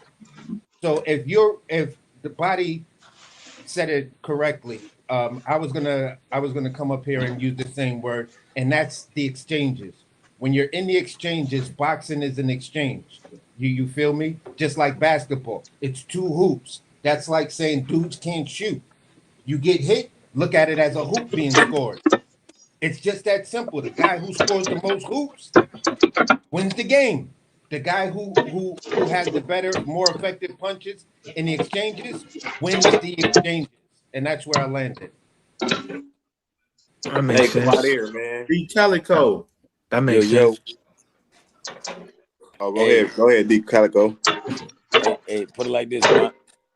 My take would be that it's when it comes to boxing. I think you got a mute, Body.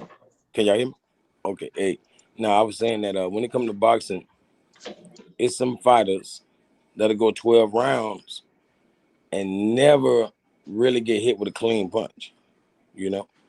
And then, just like in a basketball analogy, I mean, anybody can get scored on, but it's some players that's not gonna let you dunk on them, you know.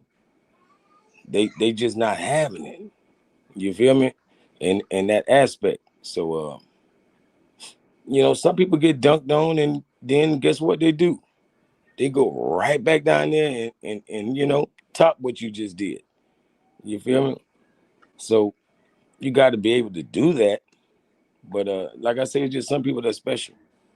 You know, I mean, I know Boots got it to do certain things, but his style is just what it is. He's gonna be gritty. You know, like he want to get, he want to get his opponent out of there. He don't want nobody lasting. And if Boots was just a boxer, man, I can see that guy going 60-0. You know, but being that he either skillfully he can't avoid the big punch. I mean, it's not that he's not. It's not like he's really. He's inviting the punch because a lot of times he rolls with it. He turns his head at the right moment. You feel me, to soften the punch, and he always counters. So it's not like nothing's stopping him. But I don't think you can play them games with the Jamels. You know what I mean? Like even after we got to see what Spence got in the tank. Like you just can't be letting even Virgil Ortiz. Like you just can't let or Fundora or whoever. Like you just can't let these bad motherfuckers lay hands on you. Not with their best shot. So I'm kind of warning my boy Boots for the future because all of it's gonna take a toll on you. You feel me? Eventually. Word. Phase with But the I do deuce. expect him to probably win. But I ain't gonna lie, I know he's gonna struggle for probably 10 rounds. But I can see him finishing Xander at the end. But if he can't finish him, I think Xander will win. Okay, Phase, Hey, man. What it man, do, man. brothers? Hey, man, I enjoyed your show this morning, bro. I mean, I think y'all should do that a little more, man. Yo, Ohio guys. Yeah, man. Yeah, we plan to do it like at least like twice a month, twice a 2-3 week. times a month. So Oh, at least twice a month. I was saying like twice a week because y'all putting them boys on the map for real, man. Dudes gonna have their eyes open trying to see him now. You know what I'm saying? Abdullah, Albert Bell, Tiger, all of them. But Hey, I ain't realized Bell was that big. Like he bigger than Abdullah. Albert Bell different. He different. Hey, that's what I'm gonna ask you about that Albert Bell fight. Do you think like that fight gonna go to decision? I think it is. I think it is too. I think it is. I don't I think think it is too because Albert Bell is a boxer. He's got He's like a boxer. KOs. He's got like a total of like 9 KOs. So, and it's not even like KOs. Most of them shits are TKOs. So that's the boxer's knockout to me. So it's the type of fight that's gonna make Abdullah come out with wrinkles because this boy gonna test every aspect of his boxing ability. Yeah, he gonna box for sure. Hey Cam, so tonight, you got any stoppages? Tonight, the fights for stoppages I got tonight, I got Yuri Cedino stopping Jahad Tugger tonight, man, in the 8th. That's where I'm going. I'm going with Cedino with the stoppage tonight on Jahad. Yeah, I got Boots. I got Boots in 7 tonight, man. I got Boots in 7 tonight. Damn, Jahad get put up like that. Hey, no, I was saying though, because I was watching the fight, because dude said he was talking about Bud got hit. Man, I was watching yesterday the Gamboa. Man, Gamboa took that nigga through there with that shot, man. That nigga was walking away. He was trying to shake that shit off. You know what I'm saying? So that's all my thing is with Boots. It's like, okay, you taking shots on the chin, bro. Like everybody's seeing it. You getting hit on the chin, flush, because you in there, you in the pocket. I feel like he the best inside fighter. I don't care. He's an inside fighter. You want to be in the inside, and then he know how to make space in the inside. He maneuvers the inside so well. That's why I say anybody that's coming forward, they're gonna have hell unless you Fundora. But if you Virgil, you want to come forward. If you Spence, you want to come forward. It's gonna be like vacuum seal. He just gonna tighten your ass up because he know what he doing in that pocket. You know what I'm saying? But after a while, it keep getting tapped on your chin. One of them days you're gonna feel it, and you better hope you can shake it off. You're able to clinch because Boost do get hit on that chin, but he countering at the same time. He might knock your ass out while you getting hit. But overall, I think he's a special fighter, man. He should be the next big fighter in the sport of boxing for sure. Yeah. And the last thing, I think Boots gonna have his best work at 60 and 68. I think at 60 and 68, with that power, that velocity, with that strength, I feel like 60, 68, he gonna be one punching dudes. He already do that, but 60, 68, I think he gonna be one punching dudes. Like, get out of here. Hey, I'm predicting that this fight will be harder for Boots than Fandora. I don't Yes, think I don't so. see it. Why? Why though? stylistically. Yeah, because he can he gonna be able to finish Fandora. Like he can hit him like very easily. He gonna be able to land them real bombs on Fandora. Hey, I know the narrative that Fundora ducked Xander, but I think Fundora packed Xander up. That's just me. And Pandora got better, so I don't. That's just me. Against the same fighter, he got better against Tim Zoo. He just destroyed Keith Thurman. I think he'd destroy Xander. I ain't gonna lie. That's size, man. I'm just And talking about that means Xander gonna have to come in. You gotta be skilled. Like to we get can't up have no like that triangle theory thing don't really work though. I'm It saying don't. It don't. the Because styles style make fights. it's the style that would be more difficult for Boots. You know, like But what about Xander's style makes it difficult for Boots though? look, as to date, the hardest style he's went against was Karen. Like we can't change that. It just is what it is. You feel me? It was the style. It wasn't Karen was the best fighter. No, it wasn't. His style. No, that's true though. What Xander said is true. When he said that Boots like chaos, I always said it. Boots wants the inside fight. He don't want to pick up his feet and chase nobody because he wants to sit down. So Xander is right. Boots don't like boring fights. That's the only thing I'll say. Bud Shakur didn't go through a boring fight. Boots don't like no boring fight. Now, And that if he second gonna fight get more though, mature and more calm about that stuff in the future, maybe. But he don't like a boring fight. Karen he sat down in though. He wasn't just running But around the Boots ring. was still hella frustrated. He was he No, he coming out the was. No, he 10. He was. was No, hella that's facts. frustrated. He was mad. He don't like a Until he boring fight. until he caught him in like the fifth, sixth round, it was close. But what about Xander? Because Xander, he's not. You think Xander goes stand in the pocket and fight Boots? I don't see that. No. Xander can't fuck with him. But No. And does he have the gas tank to move around the ring all night? I don't see that neither. Oh yeah, he That do. take energy. That take energy. He definitely do. At least 10 solid rounds. That's what I'm saying. Like it's gonna take those championship rounds for Boots to really be able to finish him. Only thing is, for Xander, like even if Xander tried to, run around the ring on the ropes and stuff like that, try to shift, keep going back and forth, I think Boots is just quicker than him at the same time. Like he gonna catch him at the break. He gonna catch him at the break. He's a big dude. Xander big, but Boots is big and faster and hitting harder. He gonna catch him. He's too heavy. I ain't gonna lie, it's weird, but I'll say like I think Josh Kelly would put a better fight than Xander. I ain't gonna lie, because I think Josh Kelly, he like fighting in spurts and he like running around the ring, and I think that'd be more like annoying to Boots. Not that he'd just put something on Boots, but it'll be more annoying. Like y'all might be surprised, very very surprised tonight. I can't wait to come back because like one fact is that Xander has never been out punched in any round that he's ever been in. I didn't know that. That's a good point. Any round, any fight, over 120 rounds. I'm surprised at all. Roy Jones could lose. Anybody could lose. Oh, and I already noticed from the Karen fight that if a guy can fight on the back foot and like let his hands go, like imagine if Karen could have let his hands go. That's what this will be like. I'm telling you. Karen wasn't fast enough, right? And he was getting popped. Like he wasn't fast enough, and he couldn't take them hits though. Like Boots was hurting him. I'm gonna say it like this: if you watch both the guys, right? To me, one of the biggest factors is punches and bunches.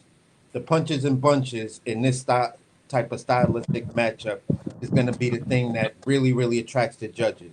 If you're shooting just the 1 and 2, you're not going to win. You feel what I'm saying? If you're punching in volume, That's the shit that's like trending in boxing. Look at David Benavidez. He's the one who's actually setting that up. Now, if you look, you're starting to see more fighters when they get into these little exchanges. They're like, ha, ha, ha, ha, ha, trying to throw all of these quick ass punches and shit like that because that's the eye catching stuff. That's what gets you the points. You feel what I'm saying? So for me, when I look at Boots overall in his career, his punches are 1, 2, 3. Then he'll back out. Sometimes if it's just somebody that's completely not on his level, like way back, he'll throw the 4 or 5 punch combination. When you look at Xander, Xander is consistently throwing a 3 to 4 punch combination. And then he'll back out and then hit you with another 1, 2, or 3, and then back out again. So what I'm saying is the fight, we just saw a fight with what was that Paro and the Crocker. Crocker was throwing bombs, but Paro outworked him. Sometimes I think everybody's just looking at the power and it's like, oh, it's the power. Boots got the power. Boots, power, power, power. Okay, but to deliver power, you need technique. You need skill. You know what I'm saying? One person that was one of the best at a delivery mechanism of this era was Wilder.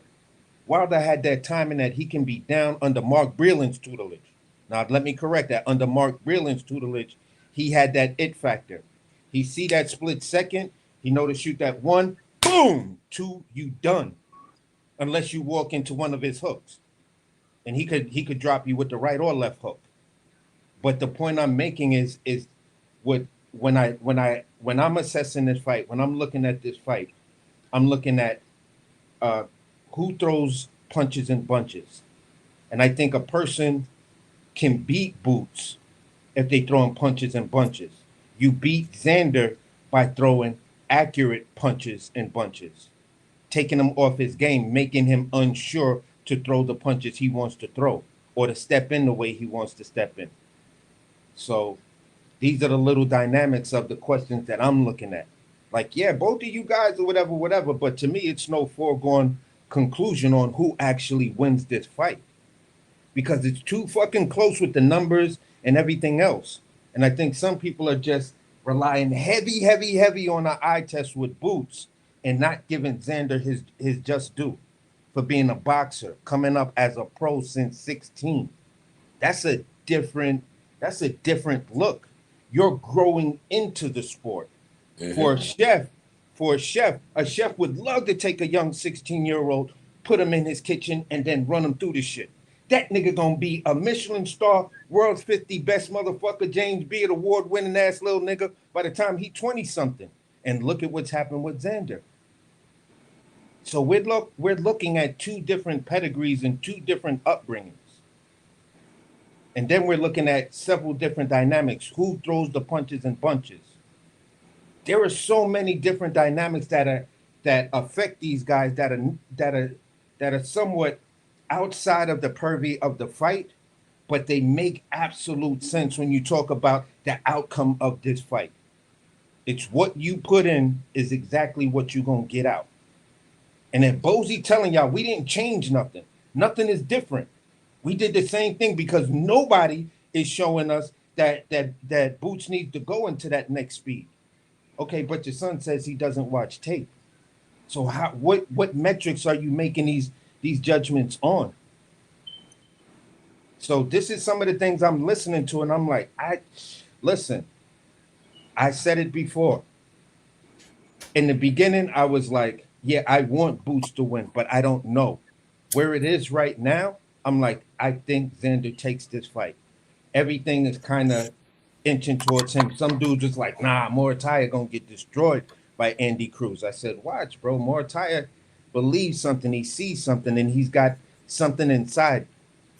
I'm about to say that. I don't know about that comparison right now because Andy Cruz and Boots Ennis is 2 different motherfucking people. No, I'm talking about in terms of how people talked about them leading up to the fight. For some people, Andy Cruz was going to destroy Morataya. There was just no way Morataya wins. that come forward style, a Cuban boxer. He's a gold medalist. Moratai just can't win that fight. Then what did we see? Determination, will. And I looked at Moratai in this interview, and he just said, you know what? It's not his time. This is my time. And I'm going to show y'all. And when he went out there and did that, I was like, AC. I want to say this. I want to say this, man. I'm going to, as far as this, what I'm visualizing tonight. I want to, talk about what I'm visualizing tonight, man, a little bit. Tonight. Okay. I think tonight's going to be very competitive, man. I think, the man Xander's going to be, trying to mix it up a little bit, inside, outside. But for the most part of the fight, he's going to try to fight on the outside for the most part. And I think it's going to be definitely detrimental, what I'm saying, as far as him trying to, keep his distance. But I don't think he's going to be able to keep his distance at all from Boots Ennis, man. I think Boots Ennis is going to be doing a lot of great body work and breaking them down towards, the middle of the fight, later on in the fight, and end up drowning them, man, and end up stopping them between 7 to 12. I'm picking Boots stop him in 7 tonight. But honestly, I don't think Xander's going to survive and be able to try to fight on the outside. He doesn't have, that footwork to, literally just keep the distance and be able to maneuver around Boots Ennis throughout a whole entire 12 rounds, in my opinion. You know what I mean? Okay. I respect that. I don't see anything from Xander. I don't think Xander's power is going to, keep Boots off of him tonight. I don't see it. So, but what if Boots? That nigga, like everybody, we gotta understand, Boots. Everybody get hit. Boots hasn't came out in a fight where he was bruised up and where banged up and he in the hospital or none of that shit. You like some of these other guys we seeing out here. You know what I mean? You know what I'm saying? Where it's boxing, you're going to get hit by a punch or two, a few, or whatsoever. You know what I'm saying? It is what it is. But for us tonight, I'm saying this man Boots Ennis is about to put on a spectacular performance tonight. But I'm gonna ask you this question. Cam. To fuck around and get dark tonight, man. I love Xander, and he gonna be able to move on and do his thing at 160 and continue to go crazy. You feel me? But hey, let me ask you this question though. What if his power does not translate? What if his power does not translate? Like, let's say we seen with Teofimo Lopez at 135 compared to 140. What if his power just doesn't translate and it just doesn't affect a natural 54-pounder in the way we all think it is? Like, what if there's he's not? What if Xander just? AC, what's up, y'all? What's up, AC? I see you up here with that bullshit today. AC projecting, you projecting. I see you, AC, you up here with that bullshit today. I'm just asking a question. You are projecting that his power won't translate, but I mean, you see with Lima, he can translate it with Lima. You feel because the only metric we have is Uwisma Lima, and when you look at that fight, them punches wasn't landing on Uwisma like that, bro. So stop it, AC. He hurt that man. What are you talking about, AC? I'm just talking about the stuff nobody else want to talk about because it's too political. It's like no, because it's not y'all true. Niggas, listen, I bought an 11-foot pole because I know y'all don't want to touch this shit. 10-foot pole. So he wasn't hurting Lima, AC. He wasn't hurting him. He hurt Lima, but some of them finishing blows, it was like Lima just went down because he was just like, I don't want to get punched on my arms no more. Just I'm gonna go down just to create distance and get shit together or whatever. Oh, he didn't want to go down because the punch there was hurt. nothing. It's fight day. Me was playing there. both sides is done today. Now we get to talk to the nitty gritty today. There was no metrics to let me know that Lima was whatever, and Boots' power was like, oh my God, it's devastating. He's like, yo, he just came up to 54 and he's just knocking shit out the park. See, this is the thing though. Xander ain't never fought nobody like Boots though. It doesn't matter, but he ain't never seen nobody like Boots, bro. Nobody in his career, he ain't never seen nobody like Boots. But these are some of the arguments that we different make. Shit tonight. This is next. Hey, AC, come to Two Cents Boxing tonight, man. We having a fight party. I'd love to have you on the panel during the fight, bro. Come help call me fight. Come help me call the fight, AC. AC, this is not no motherfucking Jorge Garcia Perez. You know what I'm saying? This is not that. This shit different tonight, man. Yeah, it's gonna be different tonight.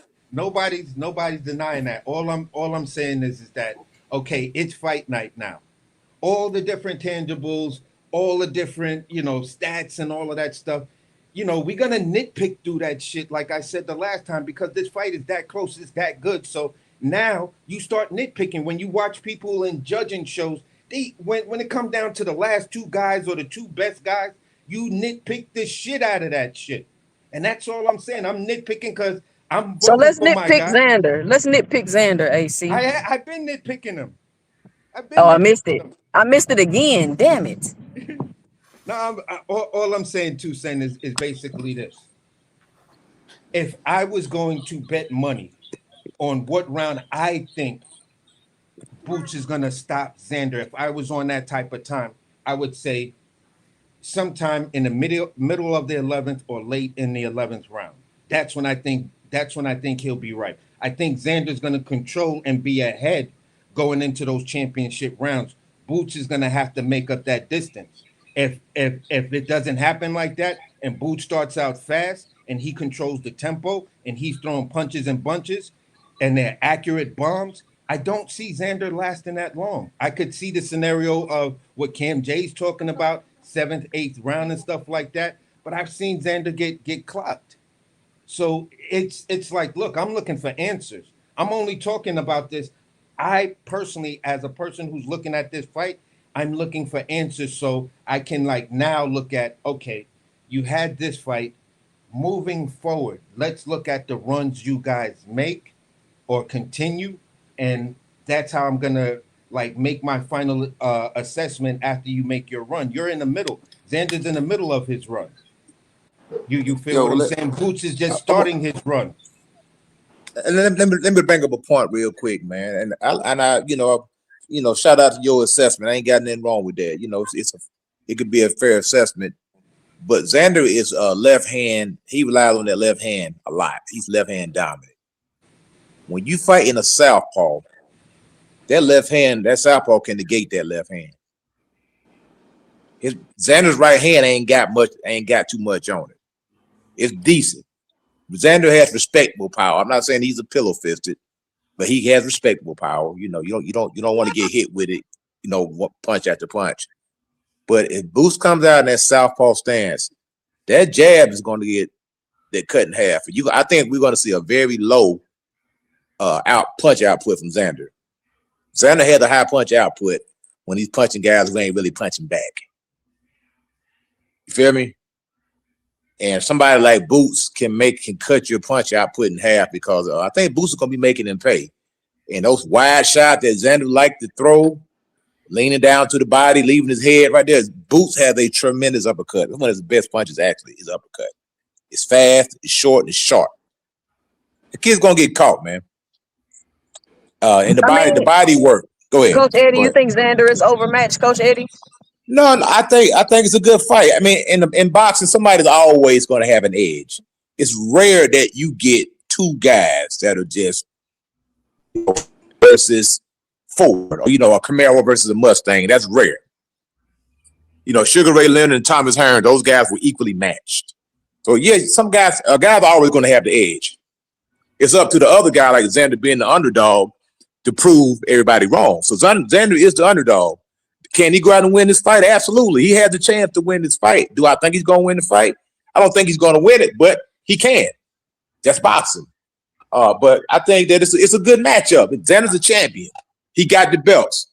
He got something that people want, so he can't take a step backwards. He got to try to fight the best opposition. So I just think Boots going to get the job done. I could dig that. That just makes for a great conversation because then you're gonna debate some of the tangibles of what you just said. But overall, that's a solid assessment. When I'm talking to people about this fight, that's what I'm saying. It's like, look, you can have your opinion, you can have I can have my opinion. We both have our assessments, but let's chop it up and then wait to see the results. It's an experiment. Shit can go wrong in the experiment. There are tangibles. Hey, if I could add that, put like this, we all know Boots got power. I'm just not convinced. I'm not convinced If Boots learn Look, if Boots learned from that first Quran fight, what he learned was he said, "Man, if I would have went to the body early, this would have been way better because he was whiffing. He was trying to get that knockout shot, and Boots do that. He trying to clean your clock, and that's why we like him because he's not in there trying to pussyfoot around with you. So I believe that we're gonna see in the first 3 rounds if Boots come out and he's patient and he's just doing like how Mortalia did Andy Cruz. He was doing that stab jab to the body, and he kept putting water in that basement in the first 3 rounds. It's gonna end early. If you come out there trying to like knock his head off and chase him around, it's gonna go the distance. So it comes down to the name of what I go by. It comes down to that body work. He come in there, he do that body work early. It's gonna be an early night. If he get in there and get overzealous and try to kill this nigga, you know what I'm saying, might go the distance, and they might want to raise their hand because they're gonna say, "Oh, you outpointed him." You know what I'm saying? That's how I see it. You know what I'm saying? The next year. Like, would you like? Does anybody think that Boots is the biggest puncher at 154?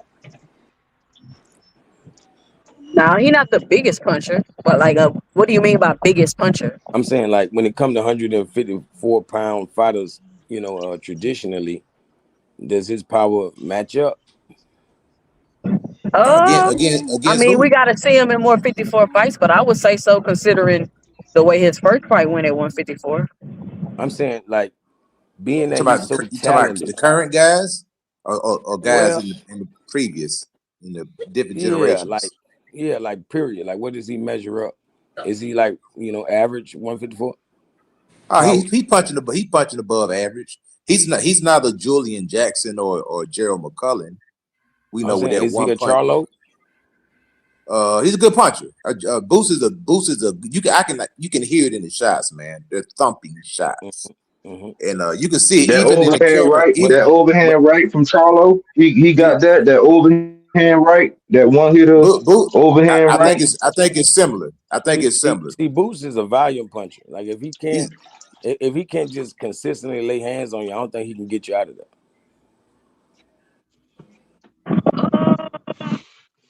He's a volume puncher. Boost can thump. He can thump, man. I mean, it's He a can great thump. thing. That's what the crowd wants anyway. But that's what it Boost takes can thump. from him. He can thump. It's like Keyshawn Davis style, that it takes a barrage of punches. His style ain't nothing like Keyshawn Davis, bro. What are you saying? Definitely. On the attack, a lot like that.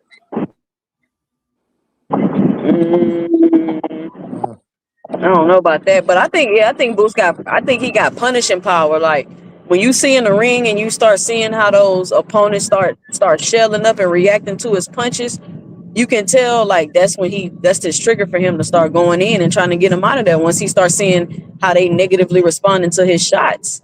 Mm-hmm. So y'all think he going in there and he getting hit and taking all these risks and chances, but he is destroying them on the inside with all them shots, and they just punching to try to get Boots off of them. They not in there really punching Boots with no power or nothing like that, because every time they opening up, they getting hit. So they got to throw a shot every now and then, try to get Boots off of them, or so the ref won't stop the fight. But they getting hit. Once he breaks Xander down, I think he gonna break Xander down in the beginning of the fight. Attacks to the body, countering him, in and out on him, and then by mid fight, I don't think it's gonna be much Xander gonna be able to do. Like I don't know. If Xander goes into survival mode, he'll make it the distance. Like if he goes into survival mode, because I think for some reason people he's a think big this kid. gonna go like Roman Villa. He's a big kid. Xander is. He's big. If he goes into survival mode, moving around, a lot of clinching, I think he can make it, because he'll just shell up. He'll just take punishment. And KO right, and Boost is hitting you with shots coming from different angles that you don't even see coming. Like y'all, I don't know where y'all get y'all assessment of Boots, but y'all just not being honest in y'all assessment because y'all too busy looking for flaws. Xander might be tough though. I don't know. I don't know how tough he is. He may be able to take it. He may be able to take a good ass whooping. Exactly. Like I said, it happens. And if he's a tough kid, he's got a lot of pride. He don't want to go. He don't want to go down in front of his fans. He didn't go down. He's a champion. You want to hold on to them belts. So he may go into survival mode if it gets to be a little bit too much. Because I think the more punches that Xander throws, the more opportunity it gives Boots to land clean shots. Hey, salute. Y'all can hear me clear, y'all? Yeah. We hear you. Yeah. 2 cents. You remember they was talking about all of Boots' flaws, and they was talking about he crossed his feet and all that. You remember that dumb stuff? Yeah. Yo, I was looking at. I know. I don't know if y'all know who Sadiq is. He a comedian though, but I was looking at this comedian last night, and he was talking about how he said he boxed, right, and he was doing stand up, and he was talking about this one time when he was about to fight he's about to spar his son or whatever. But I just bring that up to say that he said he was ambidextrous, right? You know what that mean? That mean he switched sides. And, he was like, yeah, I switched sides, very fluidly. And he said, you know what that mean? He said, that means I'm never out of position. And that made me think about what they said about Boots crossing his feet and all this dumb stuff. And they was talking about with Lima and everything, when he, when he had Lima hurt that, he crossed his feet and all of that stuff. But that's why he put Lima down, because Boots don't really be out of position to throw a punch. He throw punches from awkward angles, and in that instance right there, he threw a punch and it looked like he was out of position, but he threw another punch from that side too, because he ambidextrous. And that's what caught Lima and put him down. That's why he got caught with that shot, because Wouldn't that be an in-ring adjustment frequent? Remember they say he don't make no in-ring adjustments. It's a karate punch. That was real quick. So hold on. So frequent. Let me see your ball for a minute. Now I just threw that shit over the fucking fence. What the fuck are you talking about, bro? I'm joking with you, my guy. But come on, frequent, man. I mean, everybody, every trainer will tell you, man, at the end of the day, man, that's a flaw.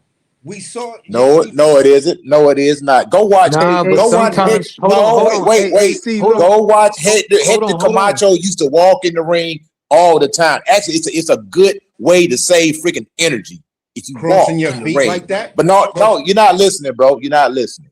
No. Bernard Hopkins used to walk in the ring all the time. It's called walking. You don't always have to stay in your boxing stance. You don't. I'm not talking about that. That's not you can walk in the about, ring, and that's not coach.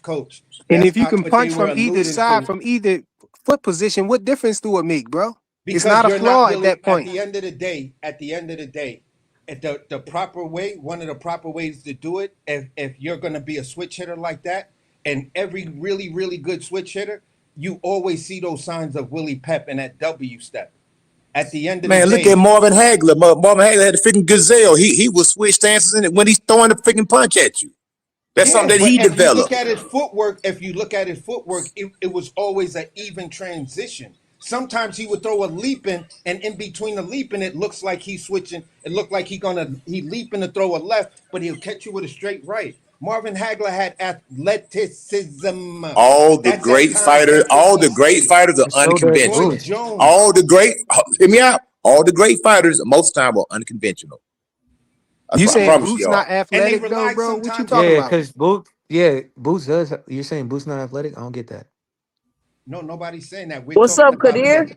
What's happening, of Jerron Boots Ennis. Sometimes with some fighters, they rely heavy on the athleticism, which then has the fans looking like, oh shit, you're not supposed to do that. And we'll look at it as a flaw and say, okay, when you get in there with someone more technically sound, they're gonna expose a lot of that shit. They're not more technically sound though. Hey, know what's the craziest thing about this so-called flaw that they talking about, man? They said he only do it when he gets somebody hurt.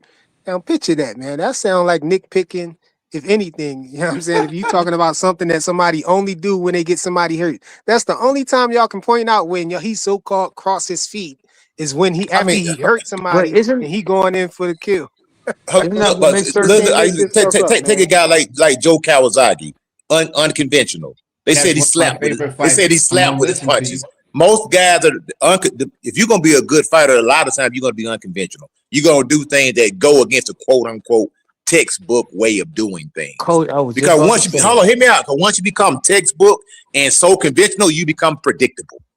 You can predict what's coming. 1, 2, 3, 2, slip, roll. Come on, everybody knows that. Freaking 5-year-old knows that crap. You got to be unconventional. You know, and when you get to a top level, you got to have the intangibles. You have to be unconventional, and you cannot be predictable. And Coach, let me say something else. Let me say this. I see what y'all trying to do, but it's not gonna work. Y'all trying to criticize and downplay the things that make Boots great and try to make No, it we're seem not like downplaying this. It's the But same hold thing on. that made. This is why they That make the shit comparison crazy. I to see him it. So. to Roy Jones because they both show great athleticism and doing a lot of unconventional stuff based off that athleticism. This is why what does he people do that's so unconventional, AC? Well, you see him at times. Let me explain it to you like this. I've seen Boots at times throw an uppercut, and he's on one leg. I've seen him throw punches at times where he's on one foot. That uppercut that he originally the initial uppercut that he caught Uisma Lima with, he was all twisted up and he just let the punch go. He was not all Man, he twisted knocked up, that dude out, AC. man. What are you talking about? Man, He you did tripping, not bro. Hey, they sent me a link. They Hey, sent me a hey, link C, to man, somebody who you did supposedly nigga like hurt a Boots, and Boots motherfucker, got the bro. guy out of there in Oh 2 rounds, bro. He got a nitpick, bro. What tall glass of emotional juice y'all took this morning? Let me All know I'm- what hey. brand so I could go up to the store and get me a 6-pack of that shit. Because I said the initial punch, it was an uppercut. Uisma Lima was throwing a hook. Jerron Boots Ennis was getting out of the way of the hook. He was twisting himself up, and he still managed to throw that uppercut. It was beautiful, but he was all twisted up, and I looked at it and said, "How the So you fuck don't did like he the way throw he that?" looked when he And knocked that dude out? let me finish. I said, "How that wasn't the knockout punch on Uisma Lima. That's the part It's that." because you didn't understand how he did it. Hey, But that's what no. What makes the fuck athletes are y'all great. They saying? don't every What are y'all talking about? Hey, put it Are like y'all this. listening or y'all just reacting? Nah, I we hear you, guarantee. brother. We hear Hey, I you. guarantee if it was Devin Haney, they'll pick on the jab and everything. They'll be like, "That's a bow and arrow jab." Like, Yeah, they'll give it you all gotta kind of you names, gotta but lift your the hand minute up. you But say we I'm can't not say that Nah. about rocking Boots. with Boots, We but can't I'm say trying that to about give Boots him though. credit. I mean, It's like, was oh it no, not a I'm not bow even and gonna arrow allow you jab? to Like give that's a Boots I'm fact. props. saying, No, but doesn't AC Devin been just Boots making doing up that. hold shit. Devin up? been doing that bow and Doesn't arrow Boots jab dang near look his at whole Boots jab? career, and Look at nobody Boots was jab. able to capitalize off of that, except for Ryan Garcia. You know, in that situation, everybody is not going to have that speed and be able to do and the reflexes that Ryan Garcia had that night, bro. So he was doing that We're not bow about and to arrow talk about jab. Devin. Back to Boots. Yeah, okay. Also, but you So can't back to No, also no, Boots. no. I'm We Boots is just damn showing doing you. sure ain't this talking about no Devin No, today. Fuck him. let's nitpick. this We know how to so-called nitpick. Let's crossing do of it. defeat of Boots or whatever. If y'all thinking that it's flawed, then evidently he been doing it when he get people hurt, right? But it hasn't failed him yet, right? He been stopping people, right? What is it, like 2 people who made it out with Boots or whatever? Like, I Bro, don't he's know, never man. I don't fought. but Bro, understand there's he y'all never. certain logic, Come on man. now, bro. hey, Bro, there's he certain fought email champions. but there's certain things. All right, he fought email champions. I get it. But certain things you can't teach. All right, and it's like athletes. Some of the greatest athletes are do things that you're not supposed to do. That doesn't that's what makes them great.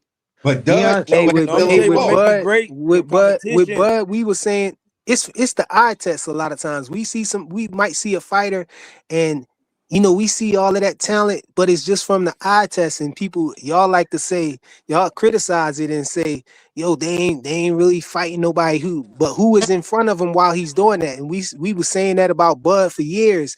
And then when he got in front of the 2 people who we felt like was worthy to be in front of him, it still was there, bro.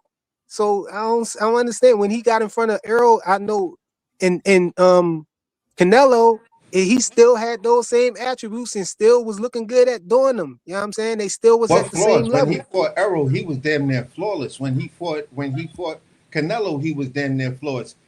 It was just Bomac told him, listen, you don't gotta exchange with him, just do what you're doing. I'll fight Bud him. make more mistakes than Boots do. What? Nah, that's crazy. All these hey, we fighters ain't got never quote seen Boots get unquote hit like Bud flaws, though. but We ain't never seen Boots get hit like how Bud got hit.